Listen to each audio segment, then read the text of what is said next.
Chapter 799. There are all sorts of reasons why humans are so ambitious, but at the end of the day, there is only one goal: to become stronger. As the saying goes, there is no end to learning, and there is no end to martial arts.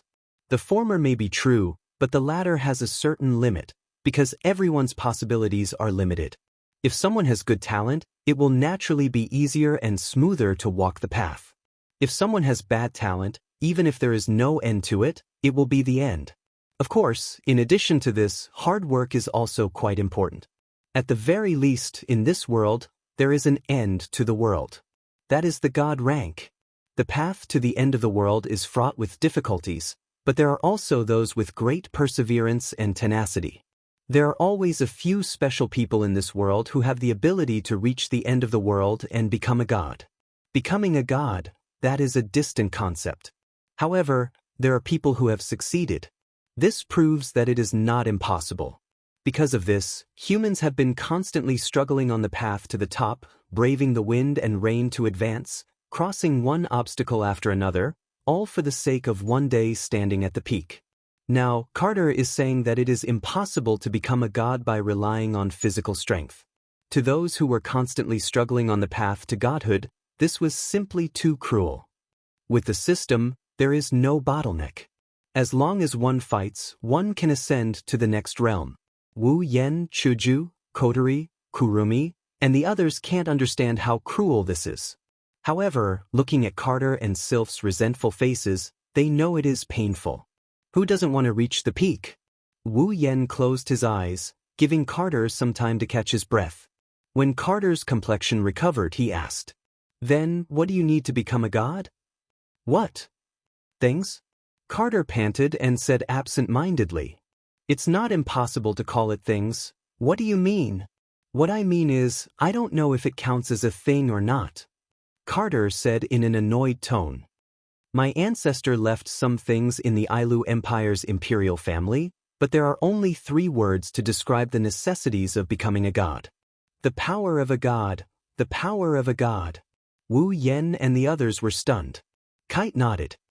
According to the records, one must first reach the end of the demigod level, which is the pinnacle of the demigod level, in other words, the peak of the demigod level. After reaching the pinnacle of the demigod realm, the human body can begin to contain the power of divinity. Through absorbing the power of divinity, along with the body's metamorphosis, the barrier of the realm will begin to melt. At that time, the pinnacle of the demigod realm can attempt to break through. Once I succeed, that is to become a god. If it fails, the divine power will dissipate completely. And without the power of God. Kite shook his head and sighed. In that case, becoming a god is a luxury. Hearing this, everyone couldn't help but sigh. Kotori had already sucked on the jewel. Usually, she would either be bored or use the jewel to stimulate her brain. Obviously, the latter was the case right now.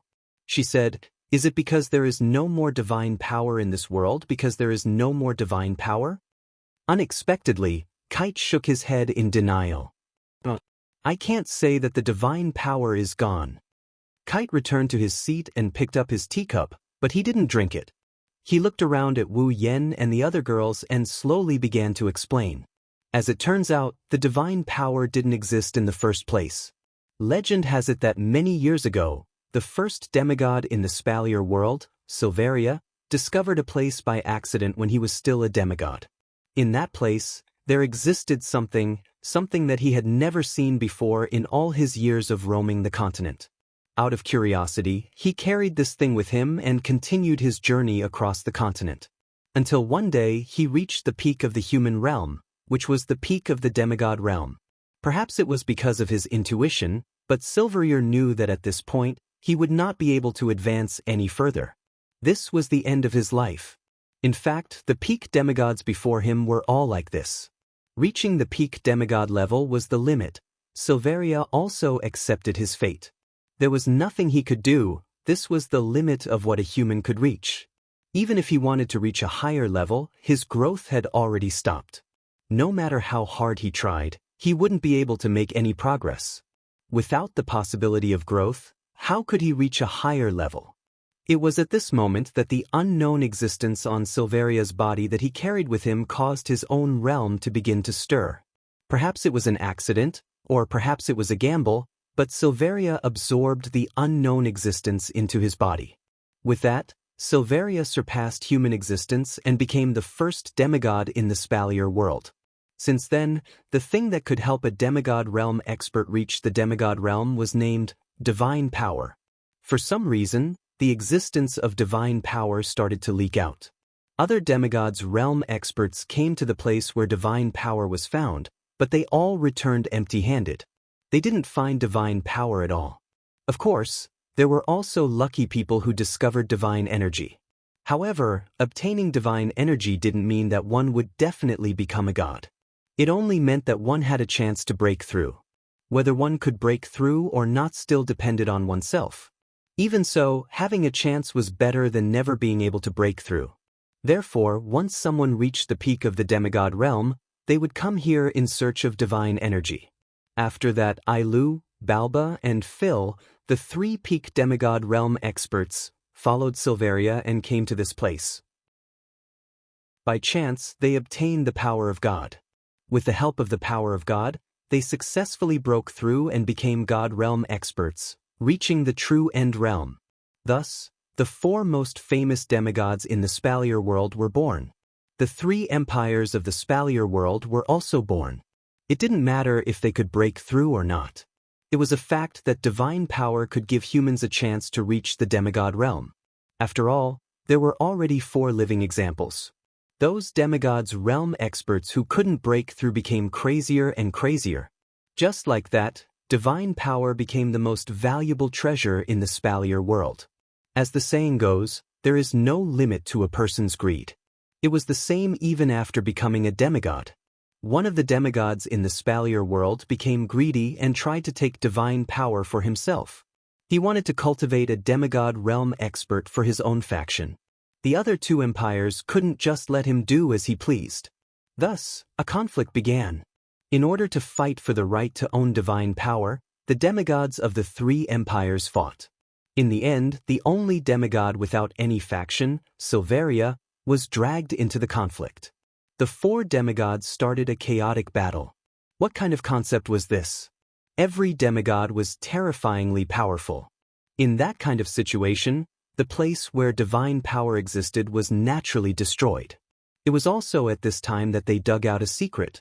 The place that lost divine power didn't lose divine power because the real source of divine power didn't come from that place. It was buried under that terrain. It was a weapon that was born from the heavens. It had super strong power. It could turn a one-on-one battle between demigods into a one-sided battle. The demigod who had it could easily defeat another demigod. It could even withstand the combined forces of the remaining 3 demigods. It could even produce divine power. After discovering this, the 4 demigods went crazy. That battle between demigods lasted for an unknown period of time. They only knew that after it ended, the 4 demigods fell. The powerful weapon also disappeared, because it had more power than the strongest legendary armament that humans could create, and it could also produce divine power. Thus, this weapon that was born from the heavens and had only one surname was called legendary armament. Chapter 801. Consider it a request. Please transfer the Ring of Power to me. Everyone turned their attention to Wu Yen after Carter said that. Standing in front of Kate and Sylph, Wu Yen could feel their burning gazes on him. They looked calm on the surface, but upon closer inspection, Wu Yen could see that Kate and Sylph are clenching their fists. Their foreheads were also covered in sweat. Wu Yen couldn't help but feel a bit uncomfortable under that kind of gaze. He bitterly laughed and said, "Is there a need to be like this? Even if it's an order left behind by your ancestor, it's been tens of thousands of years since he passed away, right?" Even though the Ailu imperial family's ancestor was a god-ranked expert, this fact was something the Ailu imperial family would be proud of. It wasn't impossible for them to treat his words as an imperial edict, but that was many years ago. Compared to an imperial edict, wasn't the control of an empire much more important? Wu Yen didn't think the royal family would blindly listen to the orders of a deceased ancestor. He also didn't think Carter would give up his throne just because of an order and a ring. Give it up. Carter and Sylph seemed to have understood what Wu Yen meant. They lowered their heads in silence. After a long time, he said in a low voice with some helplessness, "Indeed, a deceased ancestor, no matter how great and how outstanding his achievements were, at this point in time, a verbal order doesn't mean anything. However, the ring of authority is still necessary." Wu Yen furrowed his brows. "Is it just to get a proper verbal meaning?" "No, it's not like that." Carter shook his head and sighed. "You don't know how complicated an empire's royal family is. The Ailu Empire's royal family doesn't only consist of our branch, there are many other distant branches. They might not be as important as the direct imperial family, but they still have the blood of the imperial family flowing in their veins." Wu Yen sensed Kite's dejection at this point. He continued in a low voice with an expressionless face. "The throne of the Ailu Empire is coveted by every member of the royal family. Of course, there are many ambitious people. This time, the throne is mine, but when did I get dragged down and get replaced by someone else? It's not surprising." Coterie stopped licking the jewel when she heard Kite's words. She looked at Carter and asked with uncertainty, "Is someone trying to use this order to take you down?" Carter's expression changed and he closed his eyes. "Yes. Although the ancestral edict no longer has much binding power, it is a very good excuse for those who covet the throne. If they use it well, even if they can't achieve their goal of sitting on the throne, they can at least let the next successor fill in the name of their descendant." "That's not possible." Coterie retorted bluntly, "By doing so, won't they be pushing the throne that they've been dreaming of onto the owner of the ring? That's still better than what's on my body." Kite sneered, expressing his disdain for the petty tricks of an ant. "They should know that as long as I'm on the throne, they have no chance of winning. However, if the throne is in the hands of a lucky person, their chances of winning are much higher." Wu Yen was taken aback. He shrugged helplessly. "Looks like we're being underestimated." "More or less." Kite smiled and said, "However, with that Lord Z around, they won't lay a finger on you. I'm sure of that. I wish they would come knocking on our door." Wu Yen said casually. He glanced at Carter. "We received news that the Ailu imperial family is paying close attention to us. I think it's their little trick, right?" "Yes. Part of it is mine," Carter admitted with a nod. "I don't know when the news about the Ring of Authority leaked out. Even though we couldn't confirm it because you weren't around, some things can't be hidden forever." Kate pondered for a bit before meeting Wu Yan's gaze. "I know my request may be overboard, but please understand that I have my reasons. Of course, I won't ask you to transfer the Ring of Authority without any conditions." Wu Yen isn't sure if it's just his imagination, but Carter's next words seemed to carry a strong sense of unwillingness and resentment with him. "To make it up to you, we decided to hold this ball to announce your engagement with Sylph." "Huh?" Wu Yan's eyebrows twitched. He forced a smile. "So this so-called compensation is marrying Sylph to me?" "Impossible," Kate said angrily. "The only reason I want you to marry Sylph is so that you can become a member of the imperial family." Carter's explanation didn't clear up Wu Yan's doubts. In fact, it only made him more confused. "What's going on now?" Carter lowered his head and turned around with his hands behind his back. When the ancestor passed away, he left behind some things in the Ailu Empire's treasury. Only members of the Ailu Empire's royal family are allowed to enter the treasury. Wu Yen blinked. He glanced at Sylph and the other girls. Then he asked Kate, "You mean?" "That's right." Carter tilted his head. "I can give you those things." Wu Yen clicked his tongue. "Then why don't you just take them from me?" "Take them? How am I supposed to take them?" Carter said in a bored tone. "Inside are the most important things of the Ailu Empire's royal family. If you want to take anything from there, not only do you have to be a member of the Ailu Empire's royal family, you also have to get permission from the Ailu Empire's guardian deity. Otherwise, even I won't be able to take anything from there. Surprised, he didn't ask about the national treasury. Instead, he asked, "Guardian deity?" Carter hesitated for a bit before continuing. "It's fine to tell you. In the Ailu imperial family, the one with the highest status isn't me, it's the guardian god. It's not just the Ailu imperial family, it's the Baruba and Fea empires as well. These three empires all have a guardian god hiding behind the scenes and protecting the imperial family. Protect the safety of the royal family." Wu Yen and the other girls looked at Kite with uncertainty. Kite responded with a meaningful smile. Normally, the guardian god doesn't care about the Ailu Empire's royal family or even the empire's affairs. His only job is to cultivate and guard the treasury. Unless something big happens to the empire or the royal family, he won't appear. It's the same for the other two empires' guardian gods. It is also because of the guardian god's existence that the rules of the national treasury can be maintained. I can't take anything from there for no reason, but for the sake of the ring of authority, the guardian god will allow you to have those things. Of course, you have to be a member of the Ailu imperial family. Fortunately, with Sylph's status in the imperial family, her fiancé can also be considered a member of the imperial family.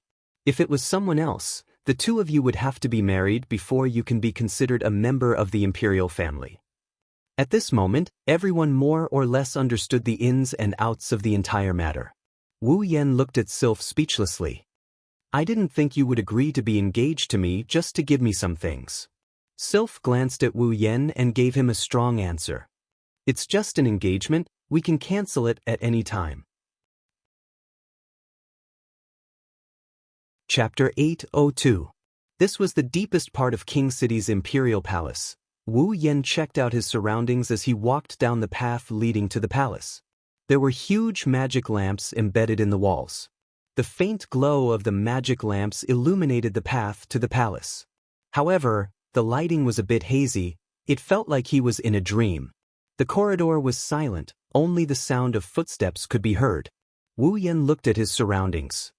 He looked at Kite, who was leading the way, and then at Sylph, who was walking beside him. He felt a little nervous. Kite said that only members of the Ailu imperial family can enter this place. Outsiders will be treated as enemies and killed by the guardian deity. Wu Yen and Sylph's engagement is just a formality. The guardian deity should know about it, but he didn't stop Wu Yen from entering this place. Kite also said that the guardian deity agreed to transfer Ailu's relics to Wu Yen for the sake of the ring of authority. It's obvious that the guardian deity knows that Wu Yen is the original owner of the ring of authority. Yet he still agreed to the deal. That means the guardian deity doesn't want the throne to fall into Wu Yan's hands. Coterie had another guess. If Kite's words were true, the guardian deity would be willing to exchange Ailu's relics for the ring of authority. It's very likely that the guardian deity suggested it himself. Otherwise, why would Kite, who can't easily get anything from the treasury, decide to exchange it for the ring of authority?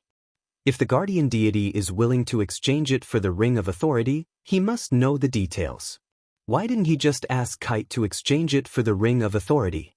Why did he go through so much trouble to get Wu Yen engaged with Sylph and bring Wu Yen here? There's only one answer. The guardian deity wants to see Wu Yen. Wu Yen felt a little nervous because he didn't know what the guardian deity was planning. He also didn't know if the guardian deity would take the ring of authority from him. Sylph sensed Wu Yan's nervousness and she turned around as if she had an epiphany. Her icy blue eyes had an indescribable calmness that calmed Wu Yen down. He nodded at her and smiled gratefully. Sylph merely glanced at him and didn't say anything else. Damn it. She's not cute at all. After walking for about half an hour, a light appeared at the end of the tunnel.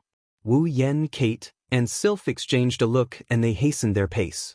A few moments later, Wu Yen, Kate, and Sylph looked at each other and they hastened their pace. They finally reached the end of the corridor. Dazzling lights sprinkled down from the sky and all around. Wu Yen, Sylph, and Sylph closed their eyes to adjust to the light.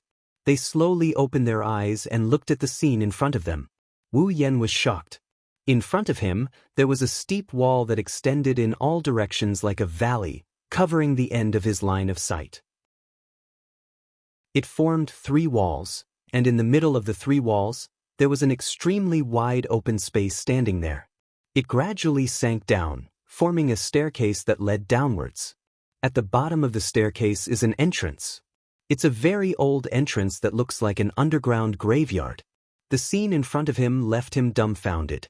This place doesn't look any different from an underground graveyard. It doesn't look anything like the imperial treasury that Wu Yen had in mind. Instead, it exuded a dark and sinister aura. It gave him the feeling that if he went in, he would never be able to get out. Chills ran down his spine. The ancient entrance had obviously been ravaged by the passage of time. It contained a very simple and unadorned atmosphere.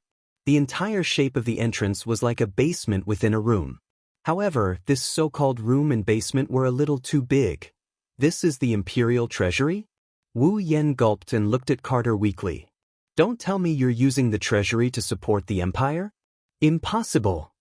How is that possible? Carter rolled his eyes. This is the imperial treasury of the Ailu Empire. It's mainly used to store the most valuable items. Gold coins don't need to be stored in the treasury. You can just throw them into your spatial storage. Wu Yan's jaw dropped when he heard this. It seems like he's carrying the real national treasury with him. Kate pulled himself together and he led Wu Yen and Sylph forward. When they reached the staircase, he took a deep breath and he bowed in a respectful manner. The current emperor of the Ailu Empire, Carter, brings my daughter Sylph and her fiancé Wu Yen here to request the right to enter the imperial treasury. Kite's words reverberated throughout the palace. His voice lingered in the air for a long time. Not long after Kite finished his words, Wu Yan's pupils shrunk as he felt a chill in his heart. He looked to the side and stopped at an empty space not far from the entrance. There's a figure sitting cross-legged on the ground. He's wearing a gray robe. The gray-robed figure looked like he's been sitting there for a long time. He didn't move at all. It's as if he's been sitting there for thousands of years. He's like a statue. There's no aura coming from him. Wu Yan's heart skipped a beat when he saw the figure. Because before he came in, he had already scanned the entire place once, so he clearly remembered that just a second ago, there was not a single person in that position at all. Wu Yan felt a chill in his heart. Amidst his shock, the gray-robed figure sitting at the entrance shook his robes. A pair of eyes that were as calm as an ancient well slowly opened. He raised his head and looked forward. He glanced at Wu Yen, Sylph, and Sylph before stopping at Wu Yen. He squinted his eyes for a moment before he stopped. A trace of surprise appeared in his eyes. He stared at Wu Yen, and the more he looked at him, the more surprised he became. Finally, a hoarse voice with a hint of vicissitudes of life reverberated in the air. "You're Wu Yen?"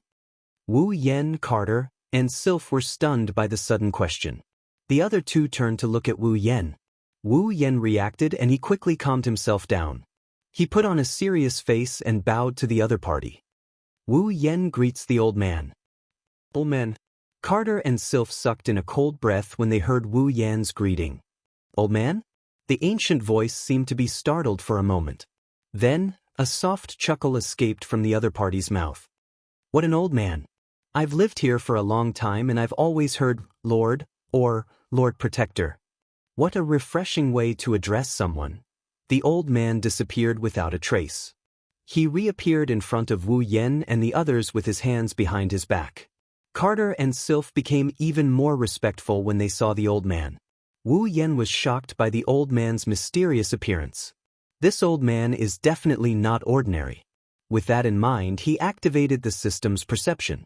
His wine-red eyes flashed with undetectable data as he took in the old man's information. When the old man's information came back from the system's perception and entered his mind, he was completely flabbergasted. Chapter 803. Jarlin? Level 96. Level 96. He's a demigod. The shock in his heart slowly surfaced on his face when he realized that the old man is a demigod named Garland. Unable to control his shock in time, Garland thought that Wu Yen was shocked by the way he moved. He couldn't help but smile. There's no need to be so surprised. It's just some mana usage. If you become a demigod in the future, you'll be able to travel 1,000 miles in an instant. Wu Yen was shocked. He only regained his senses when Jarlin's words reached his ears. He took a deep breath and shook his head with a bitter smile. "I've embarrassed myself in front of you, Sir Wu Yan." "Don't be rude," Kite shouted in a deep voice, his eyes hinting. "Sir Jarlin is the protector of the Ailu Empire. He's much stronger than I am. Don't be so rude." Obviously, Carter said this because he was afraid that Garen would blame Wu Yan. However, Garen waved his hand and said nonchalantly, "There's no need to be polite or impolite. Compared to Lord or Lord or Lord, this little guy's way of addressing me is more pleasing to me." Hearing that, Kite secretly sighed in relief. Wu Yan didn't know whether to laugh or cry. He's always calling himself little fella, little fella. He didn't even object to these people who are older than him calling him that, but now they're blaming him. Am I really that young? Jarlin turned his attention to Wu Yan. He ignored Carter and Sylph and stared intently at Wu Yan. That calm yet scrutinizing gaze made Wu Yan feel uneasy. The two beside him didn't quite get it either. Until the next moment, "Little guy," Jarlin said calmly. "You're not human, are you?" Wu Yan's calm voice reverberated in his ears. His heart that had just calmed down suddenly tensed up. He looked at Jaren with a look of shock. Not just him, even Carter was stunned by Jaren's words. Ever since he became a true ancestor, Wu Yan's identity had been exposed before. For example, the Beast King that appeared in the Behemoth Forest had exposed his identity. However, the Beast King wasn't a human either. It wasn't strange for it to be able to see through his identity. Moreover, he had only discovered it after a period of observation. However, this demigod named Garland, who was standing in front of him, had reacted the moment they met. His identity was exposed. This person was truly terrifying. Not a human. Kite's expression suddenly became uncertain. "Lord Garen, what is the meaning of this?" Sylph also shifted her gaze over. She had heard the same thing from the Beast King before, but the situation was too urgent at that time, so she didn't pay much attention to it. Now that he thought about it, it seemed that at that time, Wu Yan had suffered a lot of fatal injuries, but he had recovered in an instant. He was not human. Garen had no intention of answering Kate. He was still waiting for Wu Yan's reply. Wu Yan gulped and nodded. Carter and Sylph shuddered as they nodded. Garen, on the other hand, smiled. "You're not a human, and you don't seem to be a demonic beast either. What is your existence?" Garen asked curiously. Wu Yan furrowed his brows. He was in a difficult position. Should he tell them that he was a vampire? They probably don't even know what a vampire is. Garen smiled when he saw Wu Yan's troubled expression. "You can't answer?" Wu Yan let out a sigh of relief when he heard this. He told Garen, "Please forgive me, old mister. I really don't know how to explain this to you. After all, the implications are quite big. The secret is yours. If you want to tell me, I'll tell you. If you don't want to, it's not my style to force you to tell me." Jarlin waved his hand in a rather heroic manner. From his movements, one could not tell that he was old at all. He glanced at Wu Yan and said with a smile, "I'm sure you've already guessed that it was my idea to have Kate exchange the Ring of Authority with you, right?" Wu Yan blushed with shame. He laughed dryly and scratched his cheeks. "I just don't understand. If old Sir wants to exchange the Ring of Authority with me, why do you have to go through so much trouble to get Princess Sylph engaged with me?" "Trouble?" Jaren blinked his eyes and blinked. "Is it that troublesome? I think it's quite fun." Wu Yan sweated profusely. Kate and Sylph were speechless. However, they didn't seem to find it strange. Garen must have lived for too long. He's become an old urchin. Wu Yan came to this conclusion. He turned his head away helplessly. It's not like he's the one who's at a disadvantage in this engagement. "All right, little guy. I called you here to ask you a question." Garen waved his hand and said with a serious expression, "I heard from the little girl that you obtained this Ring of Authority in a treasure trove. Then, other than this Ring of Authority, did you find anything else?" Zhang Lixing asked. Wu Yan's heart jumped, but he pretended to be puzzled.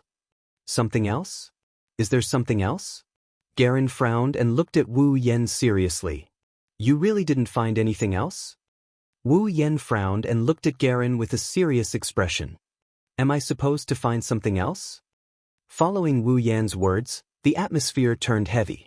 Wu Yen and Garen looked at each other with the same indescribable look in their eyes. It's hard to tell what's going on in their minds. Kate and Sylph's hearts were in their throats. Just as they were about to step forward and say something, Garland seemed to have given up on something and turned around in boredom. Forget it, I told you that it's not my style to pursue this matter.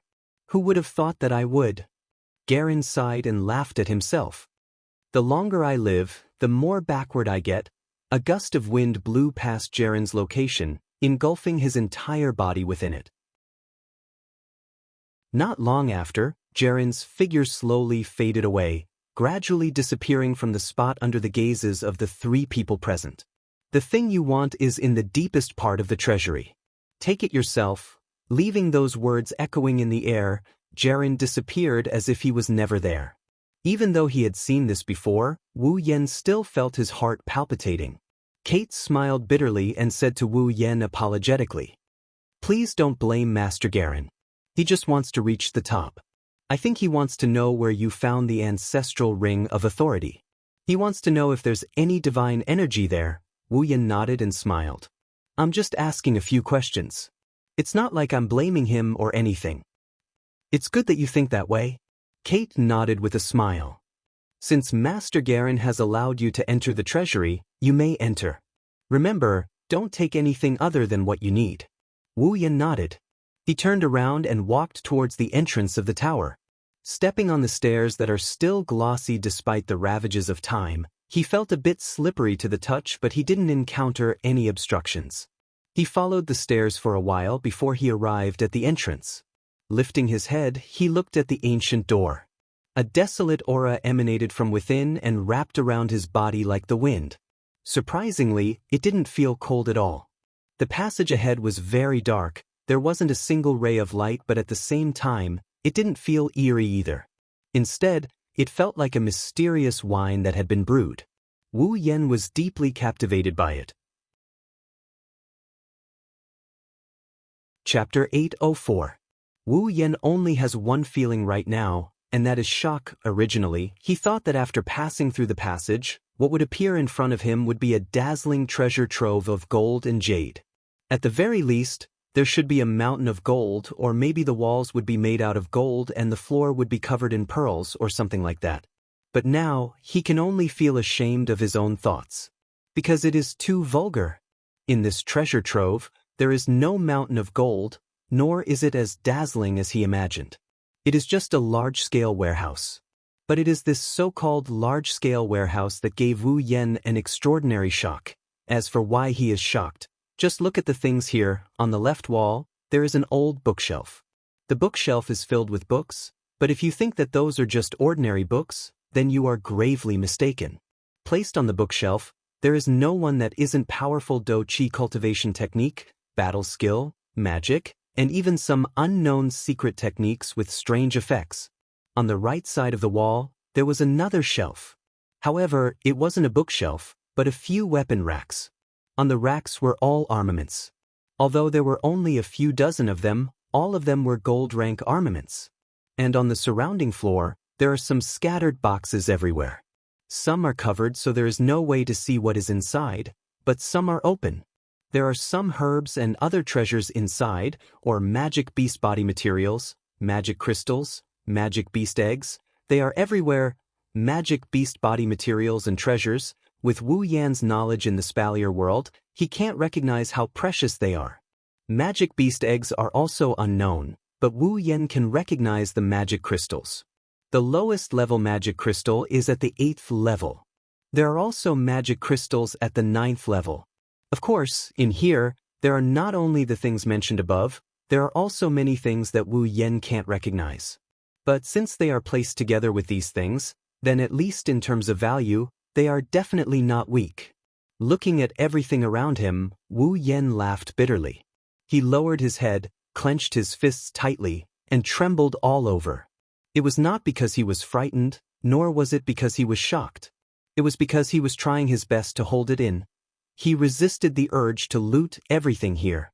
To put it bluntly, If everything here was exchanged for points in the system, then it would be an exaggeration to say that he wouldn't have to worry about money for the rest of his life.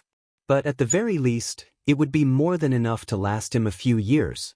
Only now did Wu Yan realize how poor he was, having always squandered his wealth like water.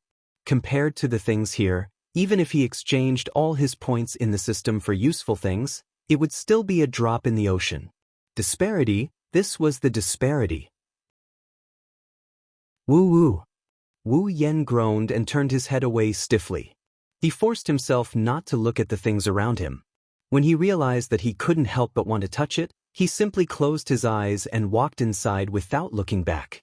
His heart was bleeding. If only it was all mine, how good would that be? With that thought, Wu Yan walked inside. He no longer paid attention to the treasures around him. Jaren said that Ailu's relic is in the deepest part of this place. That is also Wu Yan's goal. In the treasure trove he obtained 3 rings. One is the ring of authority, a symbol of authority. It is useless to him. The other 2 are the black ring, that represents strength, and the gold ring, that represents money. These 2 rings are different from the former. They are spatial items, so there should be something inside. But Wu Yan can't get it because one requires a key to open it. The other ring only gives him a hint, but they have one thing in common. They are both Ailu's things. If that's the case, then Ailu's relic is most likely the key to these 2 rings. It's because of this that Wu Yan agreed to trade with Kite. After all, authority is something that he can do without. The items in the remaining 2 rings are the ones that are really useful to him. So, rather than keeping a useless ring that symbolizes authority, he might as well trade it for a better shot. Even if Ailu's relic isn't the key to opening the 2 rings, a god's relic can't be useless, right? With that thought in mind, Wu Yan continued to explore deeper into the treasure trove. He stopped when he saw a wall in front of him. There aren't many treasures left in the treasure trove. What's left is precious, but Wu Yan's attention isn't on them. Instead, it's on a transparent crystal object in front of the wall. It's a crystal ball. Wu Yan's pupils constricted as he stared at the crystal ball. If he's not wrong, this should be Ailu's relic. There was no other reason. This crystal ball was almost exactly the same as the crystal ball that was placed together with the box containing the 3 rings in the treasure trove. Wu Yan walked up to the crystal ball and focused on it. He muttered to himself for a moment before placing his hand on it. Wang! The crystal ball trembled violently, and a dazzling light leaked out from it. In an instant, it shone on the wall in front, forming a projection screen. A blurry figure appeared on the screen. Under Wu Yan's gaze, the figure moved slowly as if it's carrying a mountain on its back. It looked like a monk practicing martial arts. Powerful battle techniques were displayed over and over again. That was clearly teaching him the method and experience of using a powerful battle technique. Wu Yan sighed and lowered his head in disappointment. This crystal ball is indeed a relic left behind by Ailu. The battle skill displayed in the projection is simply too powerful. Only a god can display such destructive power. In other words, the battle skill shown in the projection is a battle skill once used by a god.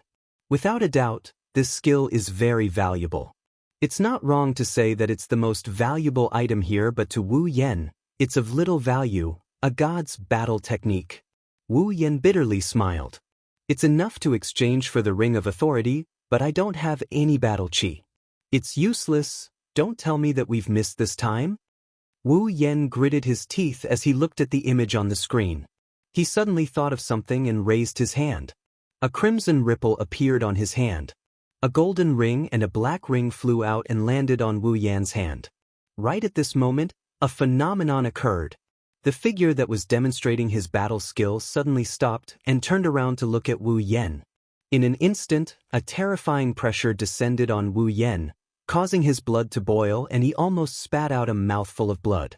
Wu Yan could clearly see the projection's mouth moving as if it's trying to say something. Then, a bright golden light shot out from the projection's body and arrived in front of Wu Yan in an instant.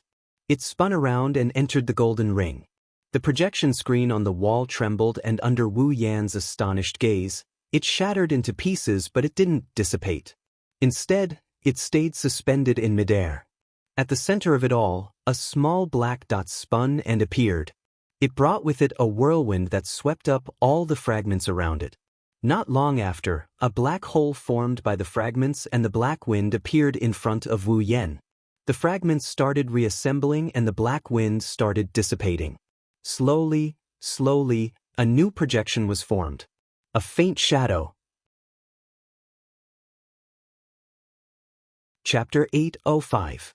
Looking at the shadow floating in the air, Wu Yen was stunned. It was just a shadow, but Wu Yen felt like he was facing the whole world. There was no aura coming from the shadow, but his presence could not be ignored. There was no change in the surroundings, but the atmosphere in the air fluctuated like the surface of a lake, giving people the illusion that space was about to shatter. Ordinary, calm, steady, but terrifying. What is going on? Wu Yen couldn't wrap his head around this sudden turn of events. Suddenly, a faint sigh came from the shadow's body. Fated one. Wu Yen lifted his head to look at the shadow due to his undeniable presence. Wu Yen didn't even notice the shadow's action. It's as if someone is purposely manipulating him. Since you can see me, it proves that you found the thing I left behind and came to my empire. The vicissitude, mysterious, ethereal, and leisurely voice came from an unknown part of the shadow, but it seemed to be transmitted directly into Wu Yan's mind, waking him up from his stupor.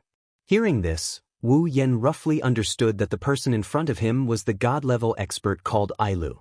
Or rather, it was a projection left behind by him. However, the shadow's words surprised Wu Yen. If possible, I really did not want you to come here. The shadow's voice was filled with indescribable sadness. However, an existence is an existence. No matter how deeply it hides, an existence that hasn't been erased will reveal a corner of its existence in this world sooner or later. Even if it deceives itself and hides, what's the use? In any case, such an existence will not be able to sleep forever. I clearly understand this, but I still did not want you to come here. In the end, I am just one of the people deceiving themselves. The shadow's face did not have a trace of emotion, but when he said those words, it was obvious that he showed a self-deprecating expression. Coupled with that strange speech, Wu Yen was confused. The owner of the voice seemed to have expected Wu Yan's reaction, and the tone suddenly changed. Fated one, I don't know how many years have passed in Silveria by the time you see this projection. I don't know what the current situation is like, but what I'm about to say next will affect the entire world. Wu Yen was shocked. Affect the entire world? Therefore, your best choice is to not listen. If you're afraid, then just destroy this projection right here and now, the shadow said. If you choose to continue listening, then... The shadow did not continue speaking, and his body stopped moving, leaving Wu Yen standing there with a rapidly changing expression. Affect the entire world. What the hell is going on here? Wu Yan's expression was uncertain. Of course, he did not think that the shadow was talking nonsense, because there was no need for that. Furthermore, this projection was most likely left behind by Ailu himself. In that case, the so-called thing that would affect the whole world that he mentioned was definitely something incredible. Phew! Wu Yen exhaled heavily, calming himself down. He raised his head and looked at the projection. He did not destroy it as the shadow said. They stood there silently, a projection and a figure silently waiting for time to pass. About 10 minutes later, the shadow spoke again. It seems that you did not choose to run away, but it is not praiseworthy, because you might regret it. Leaving behind such a vague statement, the ethereal voice began to narrate. Fated person, what you have found are 3 of my favorite rings that I left behind when I was alive. I had once placed a seal on their location, and unless a divine-level expert tried to barge in, it would be impossible for anyone to enter. Hearing this, Wu Yen held his breath. The shadow continued, I know you are conflicted, because you did obtain my items, but you cannot be a god-rank powerhouse. After our fall, there should not be another god-rank powerhouse. What does that mean? Are you sure? Wu Yen tilted his head in confusion. The shadow continued. There is no other way to break the seal other than by barging in. If it is broken, it means that a great disaster will befall the Spalier world. What? Wu Yen was stunned, his heart skipping a beat.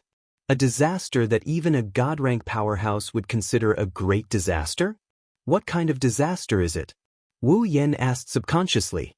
He did not consider that the shadow in front of him was just a projection without any consciousness. It was impossible for it to answer his question, but the shadow said so.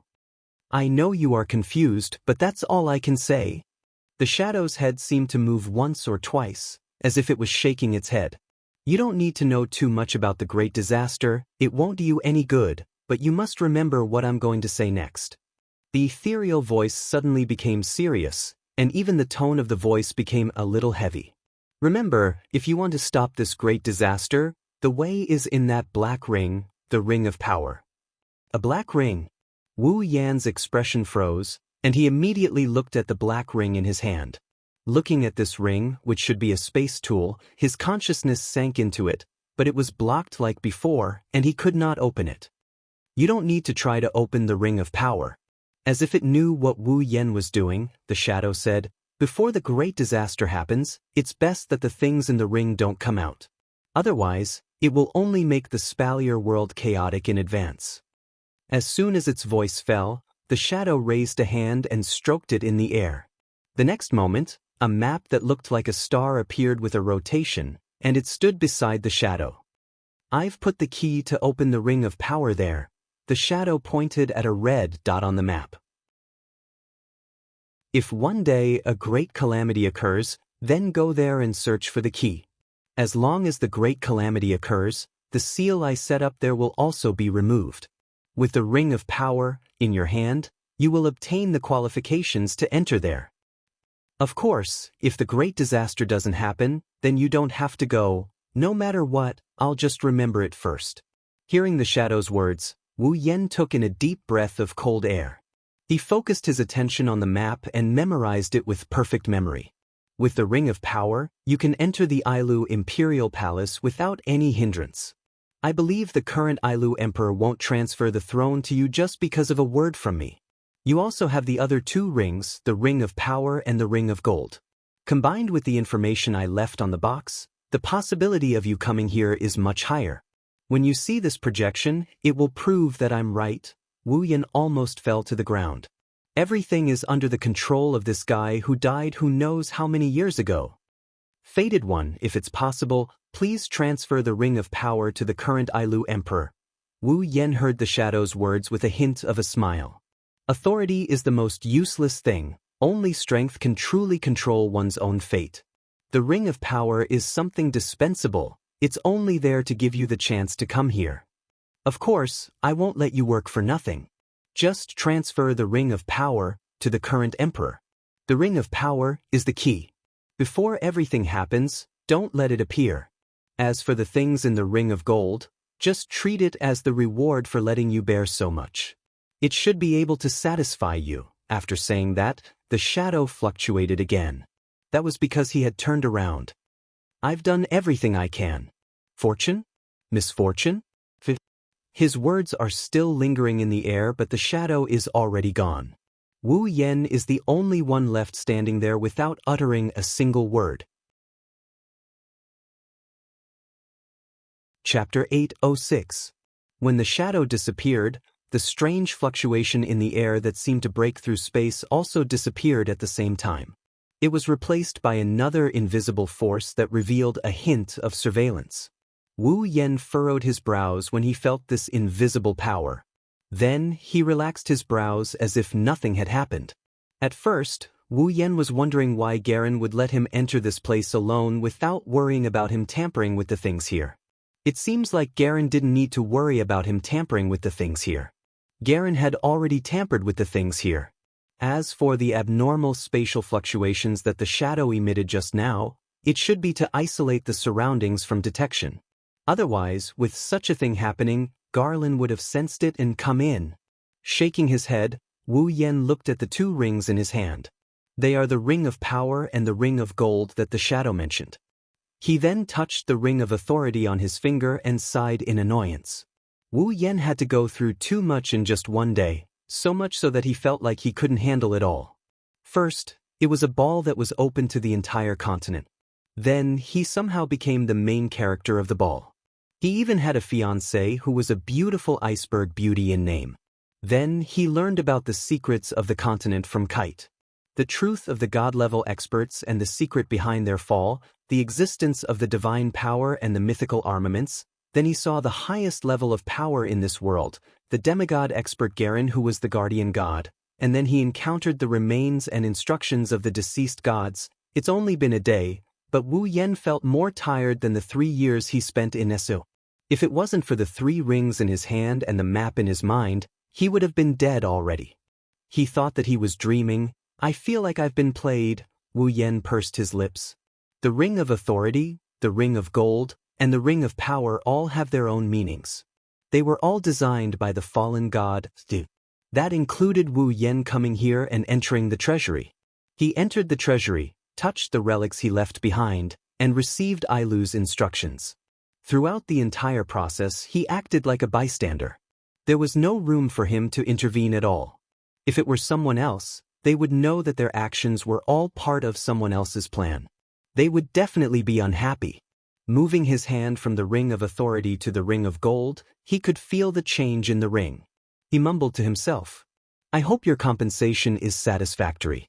Otherwise, I'll go to the refugee cave and adopt a strong man as a coolie. I'll give him a name, Tho." After saying that, Wu Yen gradually sank his consciousness into the ring of gold. The obstacles in the past have disappeared without him noticing. There are no longer any obstacles to Wu Yan's consciousness. Wu Yen felt dizzy for a moment. His vision blurred and he arrived in a different world. He was like a ghost wandering in the sky. The space inside the ring of gold is huge. Even though it can't compare to the boundless space inside the gate of Babylon, you can't see the end of it. One look and you can tell that this ring of gold is the highest level spatial item in the world of Silveria. Looking around, it's pitch black. There's nothing but some murky air flowing in the space. It's like the bottom of an abyss. There's nothing there. This is natural. Space items have gravity, items stored inside can't float. Wu Yen cast his gaze to the bottom of the space. When he saw the scene in front of him, Wu Yan's wine-red eyes fluctuated violently, then he became sluggish. Gold glitter. It's really gold glitter. There's an uncountable amount of gold glitter. Those are all gold coins. It's not just gold coins. Amidst the glittering gold, there was an empty space in the center. Things that were completely different from gold coins were scattered all over the place. Among them, there were heavenly treasures and various materials from magical beasts, just like the treasury outside. There was also a large area of magical crystals. There are low-tier magic crystals, the lowest tier 1 magic crystals. There are also high-tier magic crystals, tier 8 and tier 9 magic crystals scattered all over the place. What made Wu Yan's heart beat faster is the 5 magic crystals in the middle of the pile. They are about the size of a palm. Demigod magic crystals. There are many other things, but all of them are priceless treasures. In here, there are no medicines, battle skills, magic, or armaments that can enhance a person's strength. However, treasures with great value and incomparably precious covered the entire ground. The ring of gold. No wonder it's named after the word gold. Heavens! Wu Yen was dumbfounded. At this time, the gold coins are still shining brightly. His eyes have been dyed gold by the glittering gold coins on the ground. Although the treasures in the center of the pile are not as important as the gold coins, they are still worth more than the gold coins on the ground. The box containing the ring of gold once said that it contains wealth comparable to the whole world. Wu Yen didn't believe it at first, but now he has no choice but to believe it. The illusory consciousness floating in the air kept swaying. Wu Yen stretched out his hand and pinched his thigh, but there's no pain. Hee. Wu Yen looked like he's been played to death. It doesn't hurt.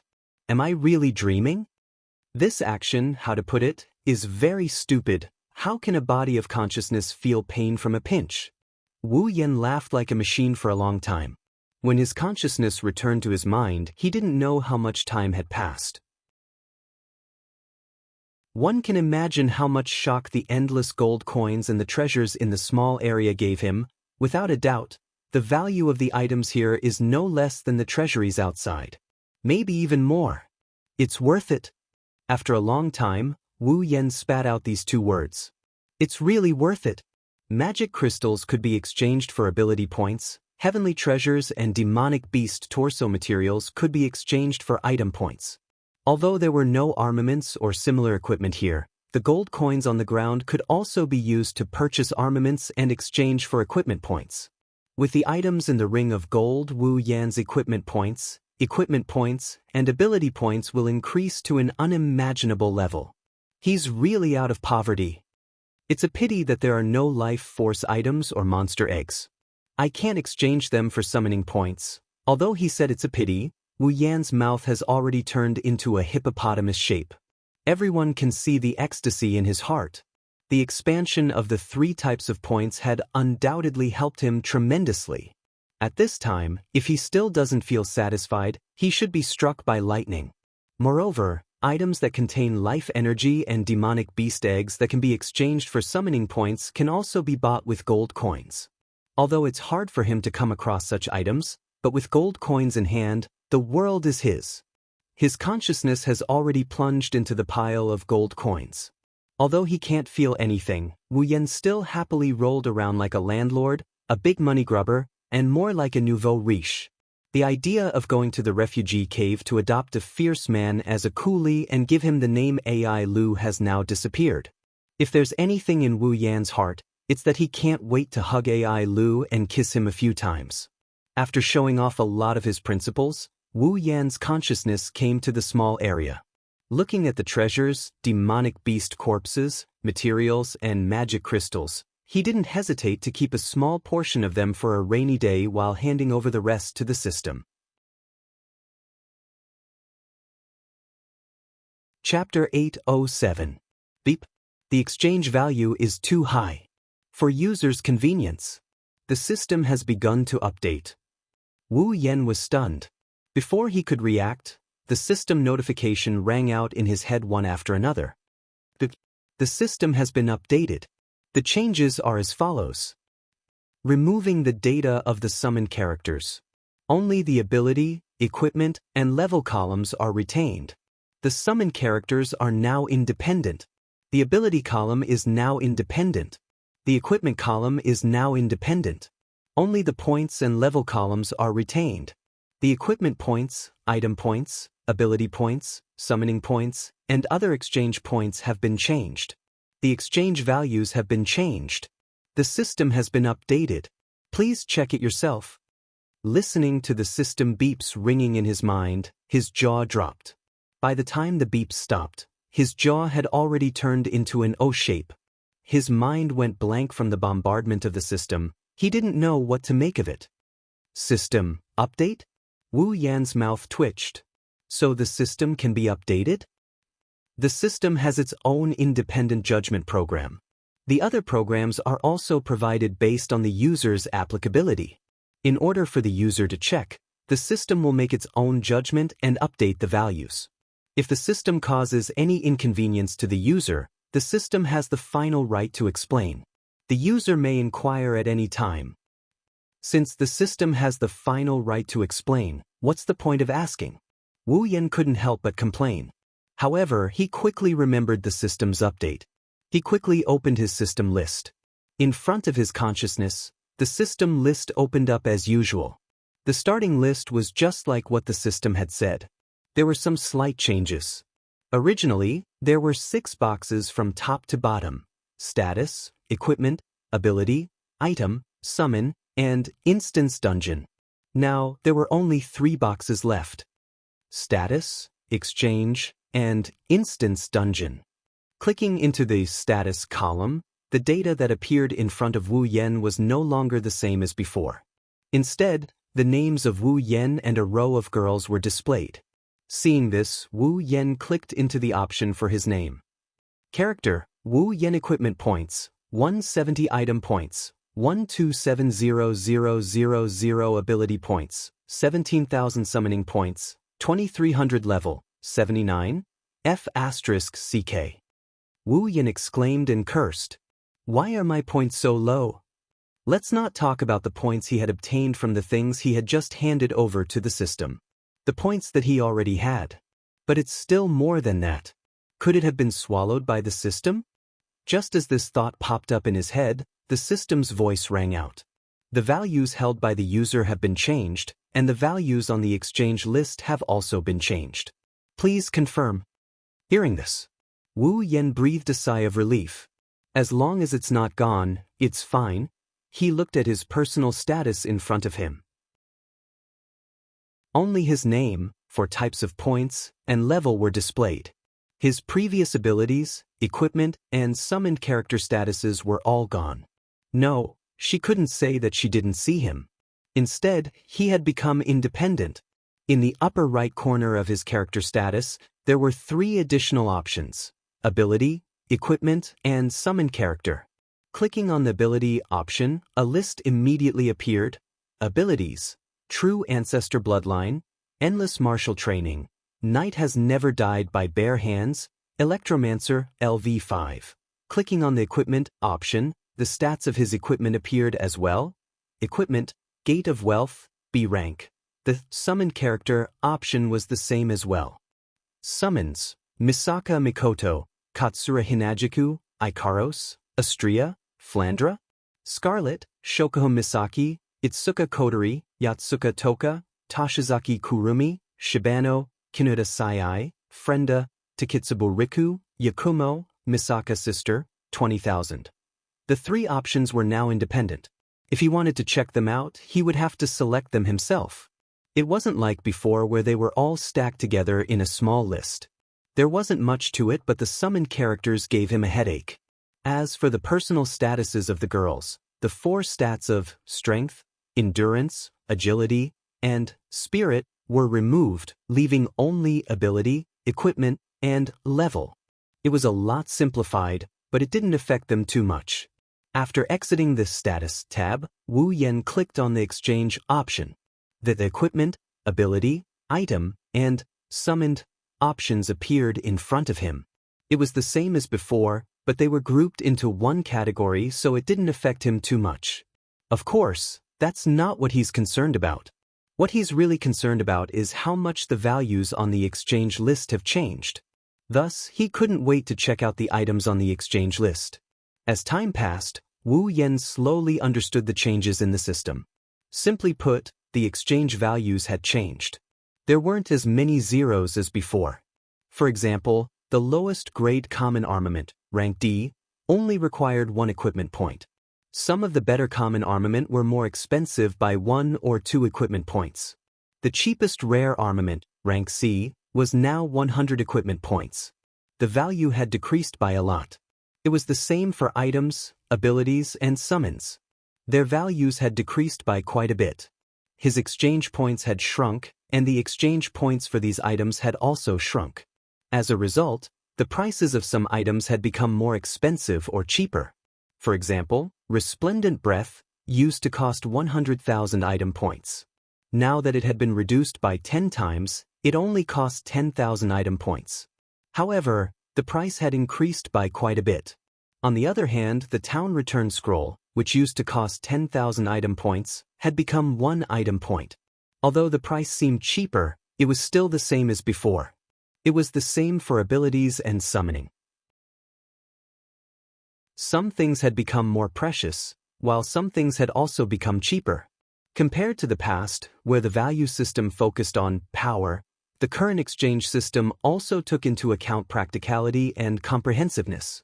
The value system had changed considerably. In short, some items had become cheaper, while others had become more expensive. For example, the Resplendent Breath that had helped Wu Yan a lot. In other words, this system update had both advantages and disadvantages for Wu Yan. However, based on the current situation, the disadvantages outweighed the advantages. Looking at the drastic changes in the exchange list, Wu Yan's eyebrows twitched. His face was flushed red. Thousands of words exploded into a single sentence. System, you tricked me. Unexpectedly, the system replied calmly. User, you're slandering me. Wu Yan's lips trembled. In the end, his shoulders drooped dispiritedly. Even if he protested, what could he do? He also knew that the system's update this time was for his convenience and to make up for some mistakes. For example, a heaven-defying item like resplendent breath that could make him invincible for 3 hours would definitely cost more than the previous 100,000 item points. However, it was still disadvantageous to him, wasn't it? He could only say that the system had become more reasonable, but the victim was himself. It's not all bad. At least the return scroll only costs 1 item point. It's too cheap. Wu Yen forced a smile to comfort himself. However, when he looked at the gold coins and the remaining precious items on the ground, Wu Yan's mood improved a lot. No matter what, he had gained a lot from this trip. Looks like I should exchange for some new abilities and equipment. Wu Yen muttered to himself. He didn't know what the catastrophe that the shadow spoke of was. He also didn't know what the item in the ring of power that could stop everything was. But at least Wu Yen understood one thing, and that is, power comes first. No matter what happened in the future, if he didn't have strength, he wouldn't be able to guarantee the safety of the girls. Unless he brought all the girls to another dungeon world to avoid everything, but if he could, who would want to escape? Therefore, he had to increase his strength. To be continued. Chapter 808. Back in the palace outside the treasury. It has been an hour since Garen left and Wu Yen entered the treasury. Carter and Sylph have been waiting at the entrance for Wu Yen to come out. As time passed, their brows furrowed. Strange. Carter muttered. Logically speaking, it shouldn't take that long. Sylph raised her head and asked coldly. Imperial Father, what is the Ancestor's relic? You don't know. Carter paused for a moment before nodding his head in understanding. You're a magus. The Ancestor's relic is of no use to you. It's normal that no one told you about it. Carter retracted his gaze and placed his hands behind his back. Actually, the Ancestor's relic is a battle technique he used when he was alive. Battle technique? Sylph turned around and paused for a moment. The Ancestor's battle technique? Carter nodded. Sylph hesitated for a moment. If it's a battle technique used by the Ancestor, then it must be very precious. Do you really think it's a good idea to give it to an outsider? That's why you got engaged to him? Kate smiled helplessly. The Ring of Authority was left behind by our ancestors. As a god, even if it's just a symbol, most people won't easily let go of it. After all, it has the title of a god. In such a situation, other than the combat skill left behind by our ancestors, there's no one who can give it up easily. Is there anything else we can trade with him? Compared to controlling the entire empire, the price of a single combat skill is still worth it. Even if Wu Yen has the Ring of Authority, Carter won't give up the throne to him. Even if Carter is willing, who in the Ailu imperial family would be willing to give up their throne to an outsider? If Wu Yen doesn't want to give up the Ring of Authority, Carter can't do anything about it. Someone will use the Ancestor's relic as an excuse. Carter is confident that he won't be able to get anything out of it. With his strength and status as a Tier 9 powerhouse, he won't give up the throne. However, it will be troublesome. More importantly, the next emperor might not be from his faction. That's why he has to get the Ring of Authority. Moreover, Wu Yen is no pushover. He has a demigod behind him and 2 Tier 9 powerhouses by his side. If he offended these people for the sake of the Ring of Authority, he would be in real trouble. Jaren is aware of this as well, that's why he's willing to let Wu Yen have the battle skill.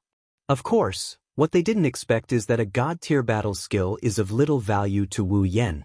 What they didn't expect is that this time, Wu Yen didn't get a battle skill, he got a secret and a ring of gold that is as valuable as their national treasury. Shaking his head, Kate let go of the complicated thoughts in his mind. Now that Wu Yen has agreed to the deal, things are going well. Unfortunately, because of Jaren's whims, his beloved daughter got engaged to someone else. Engaged. He didn't know when regret had evolved into resentment. The thoughts in his heart had also evolved into expressions along with the resentment. As Kite muttered unwillingly, his eyes gradually became unfriendly. If Sylph finds out that the father she idolizes is actually a daughter-con, would she still be able to maintain her cold demeanor? Maybe she already knew about it. Ta, ta. A series of footsteps could be heard coming from the entrance of the treasury. Wu Yen finally came out of the treasury. Wu Yen raised his hand to shield his eyes. The blinding light made him feel uncomfortable. When he opened his eyes, Carter and Sylph were already in front of him. "What do you think?" Carter said with a smile. "It's okay." Wu Yen mumbled with a stiff face.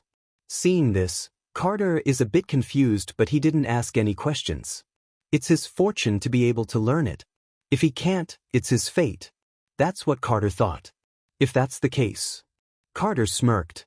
"You should be satisfied with this deal, right?" "Yes. Yes, yes, yes," Wu Yen said in an annoyed tone. "Very much so." His tone is full of annoyance, but what he meant is that he's very satisfied with the items inside the ring of gold. The only thing he's not happy about is the sudden interference of a certain dam system. Taking the ring of authority off his finger, Wu Yen raised his hand and made a throwing gesture. Shocked, Kate stepped forward and snatched the pure white ring from Wu Yen's hand. He glared at Wu Yen with eyes full of anger. No matter what, this is an item left behind by his ancestor. It's a very important item. Throwing it away like that would make Kate's heart ache. Wu Yen grinned sheepishly. Then, he recalled something and looked at Kate. "By the way, Your Majesty, do you know where I can get a large number of armaments?" Carter was stunned for a moment and asked in surprise, "Armament? A large number? Why do you need so many armaments?" Well, Wu Yen scratched his head. "You guys know that I have a special armament that can increase the power of normal armaments. However, it requires a lot of armaments to make up for its damage. Otherwise, it won't be able to increase its power." Carter nodded. He pondered for a moment and said, "If you just need a large number of armaments and don't ask for a specific grade, it's not that hard to solve." "It doesn't need to be too high grade," Wu Yen quickly said. "Rare armaments are enough, common armaments are fine too. He's going to exchange them for equipment points anyway." "If that's the case, then it's much easier." Carter smiled and put the ring of authority on his finger. "You've done me a great favor. I can help you with this for the sake of the ring of authority. Of course, it won't be for free." "Don't worry." Wu Yen patted his chest generously. "Money is not a problem. As long as it's reasonable." "All right then," Carter replied. His eyes flashed and he had a serious expression. He coughed dryly and he continued in a nonchalant manner. "Since we're done here, it's about time to cancel your engagement with Sylph." Wu Yen and Sylph froze for a moment. They didn't know whether to laugh or cry. "You're right." Carter smiled happily. "However," Sylph said with an expressionless face, "there's no need to cancel the engagement for now." Wu Yen was shocked. "No!" Carter roared. "Since the matter is settled, why not cancel the engagement?" Looking at her father's furious expression, Sylph couldn't maintain her cold expression and smiled bitterly. She turned to Wu Yen and spoke as if she was talking about the food she ate today. "I said I wanted to spend some time with you." But... Wu Yen gulped and said weakly, "But, isn't that just a temporary measure?" Sylph lifted her head and she glared at Wu Yen with her icy blue eyes. "I'm serious." Wu Yen almost choked on his own saliva. As for Carter, he was stunned. "Serious?" Wu Yen forced a smile and pointed at his own nose. "Do you really want to marry me?" Sylph glanced at Wu Yen. "If it's suitable, I don't mind waiting on you with others." Wu Yen didn't know what to say. Carter reacted and looked at Sylph with a tearful expression. "Daughter, why don't you reconsider?" Sylph didn't say anything, she just shook her head. Kate laughed, but soon began to cry again. Chapter 809. Spalier World Academy, Villa District. "Well, that's how it is." Wu Yen told Hinajiku, Kotori, and Kurumi what he saw in the treasury. The three girls fell silent. They are still digesting what Wu Yen told them. Although it's best to keep what he encountered in the national treasury to himself, Otherwise it would only cause more trouble. However, he has absolute trust in the girls around him. If he tells them, they can help him come up with a plan. Besides, Hinajiku and the other two are girls who can see the big picture. They wouldn't just blabber about such an important matter. Of course, Astria and the other girls might not be the same. It's not that Wu Yan doesn't trust Astria and the girls. It's just that with their personalities, even if it's something important, it's very likely that they'll use it as a joke after dinner. If that happens, it'll cause a huge commotion and it'll be very troublesome. Wu Yan glanced at Astria and Toka who are eating not far away. Flandra-chan and Yoshino who are enjoying the show. He sighed and felt a little pressured. If what Ailu said was true, would the girls still be as happy as they are now when the great calamity arrives? Will he be able to protect the girls' daily lives and smiles?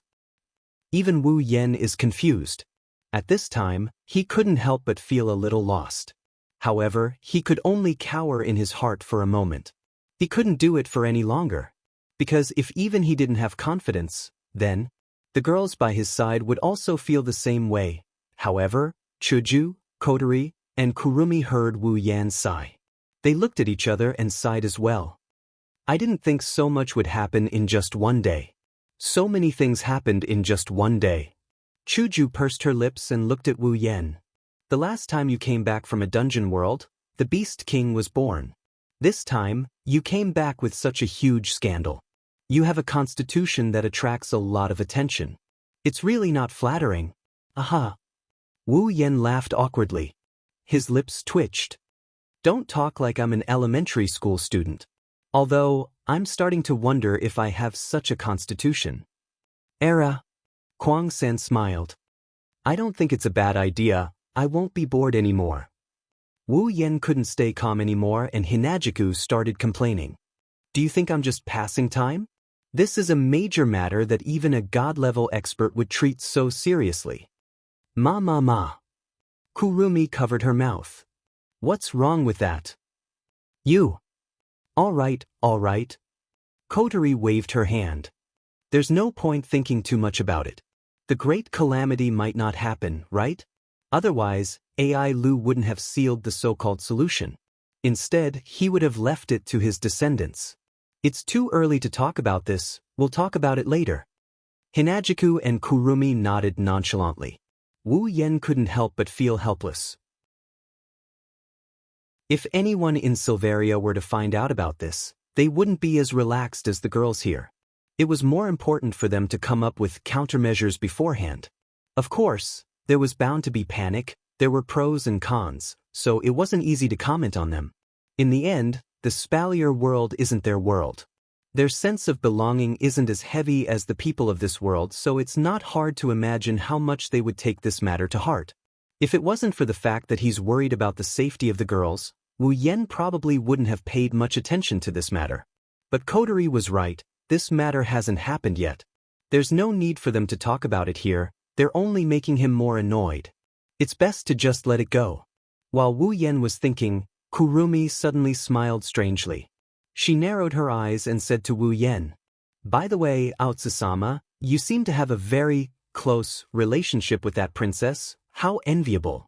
The air froze. Wu Yan froze on the spot, he froze on the spot. Chuju and Kotori looked at him with hostility.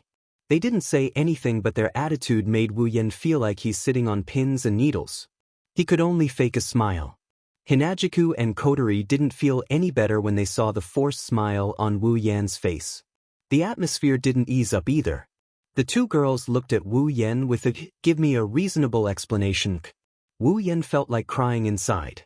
Hinajiku is one thing, she's a jealous person, he didn't think Kotori would act like this as well.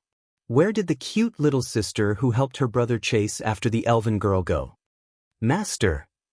At this time, Ikaros's eyes flashed with a glint of data. You could faintly see a sci-fi-like frame moving back and forth in her eyes. Someone is approaching. Just as Ikaros finished her sentence, someone knocked on the door of the villa. In an instant, the noise in the villa slowly subsided. Wu Yan nodded. Ikaros, open the door. Yes, master. Leaving Wu Yan's side, Ikaros walked to the door and opened it. Everyone's gazes turned towards her. "Excuse me, is Ueno-sama in?" There were 3 men in armor standing at the entrance. 2 of them looked like guards standing behind them. The one in the lead looked more like a knight than a guard. He was also the one who had spoken. When he saw that the person who opened the door was an extremely beautiful young lady, a flash of surprise flashed across the knight's eyes. His expression also became sluggish for a moment, but he quickly reacted and hurriedly lowered his head. "This one is a member of the imperial family. His Majesty ordered this one to deliver something to Wu Yan-sama." "Deliver something?" The girls flinched. Wu Yan's eyes lit up. He stood up and walked to the door. "I am Wu Yan." "My lord." The knight bowed respectfully and handed a ring to Wu Yan. "This is what His Majesty ordered me to deliver to you." Wu Yan eagerly took the ring and sank his consciousness into it. A moment later, a space with a large number of weapons was imprinted in Wu Yan's mind. These are the armaments that Carter promised to help Wu Yan find. Wu Yan's eyes flashed with joy. He smiled at the knight and said, "Thank you for your hard work. This is what I should do." The knight bowed deeply. "Then this one will take his leave." The knight stole a glance at Ikaros. He heard that Princess Sylph's fiancé has many beauties around him. He didn't want to believe it at first, but now, he has no choice but to believe it.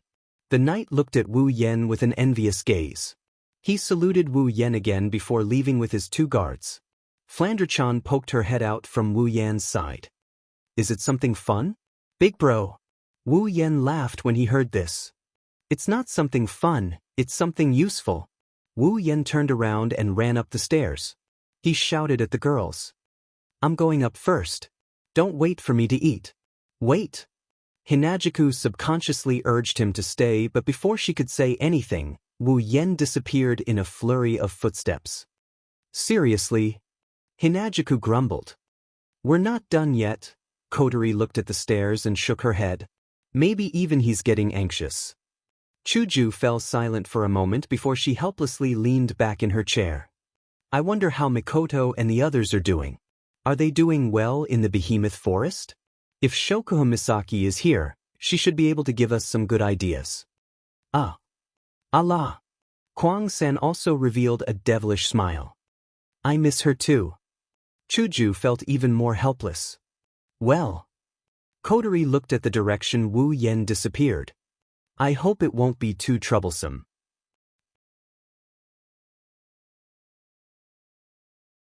Chapter 8-10. With a bang, Wu Yan closed the door and ran to his bed. He kicked off his shoes and jumped onto the bed. He picked up the armaments that Carter sent over and began to inspect them. The amount of armaments in the space ring was very impressive, but the quality was a bit lacking. Almost 80% of them were common armaments and the rest were rare armaments. Even though he already knew this, Wu Yan still felt a bit helpless. Well, it didn't cost much anyway. A certain person who recently became rich said.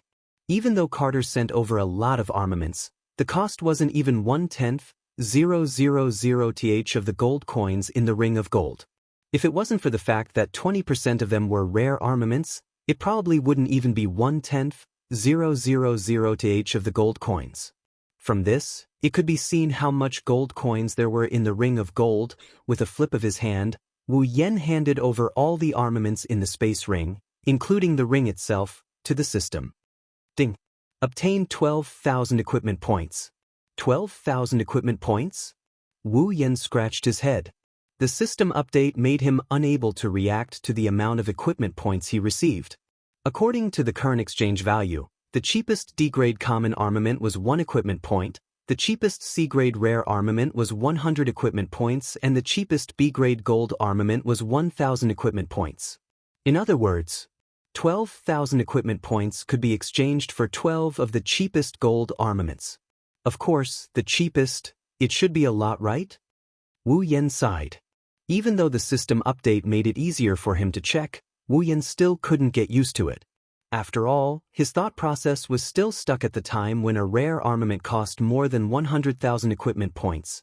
Character, Wu Yan equipment points, 12170 item points. 1270000 ability points, 17,000 summoning points, 2300 level, 79, after checking his current points. Other than summoning points which were still the same as before, the other 3 points had increased by quite a bit. Compared to the previous value, it had increased a lot. It was enough for Wu Yan to squander. At that moment, Wu Yan first clicked on the ability option in the exchange. Then he hesitated for a moment when he saw the skills, talent, and lineage options that appeared. He clicked on the skills category. The advantage of a skill-type ability was that it could be learned. It's your own.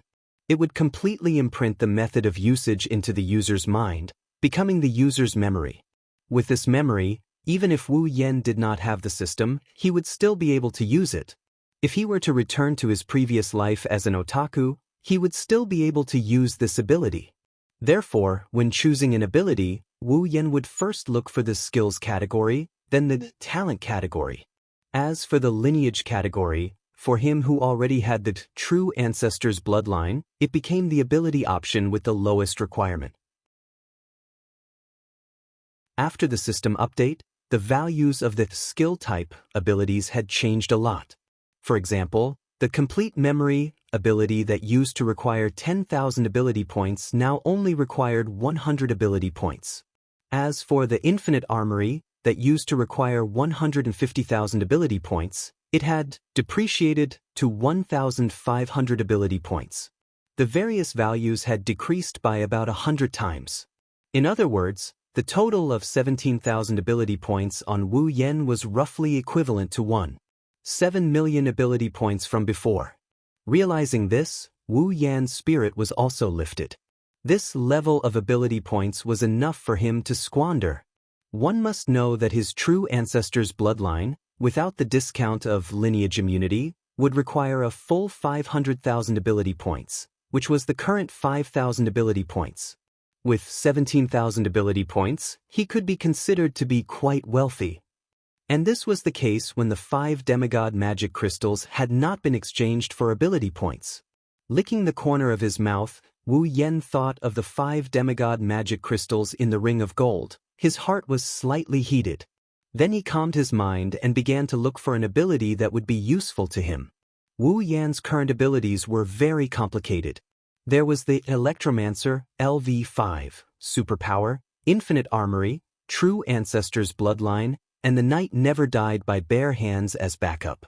Superpowers relied on computing power, Infinite Armory was a skill, and True Ancestor's Bloodline and Knight Never Died by Bare Hands had endless uses. Speaking of which, he still lacked a system ability, such as combat chi and magic power. Wu Yan also felt that it was time for him to exchange for an ability of the energy system. There were many benefits to having an energy system. For example, the chakra in Naruto could be used to climb trees and walk on water. The chi in the Dragon Ball could be used to strengthen the body and increase attack power. The internal force of the ancient martial arts system could also be used to directly damage the internal organs of the human body.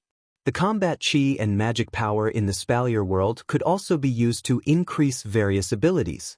Moreover, many abilities required the support of energy to be used. For example, combat skills could not be used without combat chi.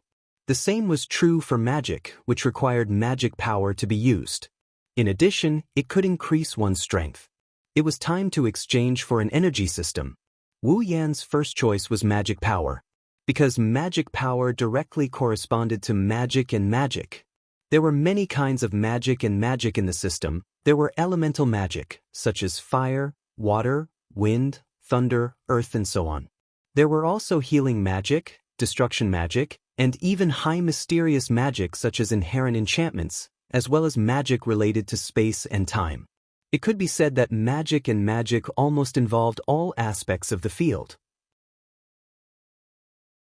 As long as one understood the knowledge in this field, then in the face of battles and events, it could play a great role. In addition, in Wu Yan's memory, almost every instance where a creature like the true ancestor of vampires existed, as long as it had an energy system, then it was all magic power, and it was very powerful. He believed that magic power should be the most suitable energy system for the true ancestor of vampires. Of course, Wu Yan also asked the system for its opinion, and the system also gave a clear answer. The compatibility between the true ancestor and magic power was the most suitable. Every true ancestor who cultivated magic power could be regarded as a large magic power furnace. A true ancestor not only cultivated magic power with half the effort, but the effect was also surprisingly good, much more powerful than other life units. So, Wu Yan looked at the list of abilities in the skills category and then directly pulled to the option related to magic power. Magic power cultivation method. Basic. A set of basic magic power cultivation method. After cultivation can obtain magic power. The growth of magic power is relatively slow, 1 ability point. Magic power cultivation method. Intermediate. A set of intermediate magic power cultivation method. After cultivation can obtain magic power. The growth of magic power is relatively slow, 10 ability points. Magic power cultivation method. Advanced. A set of advanced magic power cultivation method. After cultivation can obtain magic power. The growth of magic power is relatively fast, 100 ability points. Magic power cultivation method. Ultimate. A set of magic power cultivation method of the highest level. After cultivation can obtain magic power. The growth of magic power is extremely fast, 1,000 ability points. Seeing these 4 options, Wu Yan directly clicked on Magic Power Cultivation Method, Ultimate. Without thinking. Ding! Obtained Magic Power Cultivation Method, Ultimate. When the system notification sounded, Wu Yan's consciousness began to pull away. While in a daze, Wu Yan felt a memory fragment that he had never had before forcibly stuffed into his mind and was memorized by him. Having already experienced it several times, Wu Yan naturally understood that this memory fragment was the method to use the magic power cultivation method and immediately began to memorize it. Not long after, a set of very complicated and very mysterious cultivation method was branded into the depths of Wu Yan's mind and was obtained by Wu Yan. His consciousness swept over this set of magic power cultivation method. Wu Yan held his breath and gently closed his eyes, according to the cultivation method in his memory, began to extract magic power. Similarly, not long after, a faint and somewhat mysterious fluctuation appeared on Wu Yan's body, visible to the naked eye. A surge of air reverberated on the surface of his body, and with a rapid trend, it gradually grew, and did not stop for a long time.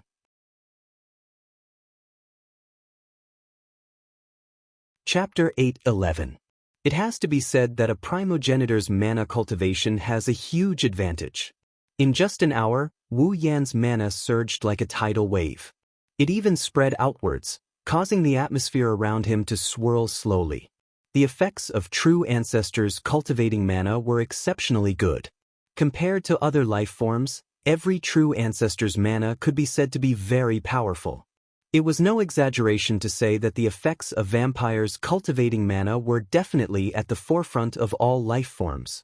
As the true ancestor of vampires, she was naturally the strongest among the vampires when it came to cultivating magic power. Additionally, Wu Yan's mana cultivation is at the highest level. In just an hour of cultivation, his mana is much greater than Sylph, Kaya, and other magicians who have been cultivating for decades. It's even comparable to a Tier 9 magician who has been cultivating for decades.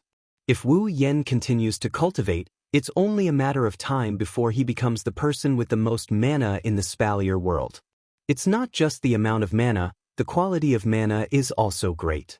For energy systems like impetus and mana, the amount and quality of the energy is directly linked to the cultivation method.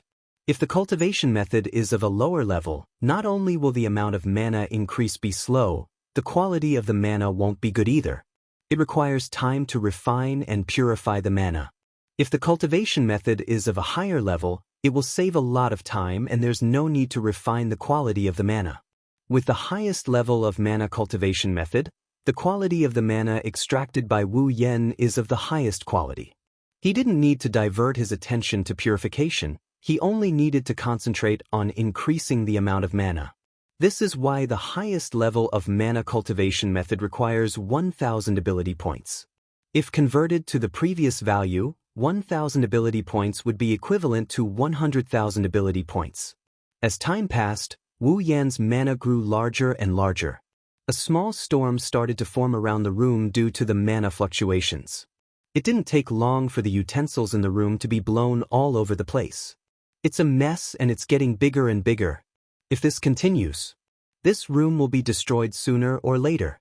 He was merely cultivating magic power, yet he could produce such a scene. Of course, it was partly because it was a magic power training method of the highest level, but more importantly, it was practiced by a true ancestor of vampires. In the entire Spalier world and even the entire Instance Dungeon worlds, there was only one person capable of such a feat. Fortunately, just as the wind was about to evolve into a tornado, the mana fluctuations on Wu Yan's body suddenly slowed down, and the flow of mana gradually shrank into Wu Yan's body. The surrounding wind and waves also weakened. By the time Wu Yan's mana was completely withdrawn into his body, the surroundings had completely calmed down, leaving behind a room as messy as a garbage dump. Utensils were scattered all over the floor, creating a very messy scene. On the bed, Wu Yan gently opened his eyes. In an instant, the pair of wine-red pupils seemed to be suffused with a golden light, accompanied by an indescribable flash of light. The flash was like an illusion. However, the luster in his eyes became even deeper, like a ferocious beast hiding in the abyss. Wu Yan stretched lazily and exhaled in satisfaction as he sensed the tremendous amount of mana flowing through his body. As expected of the energy system most compatible with a true ancestor of vampires.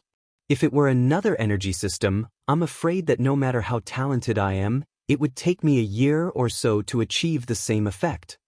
Now, Wu Yan only felt one thing, and that was fullness. It wasn't that his body was weak before, but in the past, although his body was called the body of a true ancestor, it was no different from a human's except for its undying nature. It still had a stomach, and all the internal organs were intact. There was nothing extra or missing.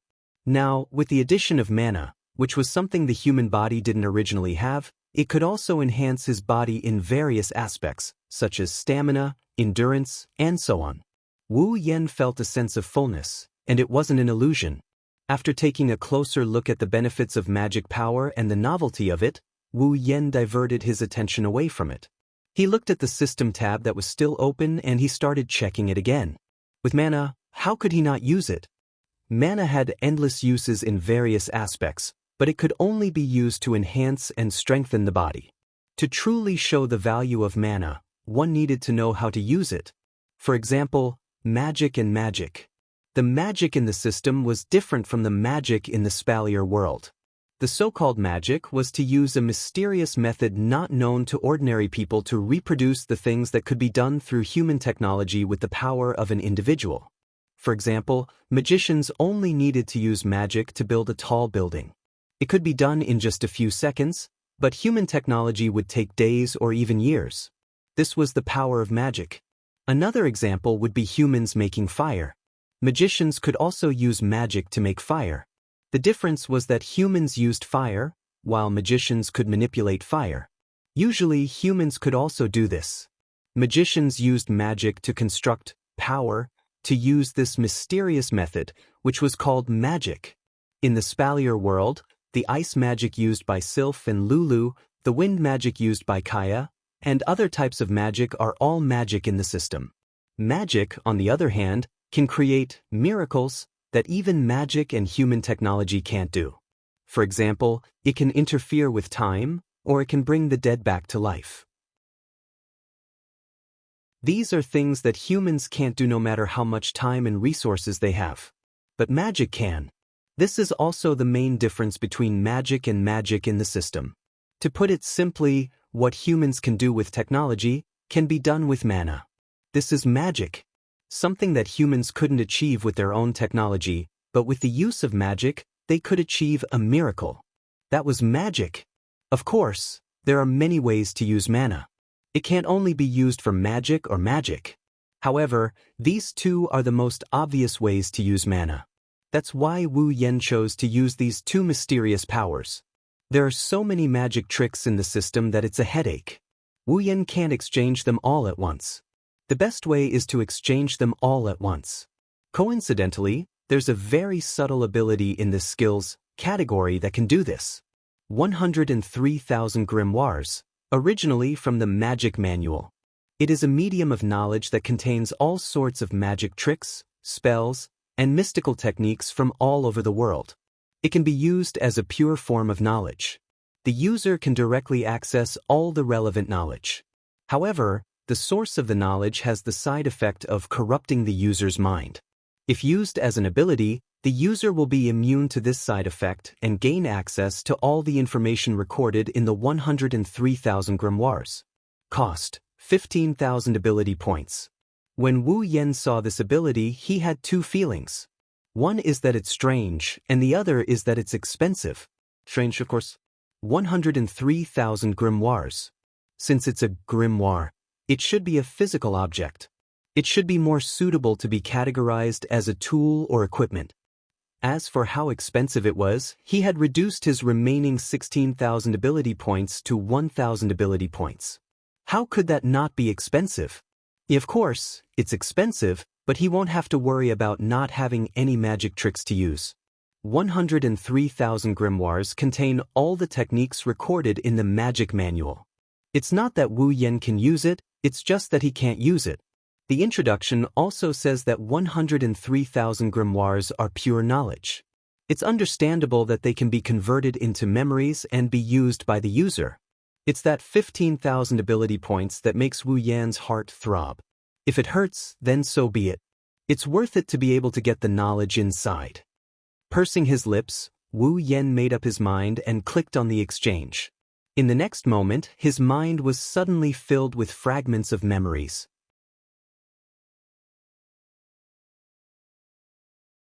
Chapter 8:12. Phew!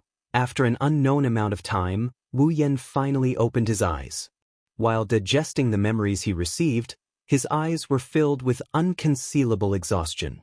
It wasn't a pleasant feeling to have an imaginary memory forcibly stuffed into one's head, not to mention that it was 103,000 grimoires. Even if the side effect of polluting one's mind was eliminated because it was a skill ability, the amount of knowledge in it was enough to wrap the entire earth into a rice dumpling if one were to put every single word together. With so many memories in his head, it's already good that he didn't go insane, but exhaustion is inevitable. While he's tired, Wu Yan is also excited. His head is filled with all kinds of magic techniques, his body has magical power, and with the support of the infinite martial arts, Wu Yan doesn't even need to practice, he can just use the magic techniques recorded in the 103,000 grimoires. Other people can't learn such a huge amount of magic in their lifetime. Wu Yan can learn it all just by clicking on the system list a few times. This is the advantage of the system. Now, Wu Yan can rely on everything he learned. He doesn't need any superpowers, he doesn't need any other mystical abilities. The current him, even without the system, still has the capital to become strong. 16,000 ability points, it's worth it. Rubbing his forehead, his face. Tired and excited at the same time, Wu Yan's expression is very contradictory, but it's the best way to express his mood. After calming down, Wu Yan forced himself to focus. He reached out and clicked on the system list in front of him.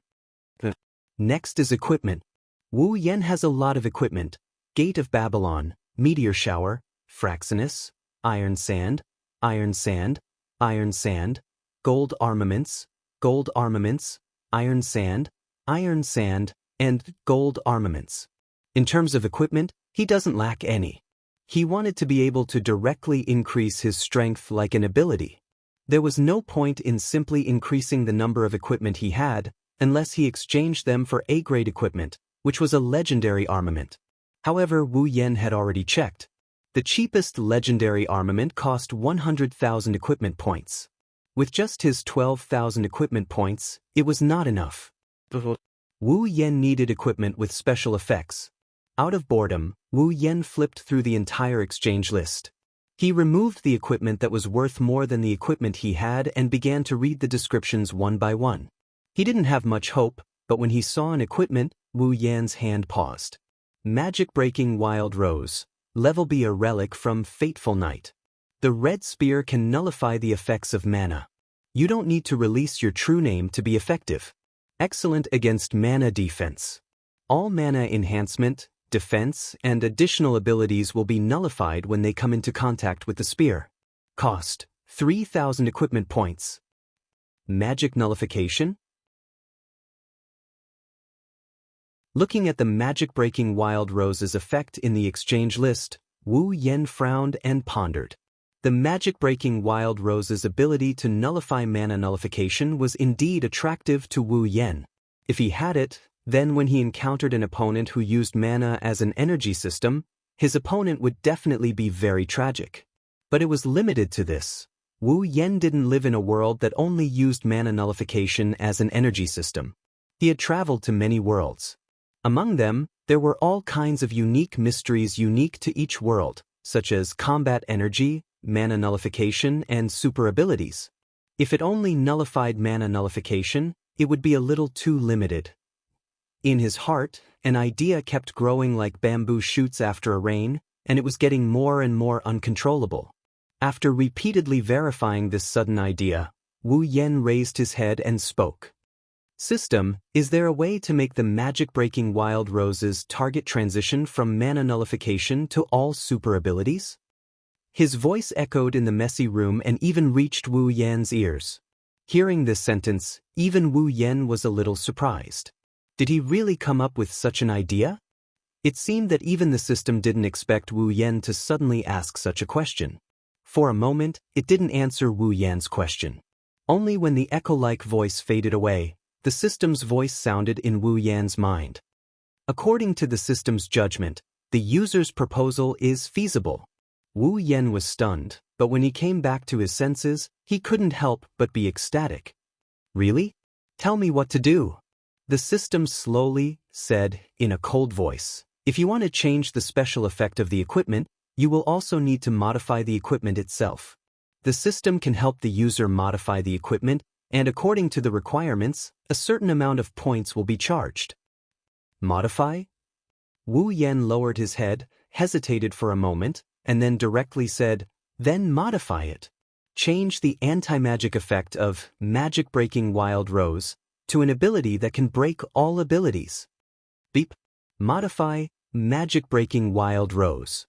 According to the user's requirements, user will need to pay an additional 7,000 equipment points and 10,000 item points. Do you want to modify it? 7,000 equipment points, 10,000 item points. Wu Yan nodded. Modify it. Modifying in progress. After the notification, a flashing red spear suddenly appeared in front of Wu Yan, floating in the air. A strange light enveloped the entire spear, as if a large hand was squeezing something, constantly wriggling. As the strange light gradually wriggled, strands of golden lines crawled up from the end of the red spear, like a vine wrapping around the entire spear, until finally the tip of the spear was contained within, then suddenly trembled and disappeared into the spear under Wu Yan's gaze. Ding. Modification complete. Wu Yan's lips curled into an excited grin as he stared at the dark red spear floating in front of him. He extended his hand and grabbed it with one hand. Magic-breaking Wild Rose, modified, B-grade, a red spear that can erase all abilities that do not exist in common sense, after special modification, cannot be exchanged.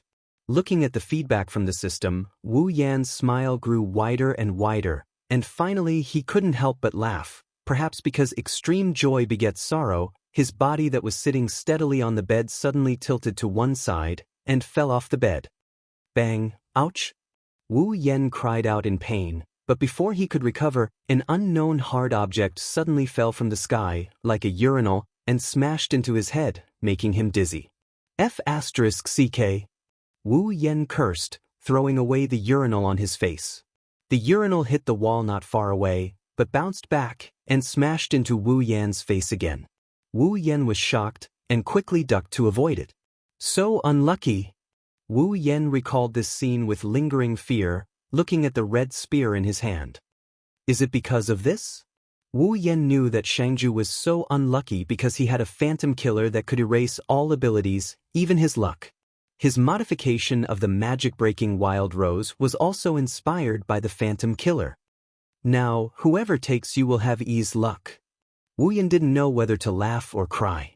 Fortunately, he didn't need to throw the spear in the gate of Babylon, or else he would be in big trouble. Since you have the exact same effect, then you should be called the Phantom Killer. Character, Wu Yan. Equipment points, 2170. Item points, 126000. Ability points, 1000. Summoning points, 2300. Level, 79.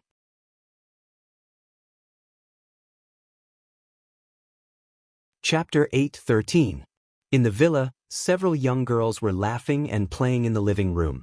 Their pleasant laughter spread everywhere, and it sounded very happy. Even Kurumi, who usually only likes to quietly drink black tea, was playing with Flandre-chan and Yoshino for a while. The joyful atmosphere was obvious. From time to time, the girls would cast their gem-like eyes towards the upper floors of the villa. They would stare at the door of a certain room as if they were anticipating something. They seemed to be enjoying it. It had only been less than half an hour since the girls woke up. However, in this half an hour, each of them had cast their gazes towards the door of that room no less than 10 times.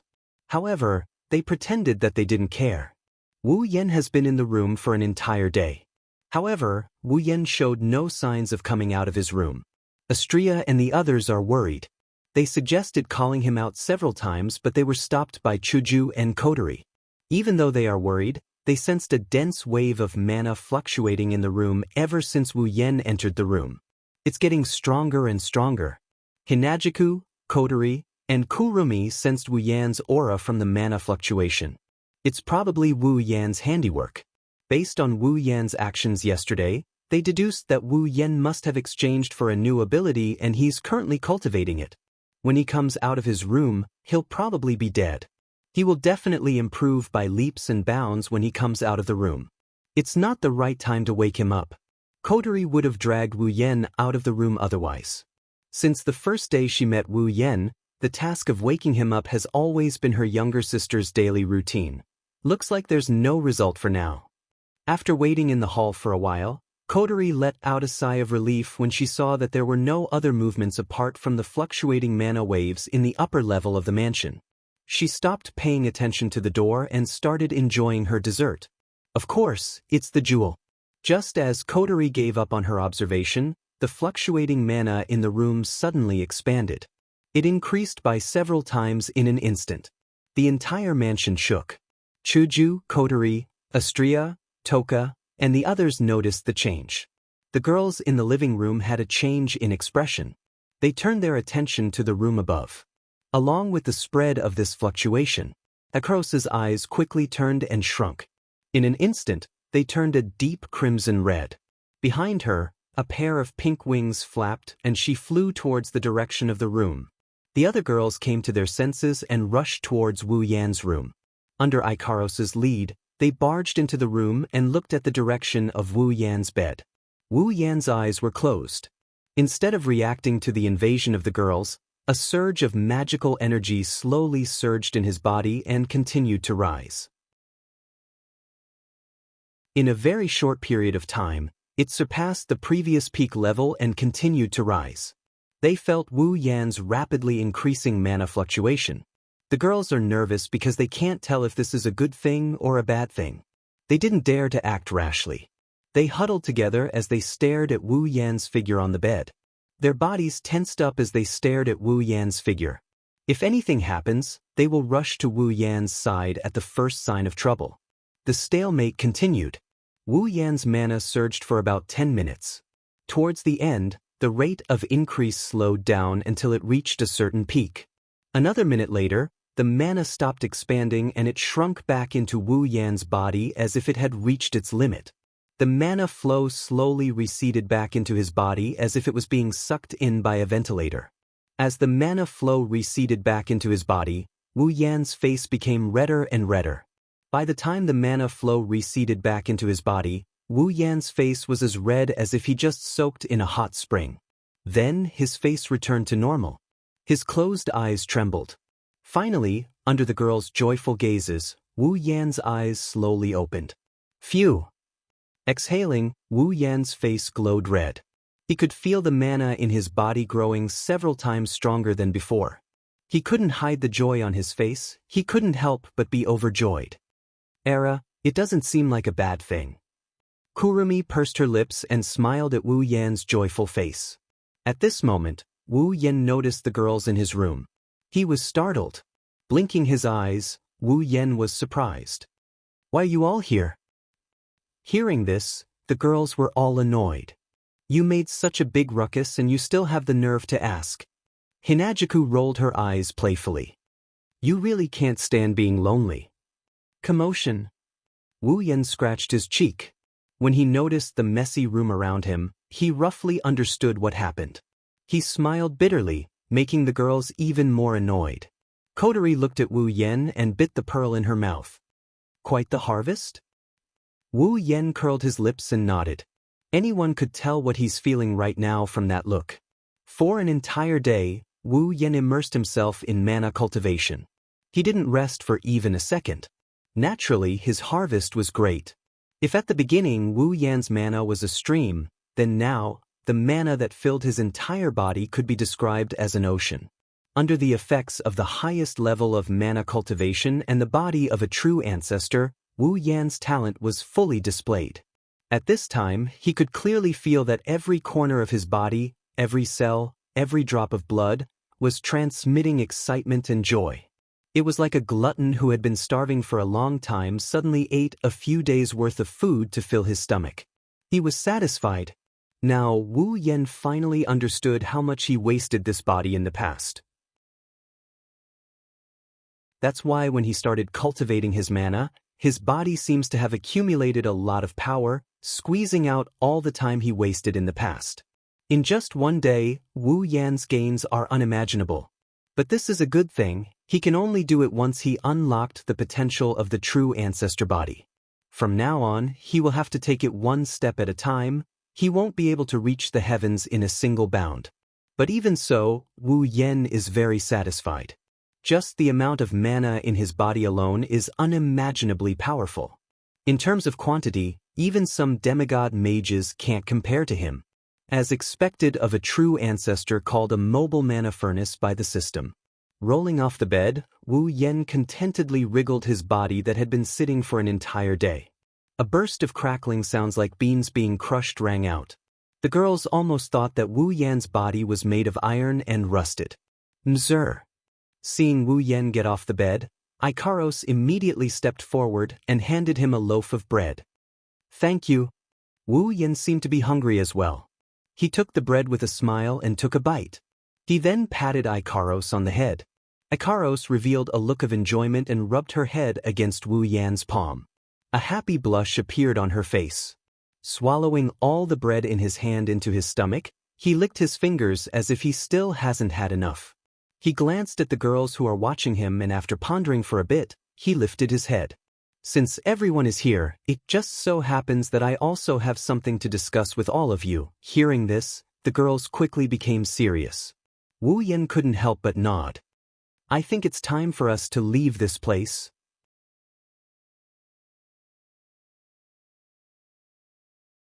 Chapter 8:14. Leave this place? Because it was too sudden, the girls couldn't react in time and were all stunned. Wu Yan nodded and he walked to the window. He sighed as he looked at the scenery of the Villa District and the arena tower in the distance. Spalier World Academy might be the strongest academy in the Spalier world, but I don't think there's any reason for us to stay here anymore. Wu Yan turned around and he looked at the girls one by one. When we first came here, our strength couldn't be compared to now. At that time, Kotori, Kurumi, Toka, and Yoshino hadn't come to our side. This was the most famous gathering place of the continent's geniuses. Lulu and the others were also here. We came here with the intention of seeing them and improving our strength. But now, Spalier World Academy can't keep up with our progress, they can't meet our requirements. Wu Yan said helplessly. There's no point in staying here any longer and leveling up is a big problem. So, I think it's time for us to leave. Leave, huh? The girls looked at each other in silence. It's unknown if they were reluctant to leave this place or if they were lost. Well, not all of them are like that. Ikaros quietly walked to Wu Yan's side and tugged at his sleeve. Ikaros will go wherever our goes. Ikaros's simple and gentle words woke up the girls around her. They looked at each other and smiled. Ikaros-senpai is right. Astria jumped to Wu Yan's side. Opposing Ikaros, she also tugged at Wu Yan's other sleeve. Wherever our goes, Astria goes too. Flan too. Flan too. Flandra-chan jumped into Wu Yan's embrace, not wanting to be left out. Oni-chan, you can't leave Flan behind. Why you still have me? Yoshino came over timidly. You guys. Wu Yan shook his head, but he couldn't help but smile. Stop surrounding Shido. Ikaros and the others leaned on Wu Yan intimately. Toka got jealous. She stomped her feet and yelled. I won't leave Shido either. Don't leave me behind. She yelled. Toka pounced on Wu Yan. She overloaded Wu Yan's body. Bam. Both of them fell to the ground. Hinajiku, Kotori, and Kurumi couldn't help but bitterly chuckle. He said he's leaving. Hinajiku stepped forward and helped Flandra-chan and the four sisters up. She turned to Wu Yan. Where are we going? Do you have a destination? Wu Yan grinned and waved his hand. Let's go to the behemoth forest first. Mikoto and the others are still there. What about that Fei-Fei-senpai? Kotori tapped her finger. Aren't you close with them? It's not good to leave just like that, right? Well. Wu Yan shrugged. Of course we have to tell them before we leave so they can't find us. Fei-Fei-senpai is fine, but Lulu is a different story. It won't be a joke if things get out of hand. Thinking about Lulu's personality, Hinajiku felt a headache coming. Do you need us to go with you? No need. Wu Yan shook his head. See if there's anything you guys need to pack. Go prepare some food as well. Get everything ready. The girls nodded in agreement. Wu Yan looked at the girls and nodded with a smile. Mana surged out of his body and enveloped Wu Yan. Under the girls' shocked gazes, a purple magic formation rippled beneath Wu Yan's feet. Then, Wu Yan disappeared from the spot. It disappeared. Astria and the others gasped. A new ability? Chuju turned to Kotori. Kotori stared at the spot where Wu Yan disappeared. When Wu Yan disappeared, she felt a ripple similar to a spatial quake. However, it was much milder and less violent. A spatial ability? Kurumi licked her lips and smiled wickedly. Interesting. Spalier World Academy, Fatal Forest Headquarters. In a room on the top floor, Fei-Fei is sitting on a chair. She's wiping Night Elf with a clean white cloth. She's taking care of her beloved sword. Lulu is lying on the sofa beside her. She's kicking her legs lazily. At a certain moment, Fei-Fei, who was wiping her sword, suddenly stopped. Her pupils shrunk and she stood up abruptly, giving Lulu a big fright. She pointed the Night Elf in her hand forward and said coldly, "What are you doing?" "Who is it?" Fei-Fei said. Space rippled and a figure appeared. Wu Yan appeared in front of the two girls. Yo. Wu Yan waved his hand at the two girls who are still in a daze. Fei-Fei, you have sharp senses. Yan. Fei-Fei put away Night Elf and stared at Wu Yan's face. She said hesitantly, "You just, that." "Oh, that." Wu Yan curled his lips. "That's spatial manipulation magic. I just learned it recently." Spatial manipulation magic? Yes, it's magic. Wu Yan walked over to Lulu and sat down beside her. Lulu finally reacted to the situation and she exclaimed, "Why you here? Why did you come all of a sudden?" Wu Yan frowned and grabbed Lulu's face. "Sorry, that's how I suddenly came here. Space control, magic?" Fei-Fei frowned. She shook her head as if she couldn't get over it. She looked at Wu Yan. "Do you need something from me?" Wu Yan stopped his hand from Lulu and nodded. "I'm leaving." "Leaving?" Fei-Fei and Lulu exclaimed at the same time. "Why are you leaving?" Fei-Fei's expression turned serious. She stared at Wu Yan. "Did something happen? Did someone bully you?" Lulu was anxious. "If someone bullies you, tell me. I'll teach them a lesson for you." Haha. Wu Yan laughed dryly. Thank you so much. Unfortunately, it's not. Then why did you leave? Lulu grabbed Wu Yan's arm and hugged him with all the strength she could muster. Isn't it good to be here? Did I make you angry? Let me apologize. Seeing Lulu's anxious expression, Wu Yan felt pity for her and rubbed her head. It's not like that. It's just that we can't improve much in the Spalier World Academy. That's why we want to go out and explore. Lulu's eyes were filled with tears. Then I'll go with you. This. All right, Lulu. Fei Fei, who had been silent all this while, raised her head and took Lulu's hand. You're not strong enough yet. If you go with them, you'll only be a burden. Fei Fei. Lulu looked at Fei Fei and finally couldn't hold back her tears. She threw herself into Fei Fei's arms and sobbed. Lulu, don't cry. Wu Yan smiled bitterly and comforted her. It's just leaving the academy. It's not like we'll never see each other again. But. Lulu sobbed and said, I'll miss you guys so much. Wu Yan was speechless when he heard Lulu's words. Wu Yan sighed and rubbed Lulu's head. I'll keep in touch with you at all times. If you miss us, come and find us when you've become stronger. Really? Lulu lifted her tear-stained face from Fei Fei's arms and looked at Wu Yan. You can't lie to me. Don't worry. Wu Yan smiled gently. I won't lie to you. Wu Yan looked at Fei Fei. Fei Fei nodded at Wu Yan.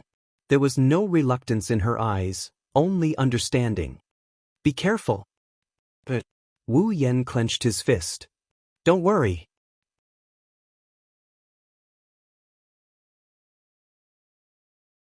Chapter 8:15. A piece of news slowly spread through the Spalier World Academy. The content of the message was very simple. Although it was simple, it made every student who heard it feel extremely shocked. The strongest student right now, Wu Yan, along with a group of girls beside him, applied for graduation. Graduation, this word wasn't unfamiliar. In the Spalier World Academy, there were students who graduated every year. There was a rule in the academy: students above the age of 25 were not allowed to stay in the academy. Students above the age of 25 were required to take the graduation test. If they passed, they would graduate. If they failed, they would be expelled.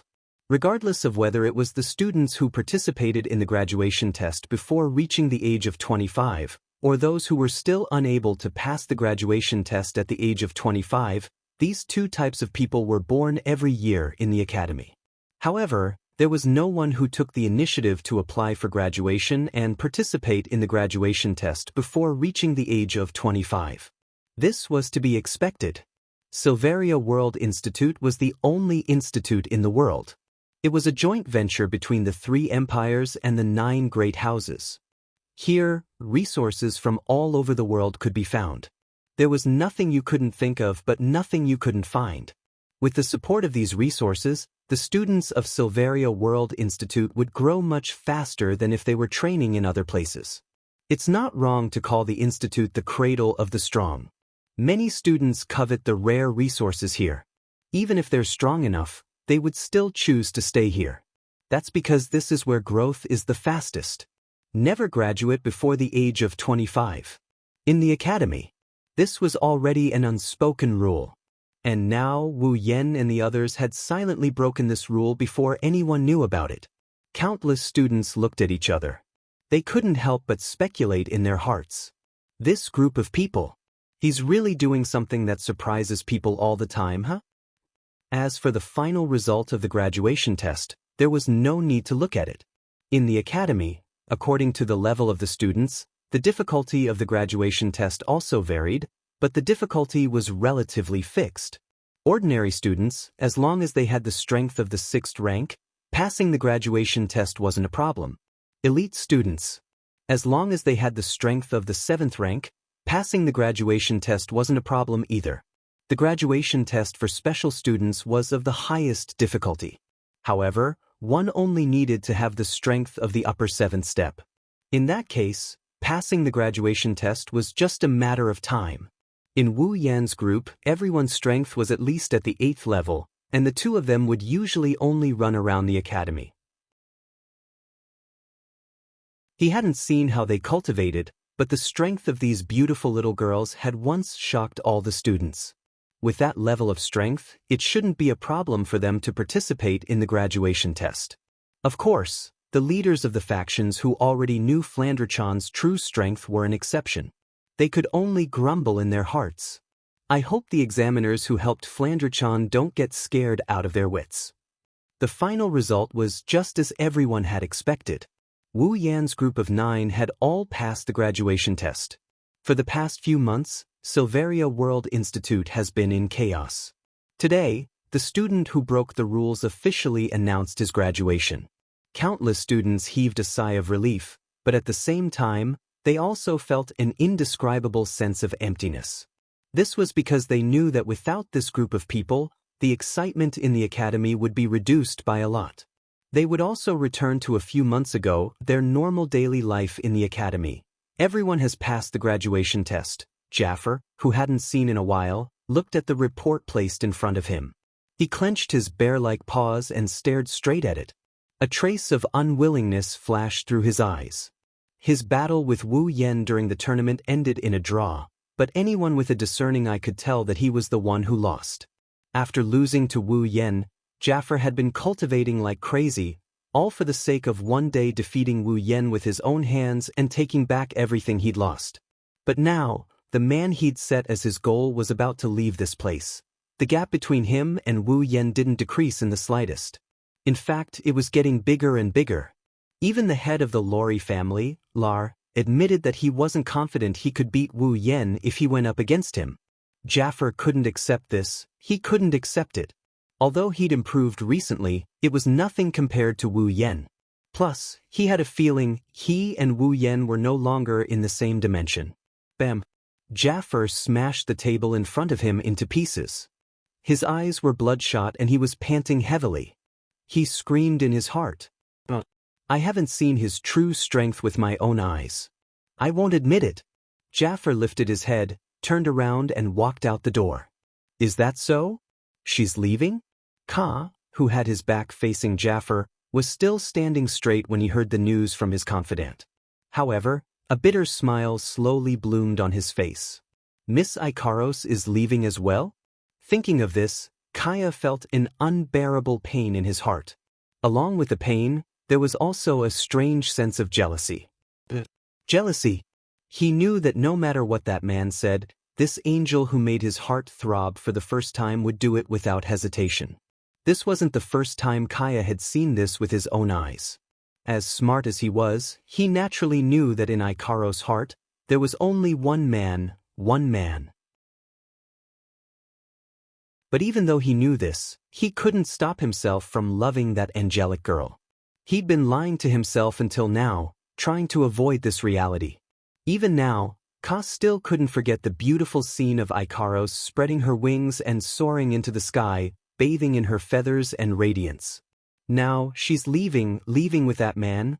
Will I ever have the chance to see her again? Thinking of this, Kaya clenched his fists tightly and gnashed his teeth so hard that cracking sounds could be heard.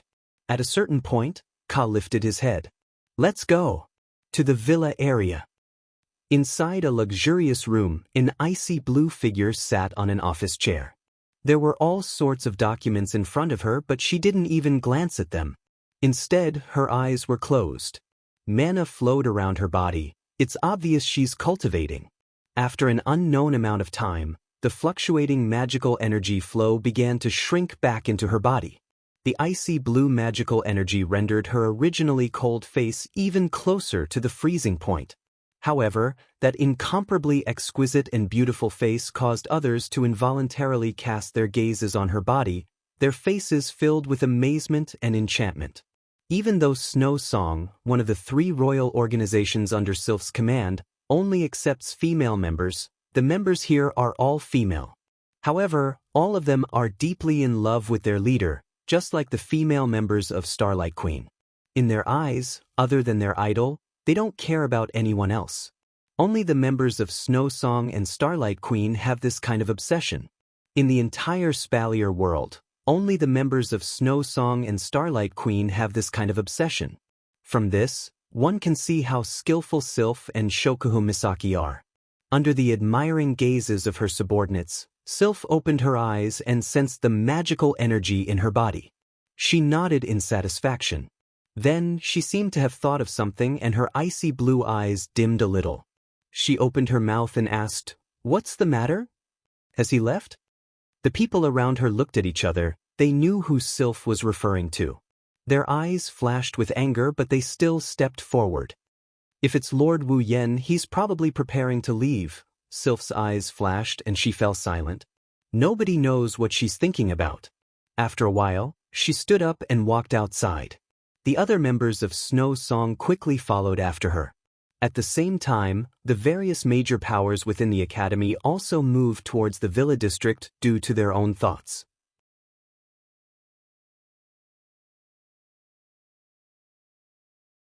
Chapter 8:16. Wu Yen and a group of girls stood in front of a mansion. Fei Fei and Lulu were standing opposite them. They were here to send them off. "You." Lulu wiped her snot and tears off her face. Big drops of tears flowed down her face like they were worthless. She has been in this state for half an hour. Lulu cried for half an hour, but she was still energetically wiping her tears away. The others around her felt powerless. It was as if they were the ones who used up all the energy in Lulu's crying. Everyone's face was as pale as a tomato. Just how sad must this girl be to cry like this? Kotori didn't even have the strength to bite the pearl. Her lips twitched as she looked at Lulu. Although she had heard about Lulu's deeds before, she didn't expect it to be like this when she actually faced it with her own eyes. She finally understood why when people mentioned Lulu, their faces would be filled with a mixture of love and hate. I don't hate this type." Kurumi touched her chin with her finger and added another sentence. "But isn't she crying a little too long?" "Yeah. She's right. Lulu kept crying, so they had to stay here and comfort her. If they couldn't comfort her, they wouldn't be able to leave. That's not the most important thing. The most important thing is you. Wa, Astria and Toka hugged Lulu and cried their hearts out. Everyone felt their energy dissipating faster. Astria-chan, Taika-chan. Chuju's eyebrows twitched. She forced a smile and said, "Why are you crying so hard?" "Huh." Astria and Toka looked at Hinajiku in confusion. There were still 2 streaks of tears on her face. While sobbing, she pouted and said an answer that made people fall head first to the ground. "I don't know." "No. I don't know." Kotori said calmly. "You don't even know why you're crying. Why are you crying so hard?" Ugh. Astria and Toka bit on a handkerchief. She wiped her cheeks and looked at Lulu in front of her. "We don't know why, but we feel like crying when we see Lulu crying." "Ah." Lulu nodded in agreement with tears on her face.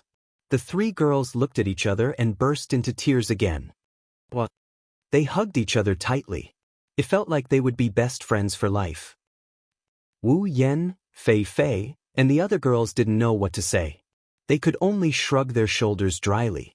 Looking at the 3 girls who looked like they were going to cry for another half an hour, they didn't even have the energy to retort. "I say." Hinajiku raised her hand tiredly. "Are they going to keep crying?" Don't say something like that." Kotori shuddered. She abruptly pushed Wu Yen, who had an awkward expression on his face, away. "Don't just stand there, help me think of something. I don't want to stand here and watch them cry." Being pushed in a hurry, Wu Yen didn't have time to react and stumbled a couple of times. He almost fell into the arms of the 3 girls. He quickly steadied himself and used the momentum to get in front of the 3 girls. He smiled awkwardly. Shouldn't we stop? If this continues, it will be dark by the time we reach the behemoth forest." The 3 girls' cries quieted down a bit. They turned their teary faces towards Wu Yen. They looked at him like he's some kind of scum that's lost a lot of people. Wu Yan's scalp went numb. "That's enough." Fei Fei couldn't stand it anymore. She walked up and pulled Lulu away from Astria and Toka. "They're just going out for an adventure. They're not going to die." Don't you think it's bad luck if you cry like that? Fei Fei's words were obviously effective. Lulu shut her mouth. Her shoulders were still twitching, but she didn't dare to cry anymore. She was afraid that something bad might happen if she cries. Astria and Toka also pouted. She didn't dare to cry, but she couldn't stop her tears from flowing down her cheeks. She looked like a typical crying cow, and everyone couldn't help but laugh when they saw her crying. It's about time. Wu Yen looked up at the sky. He looked at Fei Fei and Lulu with a gentle smile. Well, I'm sure we'll meet again. You have to work hard, don't let us shake you off. Of course not. Lulu pouted her lips in dissatisfaction. Fei Fei's lips also curled into a smile. I know you guys are improving at an alarming rate. I don't dare to say I can surpass you, but it won't be that easy to shake me off. Hearing this, everyone smiled. That's the real Fei Fei. Wu Yen praised. He scratched his cheek and walked up to Lulu. He hugged her. Lulu's eyes widened, and a strong masculine scent wafted from the tip of her nose, making her little face blush instantly. You're not young anymore. Don't give Fei Fei trouble. Wu Yen patted Lulu's head and smiled. Of course not. Lulu said the same thing, but this time, her tone was very soft. Wu Yen shook his head and laughed. He let go of Lulu and looked at Fei Fei. He opened his arms and smiled. Fei Fei, don't you want to give me a goodbye hug too? Fei Fei blushed. She pursed her lips and said helplessly. Despite her helpless words, Fei Fei hesitated for a bit before she walked up to Wu Yen with a blushing face. She hugged him lightly, Wu Yen giggled, and the girls behind him curled their lips in annoyance. Then, Wu Yen let go of Fei Fei and stepped in front of the girls. See you next time. But Fei Fei and Lulu nodded. Just as Wu Yen was about to summon Fraxinus, a voice rang out and stopped him. Wait! Outside the villa area, a group of students in various uniforms surrounded a group of leaders with an extraordinary aura. In an instant, the entire villa was surrounded. What's going on? Fei Fei and Lulu were shocked. Wu Yen and the rest frowned. Behind him, some students are still rushing over, filling up the encirclement with people. The students surrounding the villa parted ways, and a few leaders came out to stand in front of Wu Yen. They are the leaders of the 12 factions. Sylph, Kaya, and Jaffer stood at the front. What are you guys doing? Fei Fei could not help but pull a long face. Wu Yen narrowed his eyes and shrugged. Such a big fuss, could it be that they're here to send us off? Wu Yen. Jaffer was the first to step out. He stared at Wu Yen with a pair of bare eyes and spoke with a thunderous voice. I know you're planning to graduate and leave. I'm afraid it'll be difficult for us to meet again. That's why I want to challenge you. Jaffer yelled with a terrifying aura. I won't let you leave until you defeat me for real. What? Fei Fei and Lulu cried out in shock.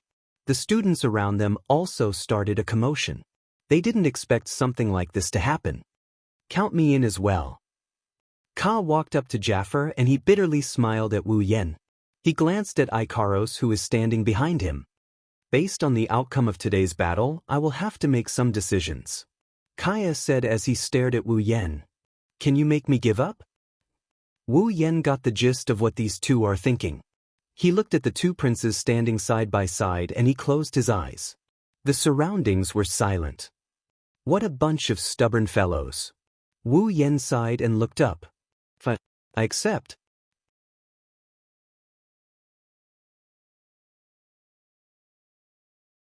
Chapter 8:17.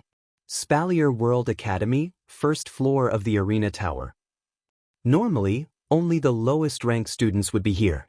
Today, however, it's filled with a sea of people. As far as the eye could see, the normal and elite students had practically filled the entire spacious floor. At the very front of the circle was a group of special students dressed in gold-trimmed white uniforms. All the students let out shouts, cheers, and clamors. Their eyes were filled with fanaticism as they looked at the arena surrounded by them. They were like star chasers as they shouted crazily, causing the entire first floor of the Tower of Tournament to tremble with their loud voices. No, it's not just students. Above the walls of the first floor, there's a circle of buildings that look like observation towers. It's built specifically for the academy's higher-ups to observe the students' performance in the arena tower. At this moment, there's a group of faint figures moving around in the observation towers. If you look closely, you'll see that it's also filled with people. Those figures are all the academy's teachers and higher-ups. Even the teachers and higher-ups are here to watch the upcoming battle. It's easy to imagine how high the level of this battle is going to be. At the side of the central stage, Ka and Jaffer tapped the ground in front of everyone. Their bodies flashed and appeared on the stage. They turned their heads and looked down at Wu Yen, who's surrounded by girls. Their eyes are filled with battle intent. As the two went up on stage, the students below the stage became even more fanatical. Cheers rose from all directions and the deafening screams almost instantly became one. Below the stage, Wu Yen couldn't help but wrinkle his nose when he saw the situation. He felt very helpless. He feels like he's been living under a lot of people's gazes lately. The girls next to him are all looking at Wu Yen. It's very obvious. They only care about what Wu Yen will do next. The people around them were completely ignored by them. Wu Yen calmed himself down and disappeared. He suddenly vanished on the spot, and when he reappeared, he was already in front of Kaya and Jaffer. Ka and Jaffer's pupils shrank. The fighting spirit in his eyes did not decrease but instead increased, but the expression on his face became more and more serious. When the audience below the stage saw Wu Yen coming to the stage, they immediately shouted excitedly. They craned their necks forward and opened their eyes wide, afraid that they would miss a second of the scene. The battle between the top students of the Spalier World Academy. There was no one who did not want to watch such a battle. Kaya was the leader of the 3 royal families in the academy and the prince of the Fea Empire. If nothing went wrong, the next emperor of the Fea Empire would be him. Jaffer was also the leader of the 3 royal families and the prince of the Burba Empire. He was also the next emperor of the Burba Empire. Both of them, who had many identities, were challenging a common man without any identity or background. Just this title alone was enough to arouse the interest of most people. Of course, most people came here to witness Wu Yan's true strength, including the academy's higher-ups. In just a few short months, Wu Yan's name became a legend in the Spalier World Academy. The strongest student in the academy less than half a year ago. Who could do it? Many of them saw Wu Yen and Jaffer's fight during the tournament, so they knew Wu Yen had the strength to rank among the top few students. However, it didn't take long for Wu Yen to become number 1 on the ranking board. He became one of the strongest students. At that time, the strongest student was Astria. When Wu Yen and Astria fought, only the higher-ups of the academy were there as witnesses. Outsiders didn't even know that the fight took place. Thus, they didn't know how Wu Yen got the title of strongest student. Plus, Astria is Wu Yan's confidant. If it wasn't for the fact that the changes in the rankings are approved by the referees of the academy, they would have suspected Wu Yen of using some sort of method to cheat. Now that Wu Yen is fighting against Kaya and Jaffer, it's a chance for everyone to see Wu Yan's true strength. Looking at the crowd below the stage, Wu Yen couldn't help but shake his head. Isn't this commotion a bit too big? On the other hand, Kaya and Jaffer didn't share the same sentiment as Wu Yen. They came here to cause a ruckus. I've always wanted to spar with you, but I never had the chance. Kaya narrowed his eyes. His lips curled into an eager smile. Today, I can finally make up for that regret. Is that so? Wu Yen raised an eyebrow. I hope you won't regret it later. Losing in front of so many people will damage your reputation. Reputation? Kaya smiled bitterly. Your reputation is much greater than mine. It'll damage your reputation if you lose. After saying that, Kaya turned to Jaffer. I'll go first? No. Jaffer puffed out his chest. I'll go first. Let me go first. It was rare for Kaya to show his aggressive side, contrary to his usual modesty. I have a personal grudge with him that needs to be resolved. Jaffer looked straight at Ka and said in a deep voice, I have a personal grudge with him. I want to fight him in his best condition, so I have to go first. So I'm here to take advantage of him? It won't matter anyway. You should go first. You're the one who should go first. It's you. You've already fought him once. That's two different things. Don't talk about it like that. Are you going to go first or not? No way. The crowd's voices gradually died down. The crowd was speechless. Kaya and Jaffer were bickering like children on the stage. Everyone's jaws dropped to the floor. They're fighting over the right to go first. Are they still the humble and polite Prince Kaya and the domineering Prince Jaffer? Ha! Hinajuku couldn't help but laugh. These two people are surprisingly cute. The girls nodded in unison. Even Fei Fei and Lulu had the same look in their eyes. Wuyan couldn't stay calm either. It looks like the two of them are going to start a fight before fighting him. He rubbed his forehead and reached out his hand. Stop fighting. Let's fight together. The air froze. Kaya and Jaffer narrowed their eyes. Their gazes toward Wu Yen turned hostile. Wu Yen shrugged helplessly. Don't look at me like that. I'm not looking down on you. Wu Yen crossed his arms and sighed. I'm sure you know better than anyone else that you don't stand much of a chance against me in a one-on-one fight. I don't think you want to lose too soon, right?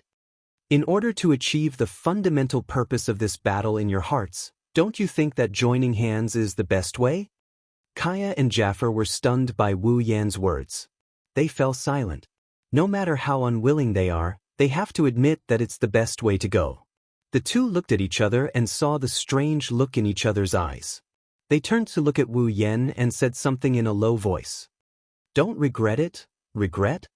Wu Yen grinned. He grinned so hard his eyes squinted. He lifted his leg and stomped on the ground. Ding! A clear and melodious bell rang. A red magic formation spun out from under Wu Yan's feet. In the blink of an eye, it enveloped Wu Yan's body. At the same time, a thick flame rose from the void.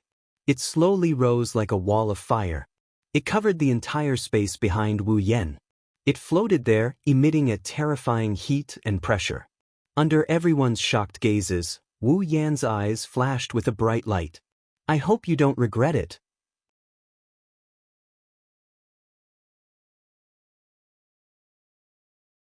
Chapter 8:18. Magic! Kaya and Jaffer cried out in surprise.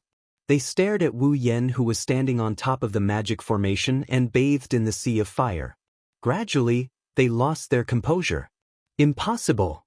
Many people stared at Wu Yen in disbelief. When they confirmed that Wu Yen was emitting waves of magic, they were dumbfounded. Even the higher-ups on the observation deck couldn't help but cry out in disbelief. There was a very basic law of cultivation in the Spalier world. Even ordinary people who didn't cultivate knew about it. Once a person cultivates Do-Chi, then they will never be able to cultivate mana for the rest of their life. Conversely, a person who cultivates mana will never be able to cultivate Do-Chi. In other words, in a person's body, there is no way to accommodate two types of energy at the same time. But now, what did they see? They saw that Wu Yen, who had always been fighting like a warrior, was now using magic. There were clear waves of magic on his body. How was this possible? Countless people looked at each other in dismay. They couldn't believe what they were seeing. From what they knew, Wu Yen had always fought like a warrior. Lightning was a special effect of aura and fire was a special ability of armament. He had always been a warrior. With such preconceived notions, they couldn't accept the fact that Wu Yen is using magic. Wu Yen had once defeated Jaffer, who was at the peak of the 7th rank. Although this was shocking, it wasn't to the point of being horrifying. Challenging someone of a higher rank was difficult, but it wasn't impossible either. Cultivating both aura and mana at the same time was something that was publicly acknowledged to be absolutely impossible. Could it be? The most basic law of cultivation in the Spalier world was about to be broken? When they realized this, everyone felt dizzy. Their worldview was severely damaged. Seeing this, Wu Yen shook his head. He pursed his lips at the two dumbfounded people in front of him. His voice traveled to the silent crowd. Don't be so surprised. He just used some dirty tricks. Wu Yen could only explain. Otherwise, he would have a headache later. Dirty tricks? Everyone reacted one after another. They tilted their heads in confusion as if they were trying to figure out what the so-called shameful means was. That's why it was so effective. Kaya and Jaffer took a deep breath and they accepted it. Wu Yan's methods are strange to begin with. It wouldn't be a surprise if he had one or two more. As long as he doesn't break the law of Dukkhi and mana, it's fine as long as he doesn't break the law. Now, the most important thing. How should they deal with this battle? Kaya glanced at Jaffer. Jaffer seemed to have sensed something and nodded. Kaya tapped his feet and leaped back to stand not far behind Jaffer. As if their minds were connected, the two ignited their aura and mana at the same time. Ferocious mana and aura surged from Kaya and Jaffer as they sensed the energy flowing out of their bodies. The two of them were caught off guard by Wu Yan's use of magic. They slowly calmed down. The next moment, the howling of the wind and the roar of a beast came from the two of them. A green magic formation appeared beneath Kaya's feet. Then, a whirlwind descended from the sky. The whirlwind enveloped his body, causing his robes to flutter. It formed two tornadoes that circled around him. The ground cracked inch by inch. With a flip of his hand, a golden staff with a green crystal ball at the tip appeared in his hand. On the other side, Jaffer silently took out his armament. It was a pair of sharp claws. Jaffer put it on and flexed his claws. Clang, clang. Following a bestial roar, the image of a beast appeared behind Jaffer. Its blood-red eyes were fixed on Wu Yan. The moment they made their move, the two of them brought out all of their abilities. Kaya and Jaffer's aura surged. They didn't dare hold back at all. If they held back, they would lose for sure. Jaffer. Wu Yan smiled wickedly. His wine-red eyes shone with a deadly red light. Let's begin. As soon as he spoke, boom, the extremely condensed sea of fire suddenly trembled and completely erupted. It was like the sky had collapsed. The huge sea of fire was like a huge palm. It fiercely fell down and slapped towards the two figures on the opposite side. The sea of flames that descended from the sky almost covered the entire arena. Looking at this scene, Kaya and Jaffer's expressions became extremely grave. In the back, Kaya stared at the curtain of fire and took a deep breath. Then, with a sudden roar, cyan mana surged out, wrapping around his body and flowing towards the staff in his hand. The armament in Kaya's hand was a rare armament, but with the support of a large amount of mana, its power was infinitely close to a gold armament. It suddenly flashed and its entire body shook. The crystal ball at the top actually emitted a woo-woo sound, as if it was calling for something. Then, a small tornado flew out from the staff's body. Boom! With a loud explosion, the small tornado suddenly expanded. Like a whirlpool, it quickly engulfed Ka and Jaffer's figures. The sea of fire smashed towards the two motionless people and collided with the tornado that enveloped them. Just as the sea of fire collided with the tornado rotated and a powerful storm erupted, blasting towards the sea of fire that was releasing a blazing temperature. Suddenly, the entire sea of fire was blown away in an instant, scattering into sparks that filled the sky. On the other side, Wu Yan was startled. It's here. Below the stage, Feifei's eyes narrowed. Prince Kaya's signature spell, Wind of Disintegration. It can dissolve all energy attacks. Only the direct descendants of the Feiya imperial family can learn this legacy spell. Kaya smiled at the surprised Wu Yan. Don't be surprised. Jaffer has a beast battle technique. If I don't have a trump card, how can I surpass him in the rankings? With a wave of his magic staff, the violent winds that filled the sky twisted strangely and intertwined with each other, forming a cyan energy. Then, with another spin, it condensed into a cyan spear that shone with a cold light and was wrapped in a whirlwind. And it can be used like this. Kaya's smile disappeared and he shook his staff. A green wind spear shot out like a bolt of lightning, tearing through the air with a sharp gust of wind. The sparks in its path dissipated like they didn't exist in the first place. Then, the wind spear shot towards Wu Yan like it didn't exist in the first place. Wu Yan also realized what was going on. His eyes narrowed. If it was as Feifei said, that wind of disintegration could dissolve all energy attacks, then he couldn't use magic to block it. He raised his hand, clenched it into a fist, and swung it forward. Instantly, the air in front of him was compressed into an invisible air cannon. It covered Wu Yan's fist and collided with the green spear of wind. Boom! There was a deep explosion. Shockwaves spread rapidly, causing space to tremble slightly. Jafar lifted his head. His body trembled slightly, and he flew toward Wu Yan. He clenched his fists, and the shadow beast behind him roared.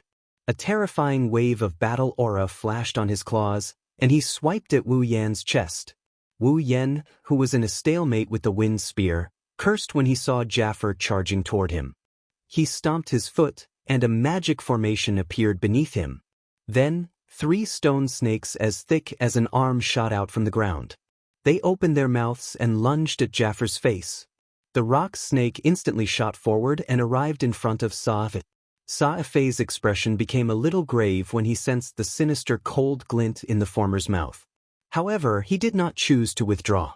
Instead, he slowly extended his sharp claws and roared at the rock snake that was shooting over.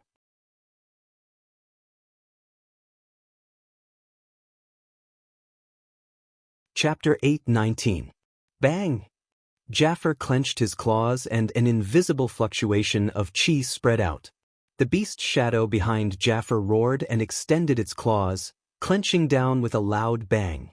In the space where the beast's shadow clenched its claw shadow, an exceedingly terrifying force acted on the atmosphere, causing the surrounding airflow to be compressed into a ball.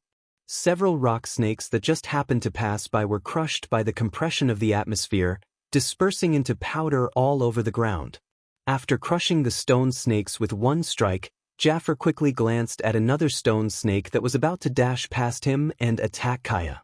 With a flick of his claws, the stone snake was instantly shattered by a gust of wind formed by chi. Jafar tapped the ground and his thick body nimbly appeared in front of Wu Yan like a ghost. His sharp claws drew a crescent arc in the air and viciously clawed at Wu Yan's chest. Chi wrapped around Jafar's sharp claws. The beast's shadow behind Jafar also extended its claws and overlapped with Jafar's claws. Bloodhunt Beast King Claw. The huge beast claw clearly enlarged in Wu Yan's eyes. Seeing this sharp claw, Wu Yan's thoughts seemed to have returned to the day of the Academy tournament, when he faced Jafar's claw. At that time, he was only at the peak of the 7th step while Jafar was at the 8th step. When Jafar used a battle technique, he went all out and clashed head-on. In the end, he relied on the sharpness of the lightning fist to receive Jafar's attack. But now, Wu Yan closed his eyes and suddenly opened them. A surge of mana burst out of his body, carrying a magic array. Wu Yan's body flashed. In front of him, a circular energy shield that was as viscous as blood rose up in an instant. Bang! In the next moment, the Bloodhunt Beast King Claw ruthlessly smashed into the energy barrier. A muffled explosion sounded, and the energy barrier rippled rapidly. It was forced into an arc by Jafar's terrifying battle technique and kept getting closer to Wu Yan's face. Once the energy barrier broke, the Bloodhunt Beast King Claw would land on Wu Yan's face without any distance. However, when the claw was only a few centimeters away from Wu Yan's face, the energy barrier fiercely rebounded with a bang. The rebounding force directly affected Jafar. Jafar grunted and clenched his teeth. Borrowing the rebounding force, his body flashed to the side of Wu Yan. His arms quickly shook, and a series of claw shadows appeared. The claw shadows carried countless chi winds and smashed into Wu Yan's energy barrier. Clang! Clang! Clang! The claw shadows slammed into the dark, blood-red energy barrier. A series of crisp clangs that resembled the clashing of weapons immediately rang out. The energy barrier's defensive capabilities were extremely high. It merely trembled a little under Jafar's storm-like attacks, but it did not shatter. Back then, Wu Yan had to use all his strength to withstand the attack, but now, it was as easy as lifting a hand. He casually received dozens of attacks. Clang! Another Bloodhunt Beast King Claw smashed into the energy barrier. The energy barrier finally reached its limit and completely burst open. Even so, Wu Yan is still satisfied. A magic barrier that he casually set up has this level of defensive power, It's enough to let Wu Yen understand the power of the spells in the 103,000 grimoires. It was absolutely worth it to exchange almost all his ability points for it. Haha. Wu Yen laughed loudly. A surge of dense magic power burst out of his body, and Jaffer was forced to take a few steps back. Before he could react, Jaffer's heart skipped a beat when he heard a crisp, ding sound. In the sky, a violent wind suddenly blew, as if a natural disaster was swirling around. Jaffer abruptly raised his head and looked up. Then, his expression changed. Not far above his head, a 2-meter-wide fireball was floating. It was pitch black like the sun during an eclipse. When Jaffer raised his head, the fireball came crashing down on him. Don't even think about it. Just as the black fireball came crashing down, a loud shout rang out. Then, a sharp sound of wind breaking rang out. A pale golden storm shot into the sky and collided heavily with the fireball. Boom! A thunderous explosion resounded across the sky, causing the entire arena tower to tremble rapidly. Many people lost their footing and fell to the ground. Some sparks even scattered into the crowd, causing the unlucky students to cry out in pain. Even their clothes caught fire, causing them to be in a mess. Wu Yen was taken aback. He turned to look at Ka, who was panting heavily behind him. There was a hint of helplessness in his eyes. He almost forgot that Ka had a move called Wind of Dissolution that could neutralize energy attacks. Bloodhunt Beast King Claw. Suddenly, another loud shout rang out. A faint figure flashed above Wu Yan's head. The claw in his hand trembled as blood-red do qi rapidly condensed. In the blink of an eye, the entire claw was enveloped in do qi. Jaffer roared and poured all of his fighting aura into the claw. The beast's shadow behind him seemed to have solidified. It reached out with both claws and covered Jaffer's armaments. Ha! Jaffer's claw slashed out and merged with the two beast claws. They turned into a black claw that shot down like a bolt of lightning. Even if Wu Yen sensed this lightning-fast attack in time, the terrifying claw was already upon him. He took a deep breath and his body trembled. Magic energy once again flashed on Wu Yan's body. Wu Yen muttered a few unknown words that sounded like an incantation. A black miasma emerged from under his feet. It split into two black fog and wrapped around Wu Yan's body. Chi! The blood-colored claw shadow appeared to have torn something apart as it instantly penetrated the black fog. The frightening do qi ripple contained within it caused the black fog to fluctuate intensely. However, the claw shadow that penetrated the black fog appeared to have fallen into a quagmire when it entered the black fog. It suddenly became sluggish. Jaffer's expression changed. Whoosh! As Jaffer's expression changed, the sound of wind breaking came from the black fog. Before Jaffer could react, a corner of the black fog wriggled and turned into a black stream of light. It suddenly shot out and slammed into Jaffer. Poochie! The black mist hit Jaffer's body like a heavy hammer. Jaffer spat out a mouthful of blood, and his body fell down in an instant. Jaffer! Kaya's expression changed. Cyan mana surged as he raised his staff. Countless arrows condensed from wind appeared behind him, and with a wave of Kaya's hand, they rapidly pierced forward. The fierce wind arrows pierced through the black fog, turning it into a beehive. However, there was nothing within the black fog. All the pores on Kaya's body tightened. His pupils shrunk to the size of a needle tip. He stomped on the ground. A gentle wind wrapped around Kaya's body, carrying him as he gently floated backwards. At the same time, a black shadow suddenly appeared behind Kaya as if it had teleported, under the shocked gazes of the audience below the stage. Ka's hair stood on end. Behind Ka, Wu Yen smiled faintly and reached out a hand to grab Ka's neck. Wind net. At this critical moment, Ka displayed extraordinary combat experience and mental fortitude. He suppressed the trembling in his heart and waved his staff. The magic energy around him rapidly fluctuated and formed wind blades. They quickly condensed into a large net of wind blades, protecting Ka within. However, Wu Yan's hand didn't pause in the slightest in the face of this net of wind blades. He directly reached for Ka. Magic energy surged in his hand and a black flame ignited. The sharp wind blades hit the burning arm but didn't cause any damage. Instead, they burned into nothingness like paper. Wu Yan's hand passed through the net of wind blades and rested on Ka's neck. The entire arena was silent.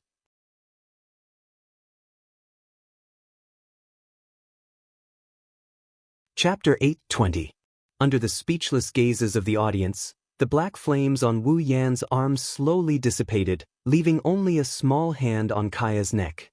But no one dared to underestimate this hand. Everyone here knows that other than magic, Wu Yan is also good at close combat. Feeling the warmth and coldness of the hand on his neck, Kaya's expression rapidly changed. He tightened his grip on the magic staff in his hand. In the end, he lowered his hand.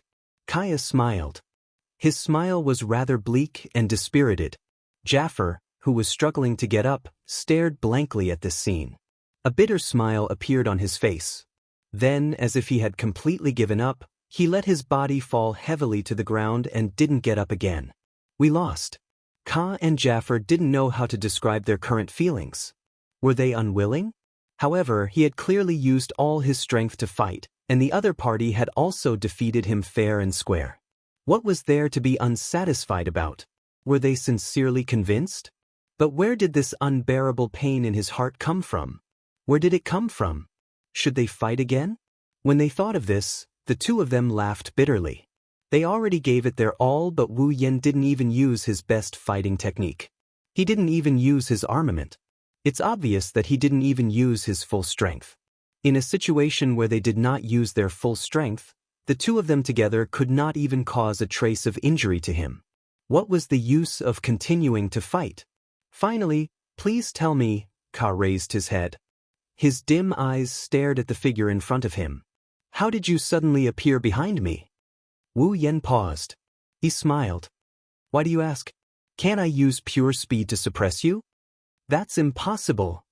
Ka shook his head. I placed a spell around me. I controlled the wind to fall into my senses. If you charged at me, no matter how fast you were, I would have sensed you once you entered the range of my wind. But just now, in my wind, you suddenly appeared out of nowhere. It's like you appeared out of thin air. Ka stared at Wu Yan. Can you tell me how you did it? Using the wind to sense. Wu Yan blinked and sighed. As expected of a magician who specializes in the wind element, Ka didn't say anything. He just stared at Wu Yan, waiting for his answer. He wouldn't admit defeat if he didn't know what happened. Wu Yan helplessly opened his mouth. All I did was use a space restriction magic. Spatial manipulation, magic? Wu Yan nodded. It's a spell that manipulates space. I used such a spell to teleport behind you. I moved behind you. Basically, it's just as you said. I appeared out of thin air. Spatial manipulation magic. Kaya's expression was somewhat dazed. Let alone Kaya, everyone else's expressions weren't any better. A spell that manipulates space. Doesn't that mean Wu Yan has mastered the art of teleportation? Teleportation. Everyone looked at each other, and they could see the shock in the eyes of those who looked at them. There are many spells in the Spalier world. If you count them carefully, you won't be able to count them all in a year. There were also spells with special effects and wonderful effects. However, a spell that manipulates space is unheard of in the Spalier world. Could it be a spell that Wu Yan created himself? With such a terrifying thought popping up in their minds, no one could remain calm. This Wu Yan, who the hell is he? Staring blankly at the smiling Wu Yan, Kaya gulped. The last bit of unwillingness in his heart dissipated like smoke in a puff of smoke. The only thing left in his heart was a suffocating bitterness. A spell that manipulates space. To lose to such a mystical spell, it's no wonder. Ka smiled sadly. I've lost, Wu Yan grinned. He let go of Ka's neck and he turned towards Jaffer. Jaffer snorted. He turned his head away, but he still opened his mouth to say something. I've lost. Wu Yan laughed and shook his head when he saw Jaffer's reluctant look. He didn't seem to be in a good mood. With that, Kaya and Jaffer finally admitted defeat. The students around them reacted and shouted in unison. Wu Yan, Wu Yan, Wu Yan, Wu Yan. Era. Below the stage, Kurumi covered her mouth with her hand and smiled seductively. How Sama's popularity has increased again, that guy. Hinagiku smiled, but her eyes were gentle. He's still as low-key as ever, well? Kotori nibbled on the pearl in her hand and grinned. As the end of the curtains, it can be considered a good ending. Bet. Astria, Toka, Flandra-chan, and Lulu cheered along with the crowd. Even the most cowardly Yoshino raised her hands with an excited smile. Fei scanned the first floor of the arena tower. She looked at the excited crowd around her before she turned to Wu Yen. Her eyes rippled with emotions. In the end, you left behind a legend. Ka helped Jafar up and slowly walked down the stage. When he passed by Wu Yen, he glanced at Ikaros, who didn't look away from Wu Yen. He clenched his teeth and felt pain in his heart. I hope you can give her happiness. Wu Yen flinched for a second before he smiled. You don't have to worry about that. Me, her, and the rest of them can't leave one another. Ka looked at Wu Yen with a serious expression. He closed his eyes and walked down the stage. When he was about to leave the arena, Wu Yan's voice rang in his ears. Let's fight again if there's a chance. I will be waiting for you at the front. Ka stopped abruptly. Jafar also raised his head. The two looked at each other and smiled. They walked out of the arena under the protection of the two royals. Both of them raised their hands to signal something to Wu Yen. Wu Yen stretched his back and grinned contentedly. Perfect endings and whatnot really make people feel good. Wu Yen walked down the stage, but he quickly stopped in his tracks. When are you coming back? A cold voice rang out. Wu Yen could easily guess the owner's current expression from the voice. He couldn't help but smile and turned around. What's wrong? Could it be that your highness misses me? Sylph was silent for a moment. She nodded to Wu Yan's surprise. You are my fiancé. It's just one sentence, but it's surprisingly powerful. Wu Yen bitterly laughed. I don't think there's a chance for me to come back. However, it shouldn't be hard for you to track my whereabouts. If you miss me, come find me. Sylph glanced at Wu Yen and nodded calmly. It's a deal then. After that, Sylph turned around and left without looking back. Wu Yan's mouth twitched. He felt helpless. He really didn't know which part of this ice princess's words was true and which part was false. It felt more like she was joking with him. Are you ready? Outside the Spalier World Academy, Wu Yen looked at the girls. When they nodded, he waved his hand and summoned Fraxinus. Take care. Fei shouted as she looked at the huge airship. You must miss me. Lulu waved her hands. She didn't cry this time. Her expression was firm. She seemed to have matured a lot after this parting. They stood in the command center of Fraxinus and looked at the Spalier World Academy on the screen. They memorized its appearance. The airship slowly flew into the distance.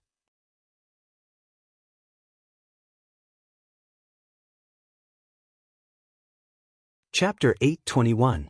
Behemoth Forest. The current Behemoth Forest is very different from before. It's not that its shape has changed or the terrain has changed. It's just that no one dared to treat the Behemoth Forest as a hunting ground anymore. The incident with the Behemoth King has come to an end. There have been no more demonic beast attacks. However, the Behemoth King is still alive. He was injured by Yukari and is currently hiding in a corner, licking his wounds. Once he recovers, another wave of demonic beast attacks will come. No one knows where the Behemoth King is hiding, but one thing is for sure, he is still in the Behemoth Forest. Even though they know the Behemoth King is in the Behemoth Forest, no one knows what to do. Search? The Behemoth Forest is larger than a single empire.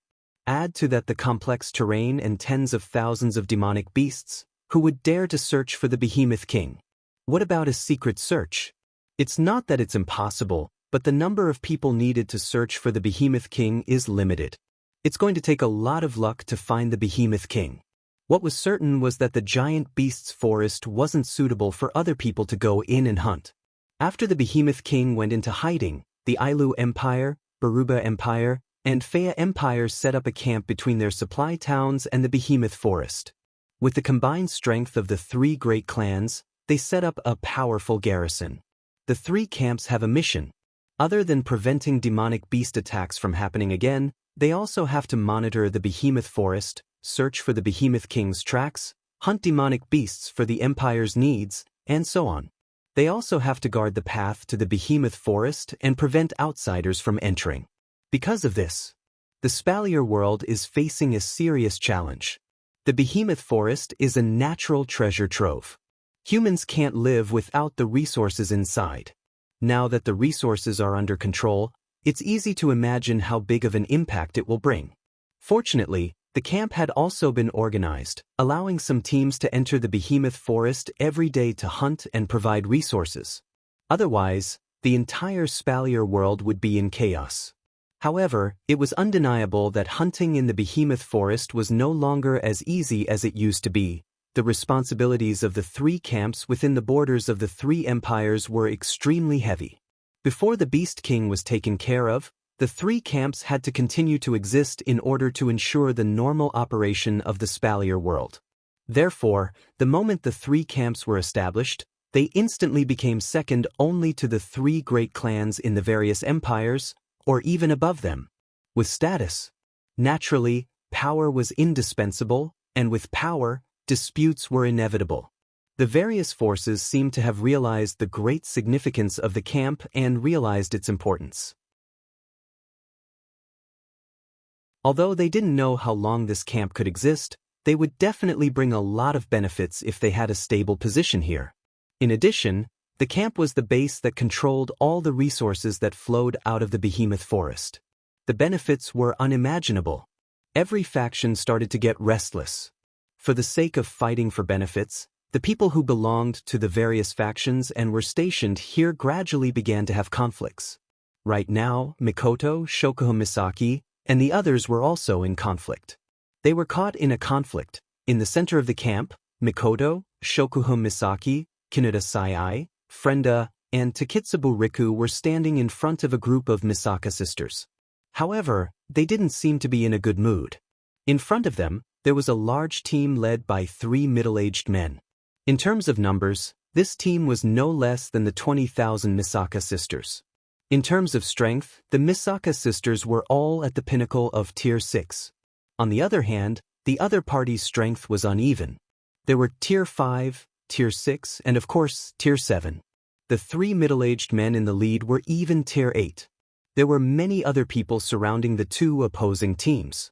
They were all sent by other factions to guard the camp. Mikoto's team should have come out by now. They were from the three great families of Ailu Empire, the Lori family, the Saito family, and the Ladine family.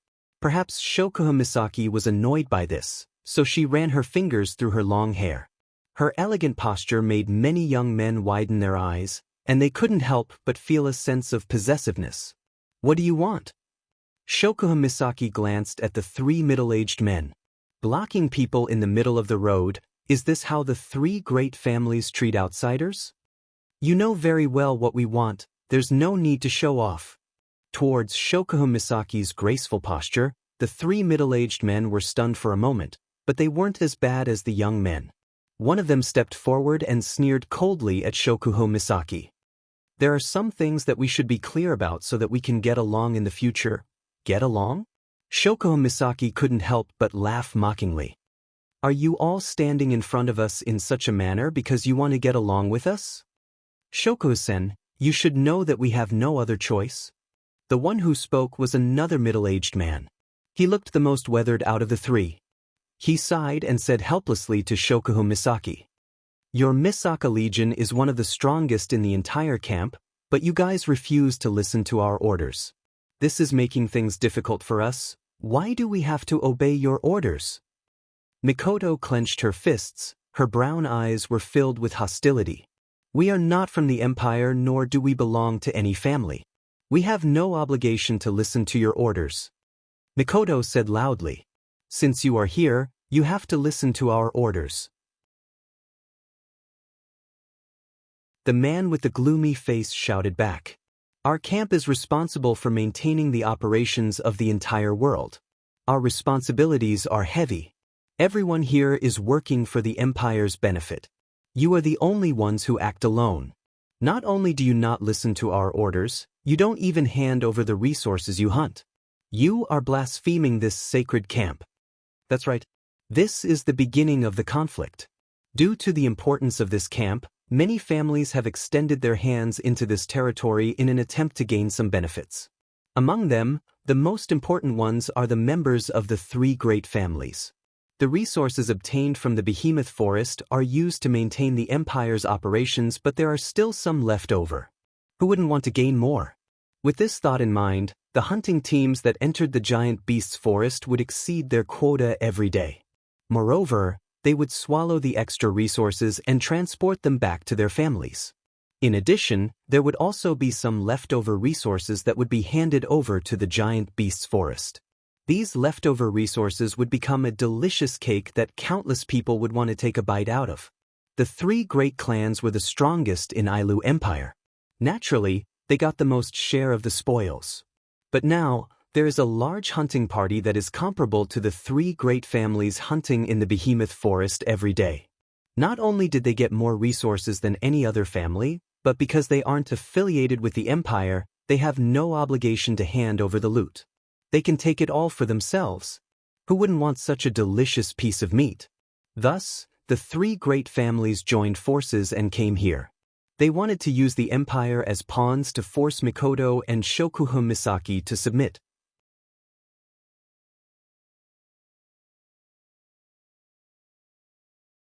Chapter 8:22. As the saying goes, a person's jealousy is a scary thing. She had to work herself to death and fight every day to earn resources that she had to hand over to the empire to support the empire's operations. Yet, other people were allowed to keep her gains for themselves. This unfair treatment caused the onlookers to look at Mikoto, Shokuhun Misaki, and the others with unkind eyes. Just a second ago, they were mesmerized by Mikoto's beauty, but now, because of their jealousy, they forgot that she was just a weak and delicate woman and started to hate her. One has to admit that the dark side of human nature is extremely ugly. Shokuhun Misaki's ability is psychological control. Her ability is able to control both the mind and the mind. In the Spalier world, due to the difference in level, she can only affect people of the same level. However, Shokuhun Misaki is already a Tier 8 combatant. There are not many people who are stronger than her.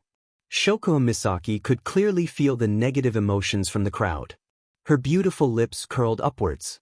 She looked beautiful, but upon closer inspection, one could see the disdain in her eyes. "You bastard!" Mikoto's bangs slowly floated upwards, as traces of blue and white electricity flowed through them. Amidst the crackling sounds, a formless aura burst forth from Mikoto's petite frame. That was the expression of Mikoto's wrath. "What? You want to use your strength to speak?" The gloomy man laughed coldly. Do-chi surged out from his body and clashed with Mikoto's aura in an instant.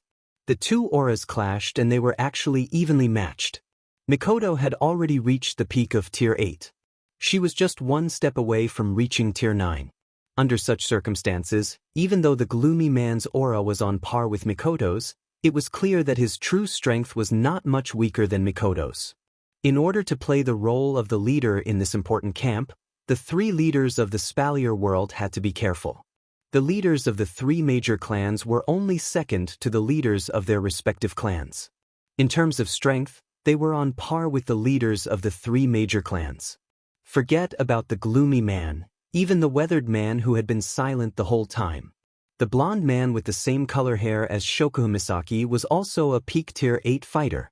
On Mikoto's side, she was the only one who was at the peak of Type 8. Shokuhun Misaki, Kinuhara Sai, Frenda, and Takitsubu Riku were still quite a distance away from that. Even with the support of 20,000 Misaka sisters, they were still slightly weaker. Of course, this was only in terms of strength. Shokuhun Misaki had never needed to resort to violence. Era, Misaka-san, don't get angry. Shokuhun Misaki. I've been waiting for you to get angry. Marcus, retract your do-chi as well. The blond man, who had been silent all this time, raised his head and coldly glanced at the gloomy man he called Marcus. I didn't come here to watch you fight. Marcus snorted coldly and glanced at the blonde man with a mocking look. Pelosi, I know your Lori family has a good relationship with them, but let me warn you first. You don't want to be the bad guy. Stand aside obediently. No one will blame you for not interfering, but if you want to protect them, you'll have to ask the brothers around you if they're willing. Pelosi said. Pelosi's eyes flashed with anger. This Marcus is using a chicken feather as a token of authority and he's getting addicted to it? Oh, you're saying our Lori family wants to protect them because we have a good relationship with them? Aren't you trying to make things difficult for them because your Saito family has a bad relationship with them? Pelosi laughed. I know that your Saito family's patriarch, who is your elder brother, ordered us to suppress this group of bastards who humiliated his 2 sons and your nephews. Oh no, I almost forgot. Pelosi seemed to have recalled something as he said with a mocking expression in a sudden realization. That second young Master Bing Mian, it seems like he almost died under his own ice do chi. Pelosi, Marcus roared in anger. The Saito family's ice combat chi erupted from his body. It was even stronger than when he confronted Mikoto. Pelosi didn't say anything about it. He just looked at him coldly as if he was looking at a clown. Stop! The weathered man hurriedly stepped forward, only to be glared at by Marcus, who was burning with rage. What? Andrew, is your Ladine family going to side with him? Hearing Marcus's angry shout, Andrew frowned. He seemed to be dissatisfied with Marcus's actions. Internal strife? Aren't you afraid of being laughed at? Don't forget what we're here for. Pelosi and Marcus were both startled. They then looked at each other, narrowed their eyes, and turned their heads away. However, Marcus still restrained his chi. It seemed that he had taken Andrew's words to heart. Pelosi looked at Mikoto and the others. He hesitated for a moment but decided to stand up. Miss Shokuho, as you know, with the current situation of the camp, a lot of people are dissatisfied with you. There are also a lot of people who want to use this as a pretext to make a fuss. Pelosi intentionally or unintentionally glanced at the angry crowd and smiled bitterly. Everyone is unhappy with the fact that you don't hand over your resources. So, don't you think it's a good idea to fulfill your obligations once in a while? Shokuho Misaki tilted her head and shook her head. Mr. Pelosi, may I ask what the obligations of the camp are? Pelosi paused. Shokuho Misaki looked around and continued. This camp was built to prevent the demonic beasts from coming out of the behemoth forest and to search for the demonic beast king. This is the real obligation. Hunting demonic beasts and obtaining resources is just a side benefit. Shokuho Misaki's lips curled into a smile. She slowly walked in front of Marcus. Marcus looked at her coldly. Indeed, everyone in this camp hunts demonic beasts in the behemoth forest every day. They exchange their lives for resources and hand it over to the Empire to maintain the Empire's normal operations. I admire your sense of responsibility. Shokuho Misaki looked at Marcus with a half-smile. But since Mr. Marcus says we have blasphemed this sacred encampment, then Mr. Marcus, can you say that everything you've done is for the sake of the Ailu Empire? Marcus' pupils constricted and he sneered. Of course I. Mr. Marcus, please don't speak too quickly. Shokuho Misaki interrupted Marcus with a smile, but her eyes flashed with a cold glint. I will do as you say. Don't forget, my ability is to control people's minds. Shokuho Misaki rested her chin on her hand and said with a smile. Although I can't control the few of you, I believe that the people around you who work for you shouldn't be able to resist my ability. I think, in that kind of situation, they would be very willing to publicize your usual actions to everyone. When the time comes, it will be time for the world to evaluate your obligations. The expressions of Pelosi, Marcus, and Andrew changed on the spot. Shokuho Misaki glanced at them, turned around and walked to Mikoto's side. Gentlemen, we all have our own goals. We are not in charge of you, so it's best if you don't stick your nose in our business. Otherwise, the ones who will suffer. Shokuho Misaki smiled. Definitely not us.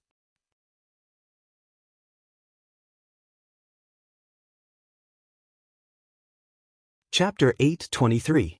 Damn it. I'm so pissed off. Kinuhata Sai kicked a rock aside and glared at Shokuho Misaki. I say, why don't you just let me take care of that guy? But don't you dare do anything stupid. Frenda was shocked. That guy is a tier 8 pinnacle, you won't be able to win if you fight him. Who says I can't kill him just because my level is lower than his? Kinuhata Sai retorted. It's not like I haven't killed someone stronger than me when I was in the Black Ops. If I can't kill him in a direct confrontation, I'll just super assassinate him. Frenda couldn't stay calm anymore. She clutched her beret nervously. You're not really planning to do that, right? All right. Mikoto sighed. That guy is annoying, but it's not to the point where I have to kill him, huh? Kinuhata looked at Mikoto in disbelief and sighed as well. You're still as kind as ever. This has nothing to do with being kind or not, right?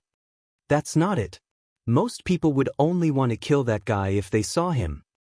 Would a normal person directly kill the person they hate? Of course, I'm super good at it. Yeah. Seeing Mikoto and Kinuhata Sai quarreling for no reason, Frenda felt like she was looking at two kids who never grew up. She completely forgot that she was the one with the smallest stature in the room. She then turned to Shokuho Misaki. Luckily Shokuho was here, otherwise we would have to fight them. I made the right decision when I asked you to stay. Well, in a base like this, it's only a matter of time before something like this happens. Shokuho Misaki tucked her hair behind her ear. She narrowed her eyes. I just didn't expect it to happen so soon. Mikoto and Kinuhata Sai seemed to be tired of arguing. They glared at each other and turned their heads away. Mikoto happened to be on Shokuho Misaki's side. Hearing this, she put one hand on her waist. We should have completely fallen out with them now, right? I don't think so. Kinuhata Sai extended her hand. He clenched his fist, and on top of it, there was a mass of air that was invisible to the naked eye that was constantly compressing and rotating. At least with Shokuho here, those guys won't be able to do anything to us, although I'm not afraid, they won't give up. Shokuho Misaki said calmly, as long as we are here, they will not give up. After all, the Misaka sisters are very efficient at hunting. They won't let go of the chance to get their hands on these 20,000 men. Shokuho Misaki was smart enough to know that Marcus's real target wasn't the loot in their hands, but the entire Misaka sisters squad. Even though they had accumulated quite a lot of resources during this period of hunting, it was only a small amount. What Marcus and the rest really wanted was a Misaka army that did not have to carry out their so-called obligations and could hunt efficiently. Otherwise, Marcus's first sentence after blocking them in the open space wouldn't be to ask them to submit their resources. From this point of view, Pelosi from the Lori family gave them a good way out. He didn't let them follow his orders. Instead, he let them carry out their duties. It seems like he cared about the relationship between them and the Lori family. Then what should we do next? Mikoto said irritatedly, the longer we don't submit our resources, the more dissatisfied the people in the base will be with us. I'm afraid we'll get into a lot of unnecessary trouble. Of course there will be trouble. Shokuho Misaki pursed her lips and said bitterly, it's because we've been hunting monsters for that bastard. Those resources should be able to give him a lot of points. Mikoto, Kinuhata Sai, and Frenda stopped in their tracks. Even Takitsubo Riku, who looked like she was about to fall asleep, lifted her head. Obviously, the bastard that Shokuho Misaki mentioned just now was the one she was talking about. Their mental state was shaken. The footsteps of the 5 girls were no longer as normal as before. Instead, they were somewhat slow. Although the expression on their faces was still as thoughtful as before, this time, they were no longer thinking about the matters in the camp. Instead, they were thinking about the detestable fellow. They spoke of, hey, that bastard seems to have returned. Mikoto pretended to be nonchalant and asked casually. Shokuho Misaki couldn't help but snicker. Misaka-san, you should know better than I do, right? Every time I talk to Chuju and the others, they always ask about you. But I was just doing it in passing. Mikoto's voice got softer and softer as her face got redder and redder, attracting the giggling gazes of Kinuhata Sai and Frenda. Just like that bastard said, Misaka-san is a tsundere. And now he's tsundere. He's tsundere. Don't talk about tsundere all the time. Mikoto yelled in exasperation. I'm not tsundere. Takitsubo Riku glanced at the three girls and gave up on asking. She walked up to Shokuha Misaki and asked in a soft voice, "Is he in the academy now?" Shokuha Misaki shook her head helplessly and looked up at the sky. 2 days ago, when I contacted Hinajiku, I heard that he seemed to have obtained a new ability and is currently cultivating it. He should be almost done with it by now. The next time I contact him, I should be able to see his face through the crystal ball. Mikoto and the other girls' eyes lit up and they couldn't help but smile. Shokuha Misaki calmly ran her fingers through her hair. This is a good opportunity to hear from him about the princess fiancé incident. The air instantly froze, and the temperature suddenly dropped. The expressions of the girls also turned cold. The Misaka girl who was closest to the girls raised her head and said, "According to Misaka's observation, Oni-sama seems to have cheated on her again." Misaka 10032 came to the conclusion. Oni-sama is a heartless man. Misaka 10031 came to the conclusion as well. Misaka 9982 seconded. Misaka 10777 seconded. Misaka 19090 seconded. In the end, all of the Misaka sisters agreed to the proposal. Hearing the girls whispering behind them, Mikoto, Shokuha Misaki, Kinohita Sai, Frenda, and Takitsubo Riku looked at each other and couldn't help but burst out laughing. However, it didn't take long before Mikoto and Takitsubo Riku's laughter came to an abrupt halt. The laughter on their faces slowly turned into surprise. This feeling this, Mikoto's forehead flashed with electricity. Takitsubo Riku's pupils constricted and she started trembling. What's wrong? Shokuha Misaki, Kinohita Sai, and Frenda surrounded the two girls. Did something happen? Well, I don't know if it's a good thing or a bad thing. Mikoto couldn't stop smiling. Before Shokuha Misaki and the others could ask, she raised her head and looked at the sky. It's here. Almost at the same time as Mikoto's words, a gigantic airship slowly appeared in the sky, accompanied by a whistling whirlwind. It stopped right above the girls. Fraxinus. Shokuha Misaki's expression changed drastically, then a helpless smile appeared on her face. I didn't expect it to come without a word. That guy is here. Kinohita Sai and Frenda exclaimed and they started laughing excitedly.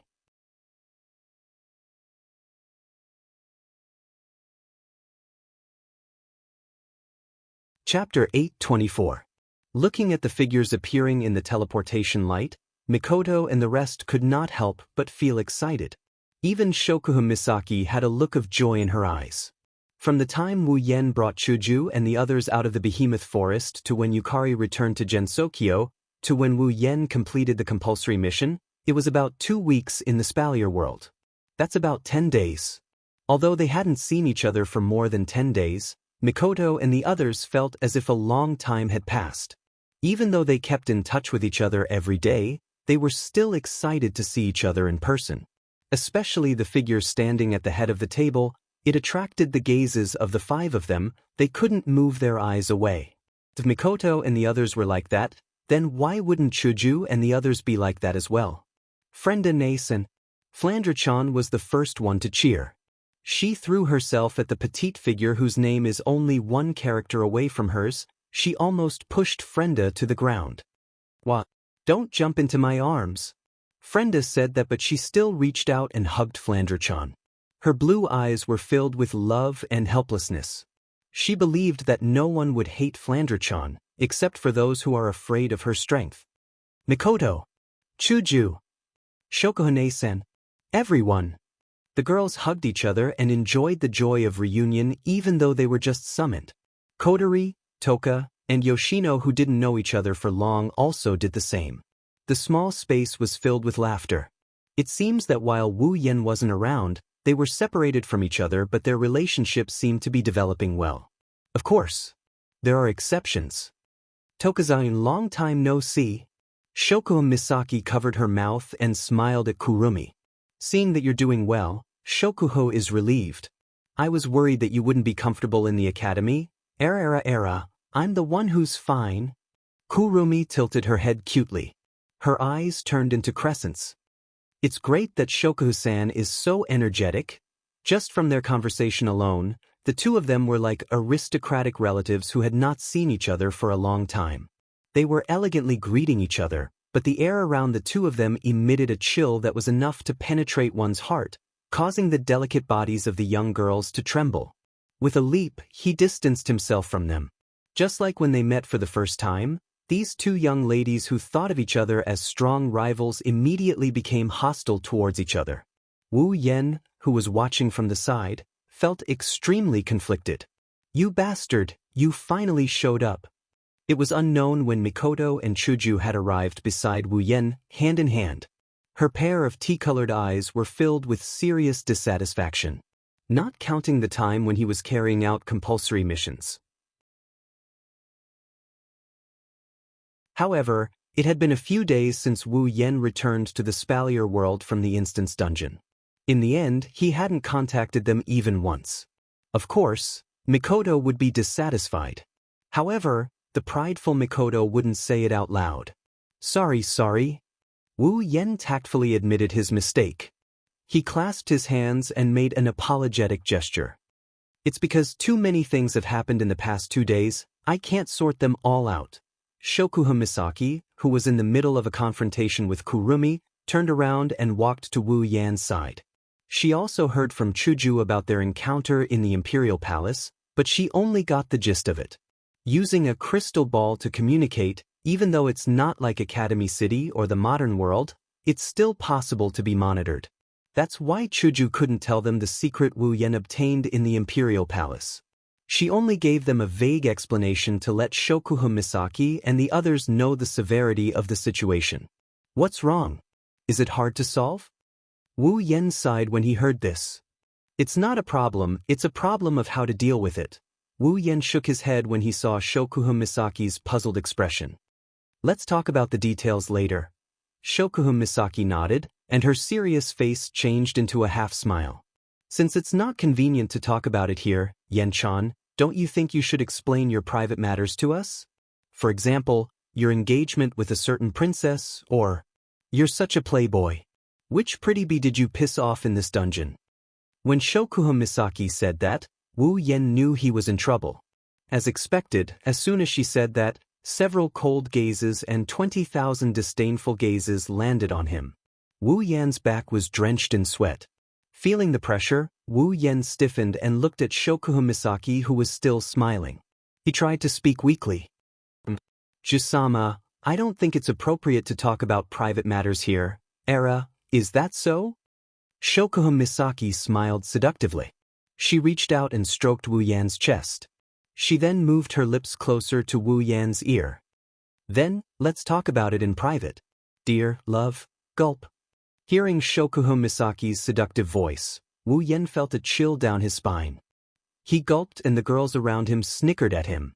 Wu Yen could only sigh and sigh in despair. It seems like he'll have a lot of work to do in the coming days if he wants to appease these jealous girls. How nice would it be if pushing her down could comfort the girl? Behemoth Forest Camp, inside a large tent, what's? You guys graduated? Mikoto exclaimed. Yeah. Chuju smiled at Mikoto. Apparently, staying at Spalier World Academy no longer has much meaning for us, so we applied to graduate. Then why didn't you guys tell us? Kinueda Sai, who was sitting on the other side of Mikoto, was dissatisfied. Don't tell me you don't plan to care about us anymore. Haha, it's just that we didn't have time to inform you. Chuju smiled bitterly. After all, we almost couldn't get out. Isn't that a pity? Shokuho Misaki looked at Kurumi with raised eyebrows. You just entered the academy and you're applying to graduate? You must be tired. Era, I don't mind. Kurumi placed a finger on her lips and said to herself, as long as Aotsusama is here, it's fine. On the other hand, Shokuho-san, I heard you spent a lot of effort to raise Starlight Queen. How can you just abandon her like that? Don't worry about it, it's fine. Shokuho Misaki waved her hand. Sometimes, power is more practical than people. All you need to do is say a word or two. Tokazaki-san, you don't have to worry too much. That's a pity. Kurumi and Shokuha Misaki looked at each other. Both of them had a noble smile on their faces. However, the way they looked at each other made the onlookers feel dizzy. They couldn't wait to teach these two girls a lesson. Wu Yen slapped his forehead and looked at Shokuha Misaki helplessly. The academy isn't a big problem since you're just students in name. Whenever you get in touch with Grandpa Lei, he'll just let you graduate. Wu Yen turned serious after he said that. Masaki-san, what do you think I should do with the information I got from the Ailu Empire's treasury? You don't have to do anything with that information. Wu Yen, Hinajiku, and the others were baffled by Shokuha Misaki's words. She didn't even hesitate to call them worthless. Everyone was stunned. Shokuha Misaki blinked and smiled as she looked at the stunned crowd. They have already arranged a way to deal with it. What are we still worried about? Hearing Shokuha Misaki's words, everyone looked at each other and laughed. As expected of Shokuha Misaki, she hit the nail on the head.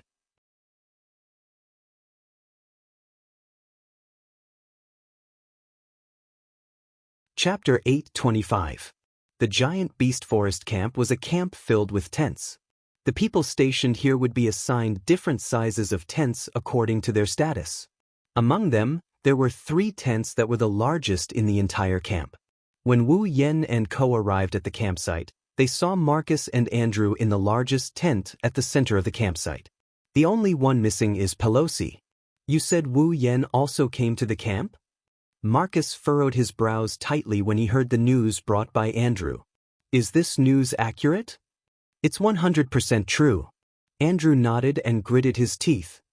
His airship is special and it can conceal itself. It's impossible for anyone to mistake it for someone else. I didn't expect this. He actually came at this juncture? Marcus' face was gloomy, his fists were clenched tightly.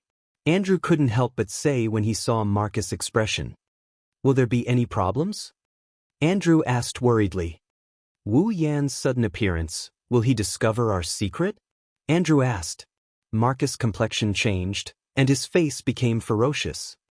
Damn it, why did he have to come at this time? Andrew's face was also filled with uncertainty. He hesitated on the spot for a long time before he suddenly raised his head. His originally handsome face was now filled with murderous intent. Let's do it. Let's just. Although he didn't finish his sentence, the meaning he wanted to express was very clear. But Marcus shook his head without even thinking about it. That Wu Yan may be young, but he's someone that even Lei Wang, that old geezer, thinks highly of. He's not that simple, you know that. He's now Princess Sylph's fiancé. If we do that and drag the royal family into this, we'll be dead. But with him here, we can't carry out the plan at all. Andrew's face was filled with fear as he said this. You know, if we can't complete the mission. The consequences. Upon hearing Andrew's words, Marcus' ferocious face became fearful as if he had seen something terrifying. He shook his head in panic. We have to carry out the plan. Otherwise, we'll suffer a fate worse than death. Then what should we do? Andrew was starting to get irritated. We can't kill him and we can't leave either. Are we going to waste our time like this? Didn't I tell you? Stick to the plan. Marcus growled. That Wu Yan may be strong, but he's just a small fry. Misaka Mikoto isn't any weaker than him, and yet she failed to discover our plan. That cunning Shokuha Misaki was also kept in the dark. I don't believe he can discover anything. That's true. Andrew's expression seemed to have improved a little. A glimmer of hope appeared in his eyes. That's right, he's just a small fry. No matter how strong he is, we should be fine as long as we're careful. Let's hope nothing bad happens. Marcus sighed. I hope so. Marcus replied in a low voice. Glancing at Marcus, he hesitantly called out, Marcus, Looking at his accomplice beside him, the malevolent look on Marcus' face slowly receded. Instead of the previous malevolence, he smiled bitterly. Andrew, if you have something to say, just say it. Although I'm from the Saito family and you're from the Ladine family, we're in the same boat now. If we don't live together, we'll die together. Is there anything that you can't say? Andrew took a deep breath and bit his lips. Marcus, what we're doing right now is equivalent to betraying the Ailu Empire. We're betraying all of humanity. If we're discovered, there won't be a place for us in Silveria. Is it really worth it? What's the point of saying this now? Marcus's face was filled with dejection. His eyes dimmed. Now, it's either someone else's death or ours. Do you want to die? You. Andrew was silent. A trace of sadness appeared in his eyes. Seeing this, Marcus laughed at himself, then his face turned fierce and he stood up abruptly. There is no turning back. I don't want to die. If I can't die, then I can only make others die. I believe that the spirits of those ants in the heavens know that using their lowly lives in exchange for the survival of 2 peak-stage 8th Order powerhouses is enough for them to feel honored. Too bad we couldn't drag Pelosi down with us. Otherwise, with the 3 of us in the camp, we wouldn't have to cower around like cowards. Marcus grumbled. And that Shokuha Misaki, she's as cunning as a fox. If it wasn't for her bringing a bunch of wild brats around the camp, that's why we forced Pelosi to come with us. We wanted to control them, right? Andrew said helplessly. If Shokuha Misaki heard this, she would be shocked. After all, she always thought that Marcus and the others wanted to control them because of their hunting ability. All right, you don't have to worry too much. Marcus waved his hand and looked at the ceiling of the tent. He muttered to himself. We only need to do this for ourselves. Right, for ourselves. Sigh. Andrew sighed and looked at Marcus. Then, let's continue with the plan. Marcus nodded, then pondered for a moment and added. Just in case, let's keep a low profile. Keep an eye on Wu Yen and Shokuho Misaki. We can't let them notice anything. I know that even if you don't tell me. Andrew smiled bitterly. He continued worriedly. I just hope they haven't noticed what's happening in the camp. Otherwise, things will get troublesome. Don't worry about it. Marcus smiled coldly. It hasn't been long since this incident happened.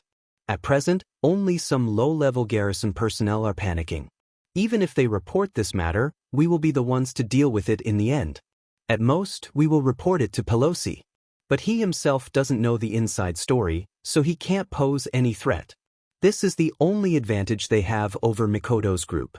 They have exclusive access to information. That way, the chances of them being exposed are much lower. Andrew nodded with a heavy expression. But with the addition of Wu Yen and his women, their group is much stronger than ours. If only we could place some spies around them. You think I haven't thought about it? Marcus glanced at Andrew. But those women who look exactly the same are on high alert. They seem to have some way of communicating with each other. The spies I planted around their tents were all removed in one night. On top of that, Shokuha Misaki, the Academy Queen, isn't a simple character either. She might be young, but she's smart and meticulous. She doesn't have a single flaw in her plans, and she has that kind of ability that's hard to deal with. Marcus, why don't we find a chance to kill that Shokuha Misaki? Andrew narrowed his eyes without any hesitation. I have a feeling that Shokuha Misaki will be a disaster if we let her live. Marcus seemed to be tempted. But Shokuha Misaki is Wu Yan's mistress. They are very close. If we kill Shokuha Misaki, we might anger Wu Yan, but what if that demigod called Yakumo Yukari gets involved? Demigod expert. Andrew felt a chill run down his spine as he spoke unwillingly. Why would a demigod expert be related to a bunch of Type 8 powerhouses? Who knows? Marcus took a deep breath and a haze flashed across his brows. Even if they don't have a demigod, they still have 2 other Tier 8 characters. We can't fight them. I just hope they don't get in our way. If we have no other choice, we'll have to resort to underhanded methods to make sure no one finds out we're the ones who did it. Andrew nodded heavily.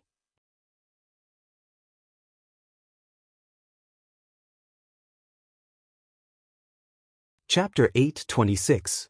While Marcus and Andrew were vexed, Wu Yan was also vexed. He wanted to bring Mikoto, Shokuho Misaki, Kinuda Sai, Frenda, and Takitsubo Riku with him when he arrived at the Behemoth Forest Camp. However, when he arrived at the Behemoth Forest Camp, Wu Yen discovered a serious problem. What about the sisters? The Beast King is still hiding in the Behemoth Forest and the mutated monsters haven't been completely eradicated. The entire Behemoth Forest is like a ticking time bomb that could explode at any moment. If he brings all the girls with him and leaves this place, the sisters' safety could be threatened at any moment.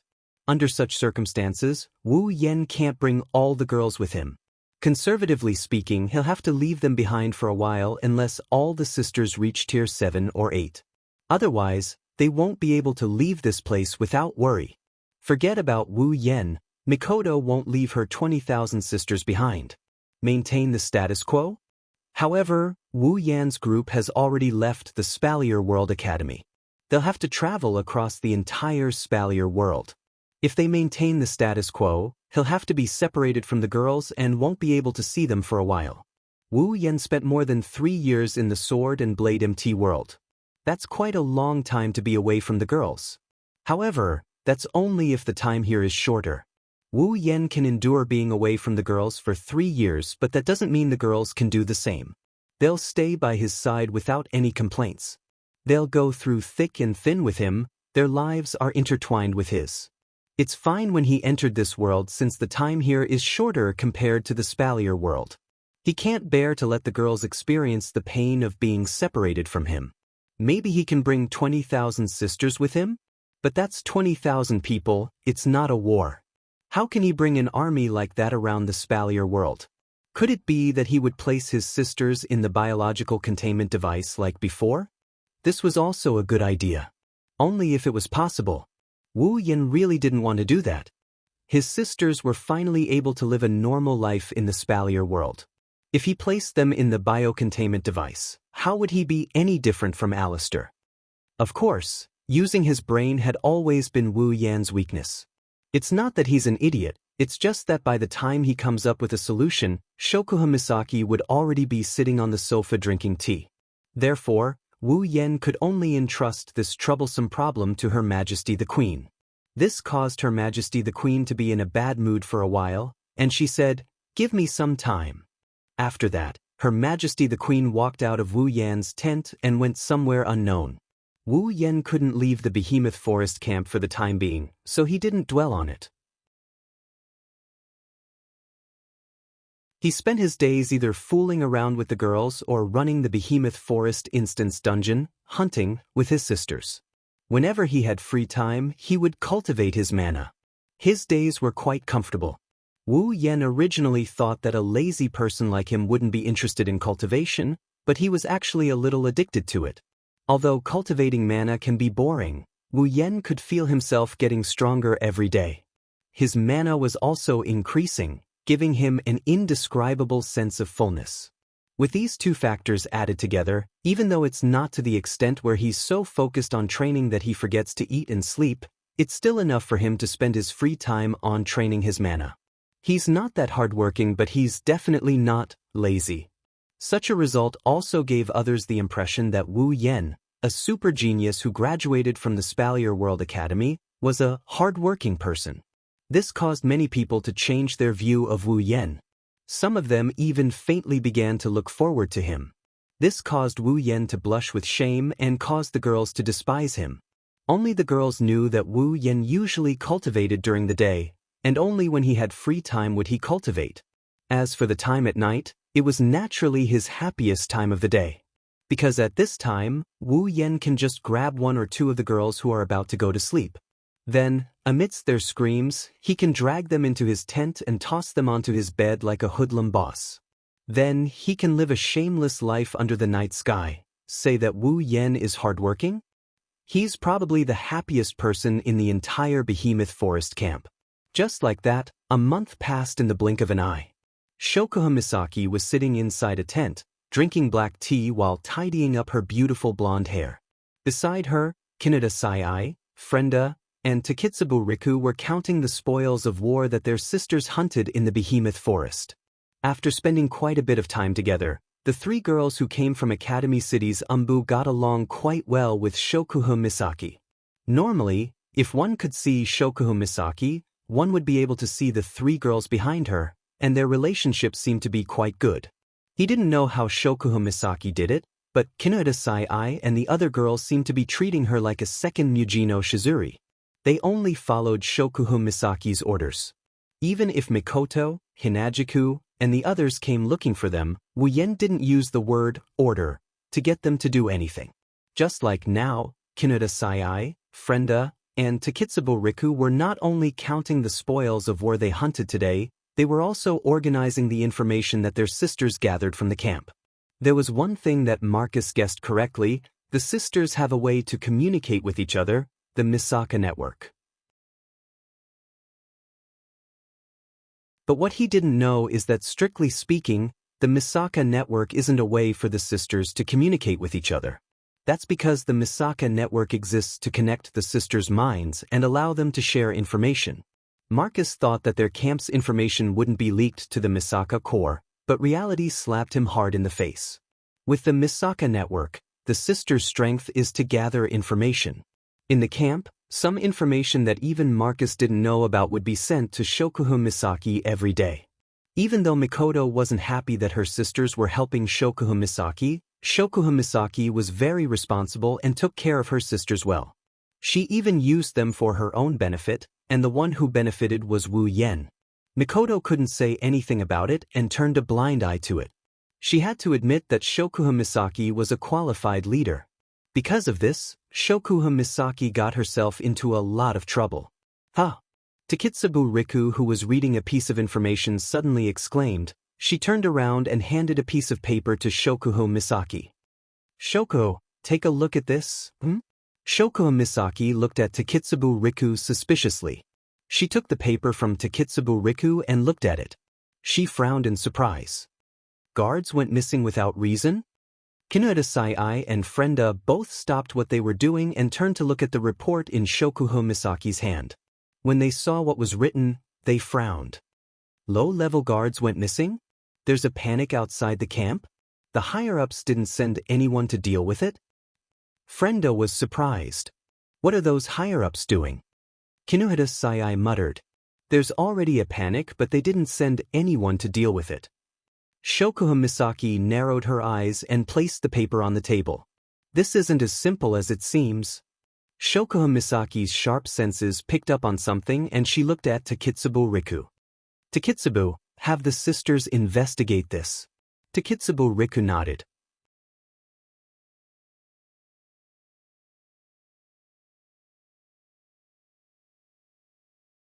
Chapter 827. In the center of the giant beast forest camp, inside a large tent, Pelosi, Marcus, and Andrew are sitting opposite each other. It's as if they're having a meeting, discussing something. Looking at Marcus and Andrew, who were unperturbed and completely indifferent, Pelosi's brows furrowed. Are you listening or not? Pelosi's tone was slightly angry. If you don't want to get involved, then I'll go. Why are you stopping me from sending people to investigate the missing persons case? Stop.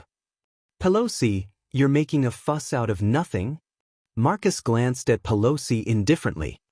It's just a few low-level people going missing. How many? Pelosi laughed out of anger. He slammed a piece of paper on the table. Look at the number of missing people reported by the higher-ups. How many of them are there? How many a day? And in the past month, more than 100 low-level personnel have been declared missing. Hearing this, Marcus narrowed his eyes slightly and exchanged a glance with Andrew.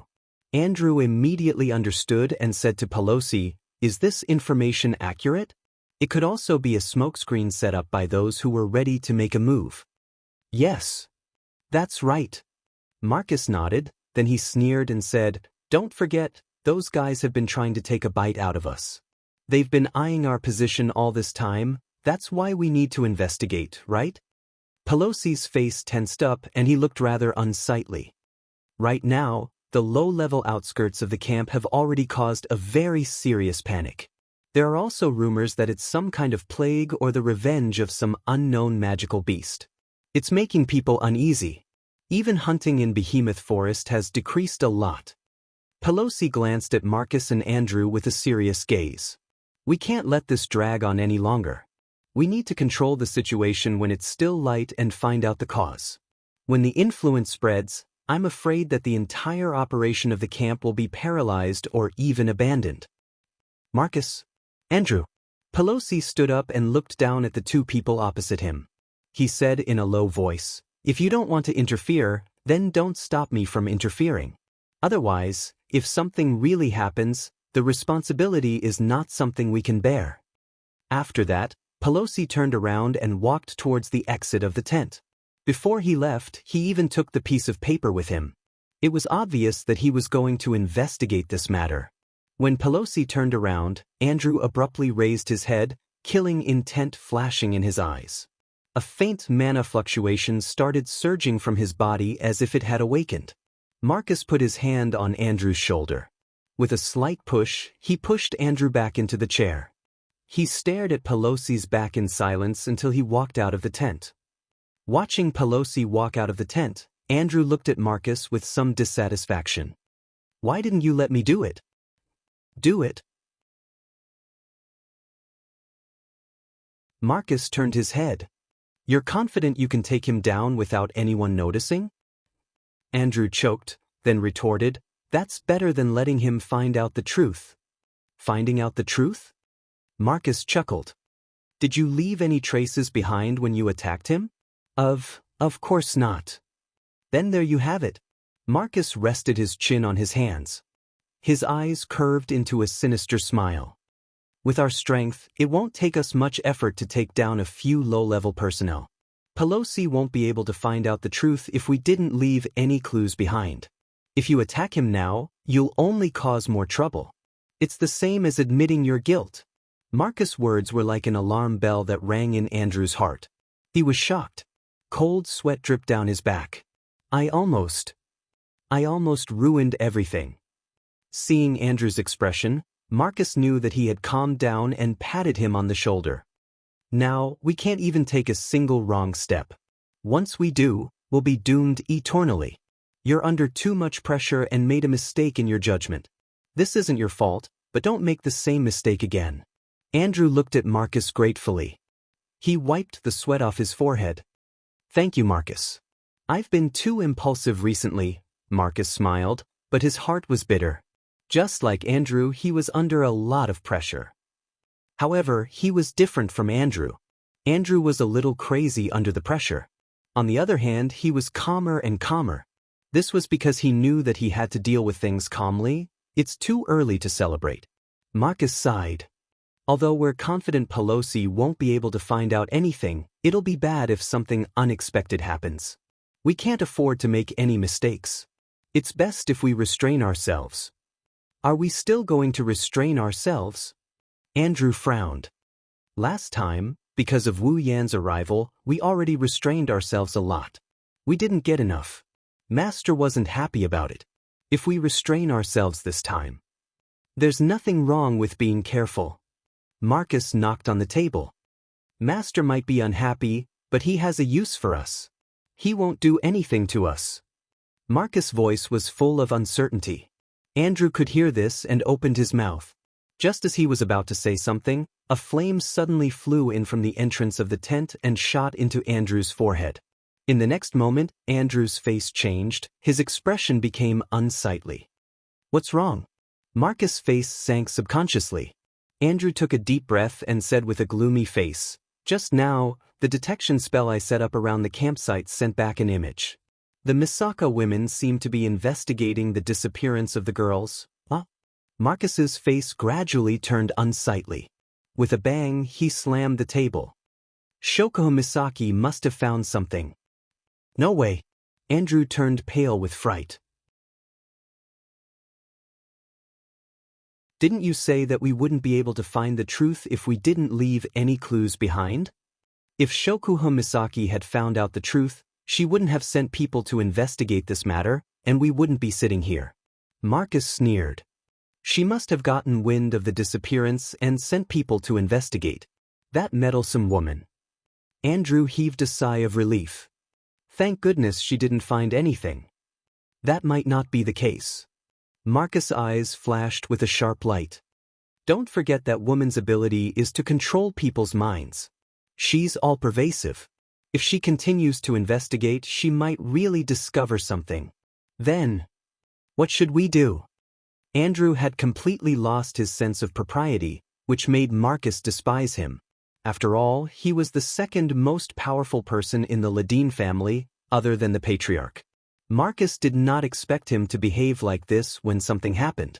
Although he was disappointed, Marcus still said with a grin on his face, "Now that things have come to this, let's be careful and kill Shokuho Misaki." "Is there no problem?" Andrew couldn't help but ask. Marcus only sneered at him. Although that woman's ability is very special, her strength is very weak. It won't be a problem for us to assassinate her. At this point, Marcus turned around and added, "As long as we don't get discovered." Andrew's expression changed rapidly, and there was a slight struggle on his face. But in the end, he leaned toward Marcus' choice and nodded firmly. "All right, let me do it." Andrew took the initiative to accept this assassination mission. "Your Saito family's ice do-chi is too eye-catching. If we make a mistake, we'll be found out. I'll kill Shokuho Misaki myself." Marcus pondered for a moment, then nodded and exhorted, "Don't let anyone discover it, and don't leave any clues behind. It must be clean."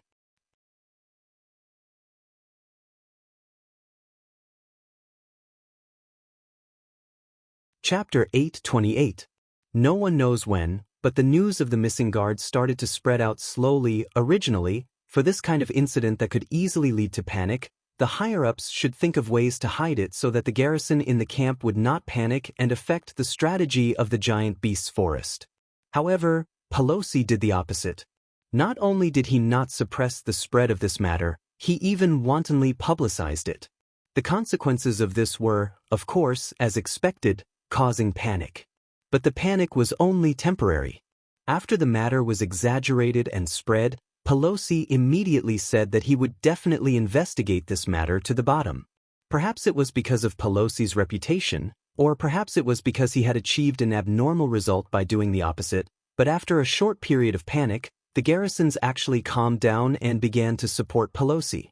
In an instant, Pelosi's reputation in the entire camp reached a commanding height. And all of this seemed to be within Pelosi's expectations. With everyone's support, after announcing the declaration of the investigation, Pelosi immediately gave another strict order. Because the garrison personnel went to bed in the middle of the night and were found missing the next day, Pelosi asked the low-level personnel not to go out at night. Even if they went out, they had to gather with others. The patrol team at night was strengthened in size and vigilance. Once they found something wrong, they can report to him directly if something goes wrong.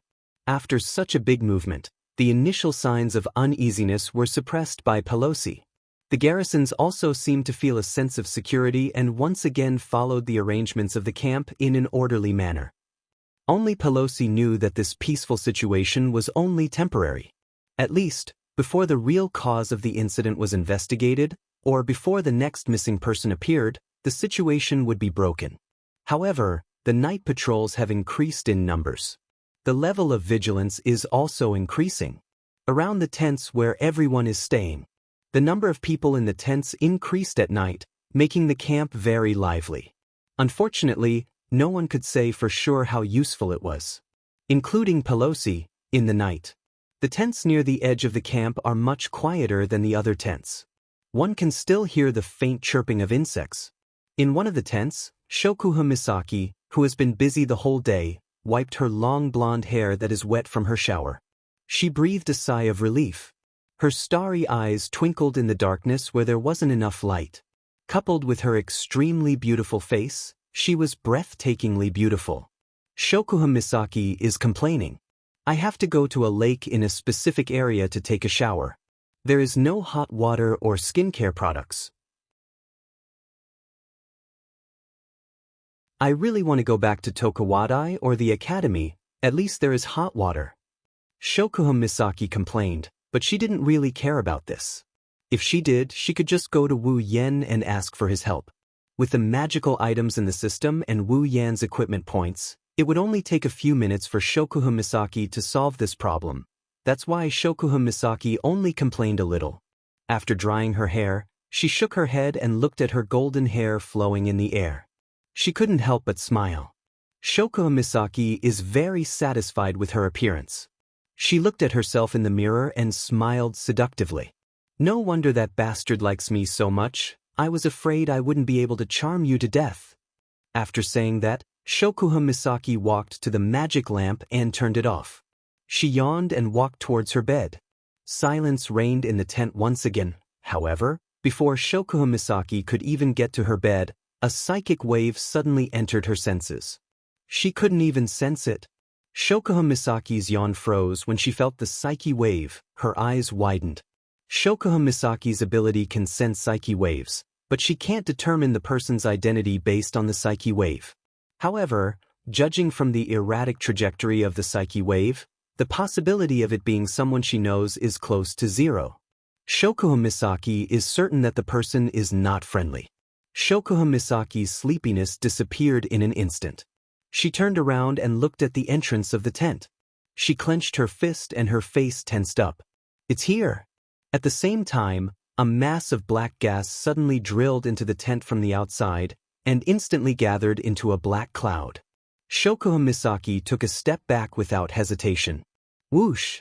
As soon as Shokuha Misaki retreated, the dark clouds swirled and a gust of cold wind swept towards Shokuha Misaki like a shadow, wrapping around her. Bang! Shokuha Misaki's body suddenly glowed and turned into a ripple. When the black cloud hit the ripple, it was bounced back. Ha! Within the dark clouds, a surprised voice rang out, as if surprised by the changes in Shokuha Misaki's body, followed by a series of angry growls.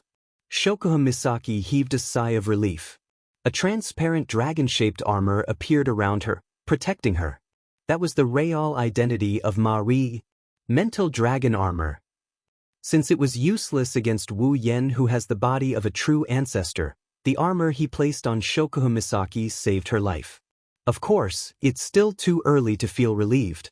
The dark cloud circled around the entrance of the tent and turned into the shape of a wolf. It had a long tail and fangs in its mouth. It looked like a black wolf wrapped in clouds. Shokuha Misaki sucked in a cold breath. Woo! With a low growl, the black wolf opened its mouth, and a black beam shot out from within. It let out a shrill whistle and pierced towards the dragon armor protecting Shokuha Misaki. Clang! The dragon armor shuddered and its color faded. It almost collapsed. Shokuha Misaki was shocked. She didn't care that the controller was not with her. She used all her strength to launch a mental attack and pierced into the dark clouds. Chi! Woo! A tearing sound was heard. The dark cloud around the black wolf shrunk and it howled in pain. The eyes of the wolf started glowing red. Shokuha Misaki cursed in her heart. Her ability seemed to be effective against the black wolf, but it didn't have much of an effect. It's obvious that the black cloud, or rather the one controlling it, is much stronger than her. Much stronger than her. Is this the culprit behind the disappearance? Am I her next target? Shokuha Misaki bit her lips and looked at the entrance that was blocked by the black wolf. She couldn't help but feel anxious. Escape? But the black wolf is blocking the exit. Scream? He was afraid that before he could even cry out, the black wolf's attack would have arrived. And from the way the Psyche Dragon armor trembled after blocking that attack, this C-grade rare armament dragon-shaped armor definitely wouldn't be able to block the next attack. Her weak body would also not be able to withstand a single blow, and she would perish as well. Thinking of this, Shokuha Misaki became even more anxious. Woo! While Shokuha Misaki was panicking, the black wolf opened its mouth again, and a faint black light flashed in its mouth. Shokuha Misaki instinctively closed her eyes. You're courting death. Just as the black light was about to shoot out again, a furious roar exploded like a clap of thunder. It soared into the sky and reverberated over the entire camp, waking everyone who was still in their sweet dreams. It also startled the patrolling personnel and Pelosi and Marcus who were in their respective tents. What's going on? Pelosi ran out of the tent in bewilderment. Marcus, who was still in the tent, had an ominous premonition in his heart. He hurriedly ran out of the tent, looked at Pelos, and ran in the direction of the sound, accompanied by a group of patrol personnel. To be continued.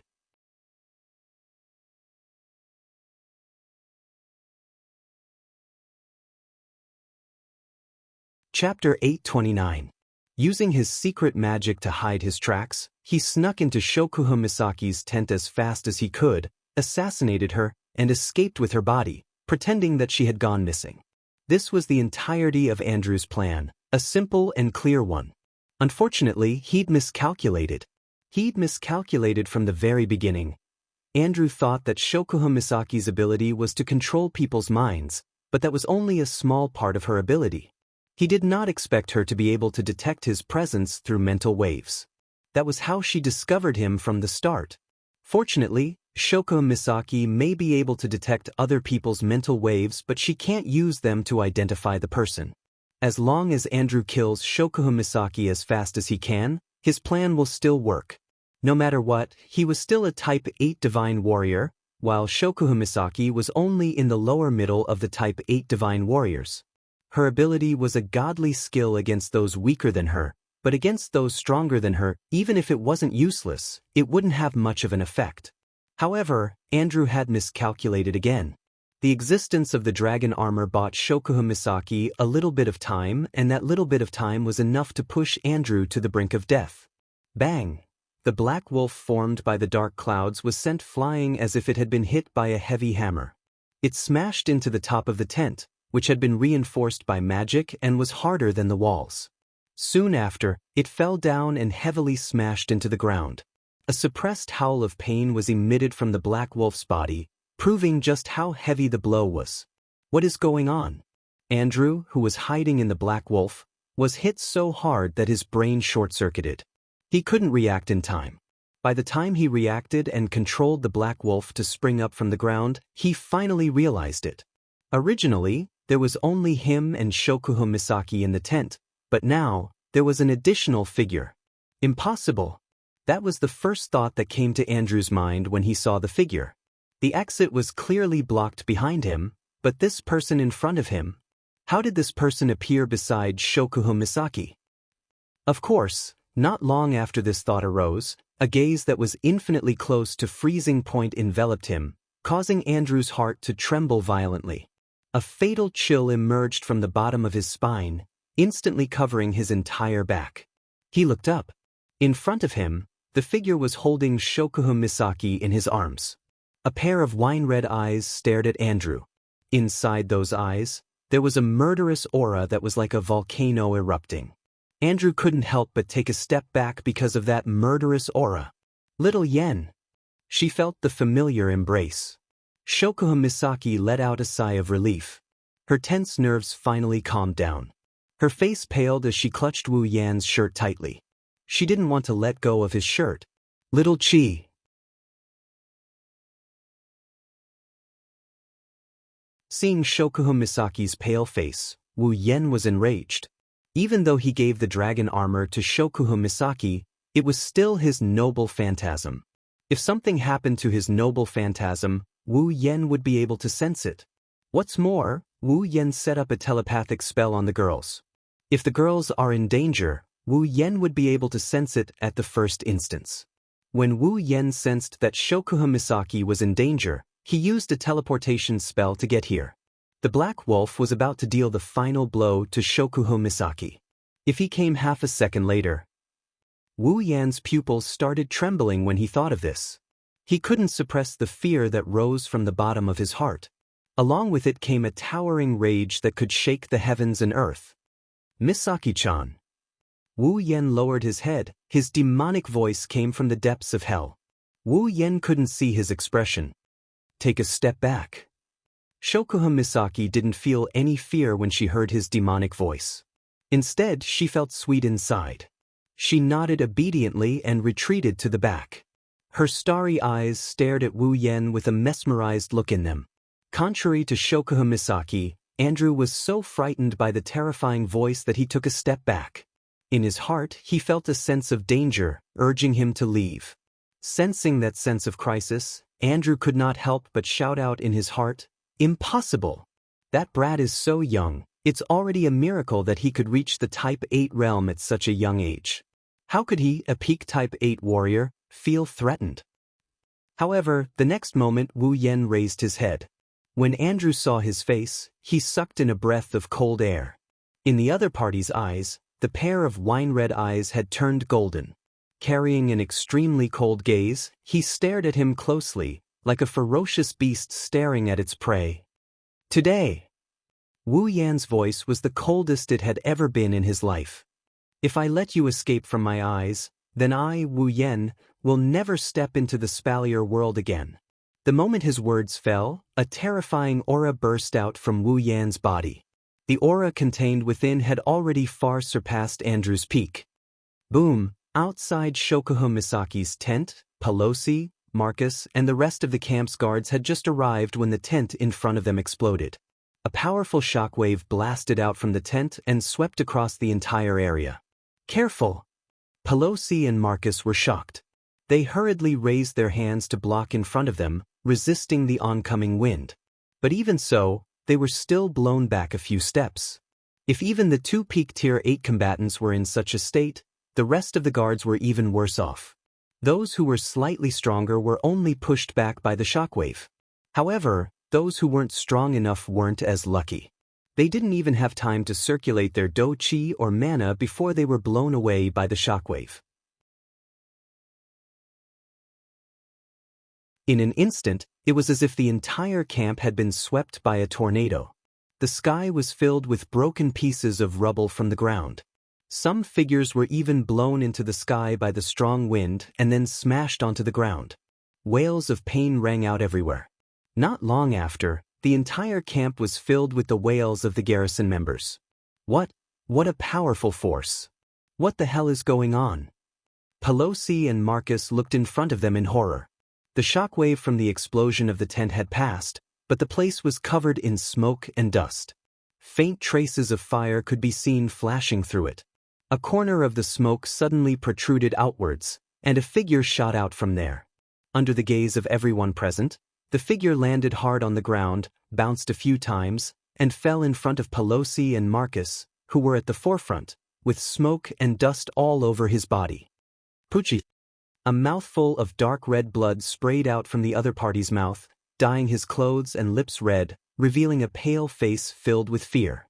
Seeing this face, Pelosi's and Marcus' complexion changed rapidly. "Andrew!" Hearing the two people's shouts, Lu Sun quickly turned his head. When he saw Pelosi and Marcus, his eyes suddenly lit up and he shouted, "Pelosi! Marcus! Save me!" As soon as he said that, another voice came from within the cloud of dust. It was like a gust of wind had swept through the area. "Save you?" The sound of footsteps followed the sound and fell into the ears of everyone present. Andrew looked in the direction of the smoke and dust with a horrified expression. He sat on the ground and couldn't help but shuffle backward. The others also looked in front of them in horror. Just who was it that could scare the peak stage 8 Andrew to this extent?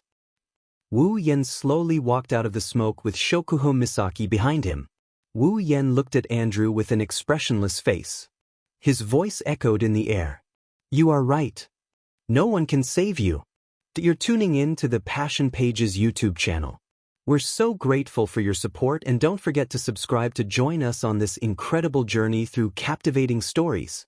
Your generosity through donations truly makes a world of difference, as it's the primary source of revenue that allows me to expand and enhance this channel for you. Thank you from the bottom of my heart for being a part of this adventure.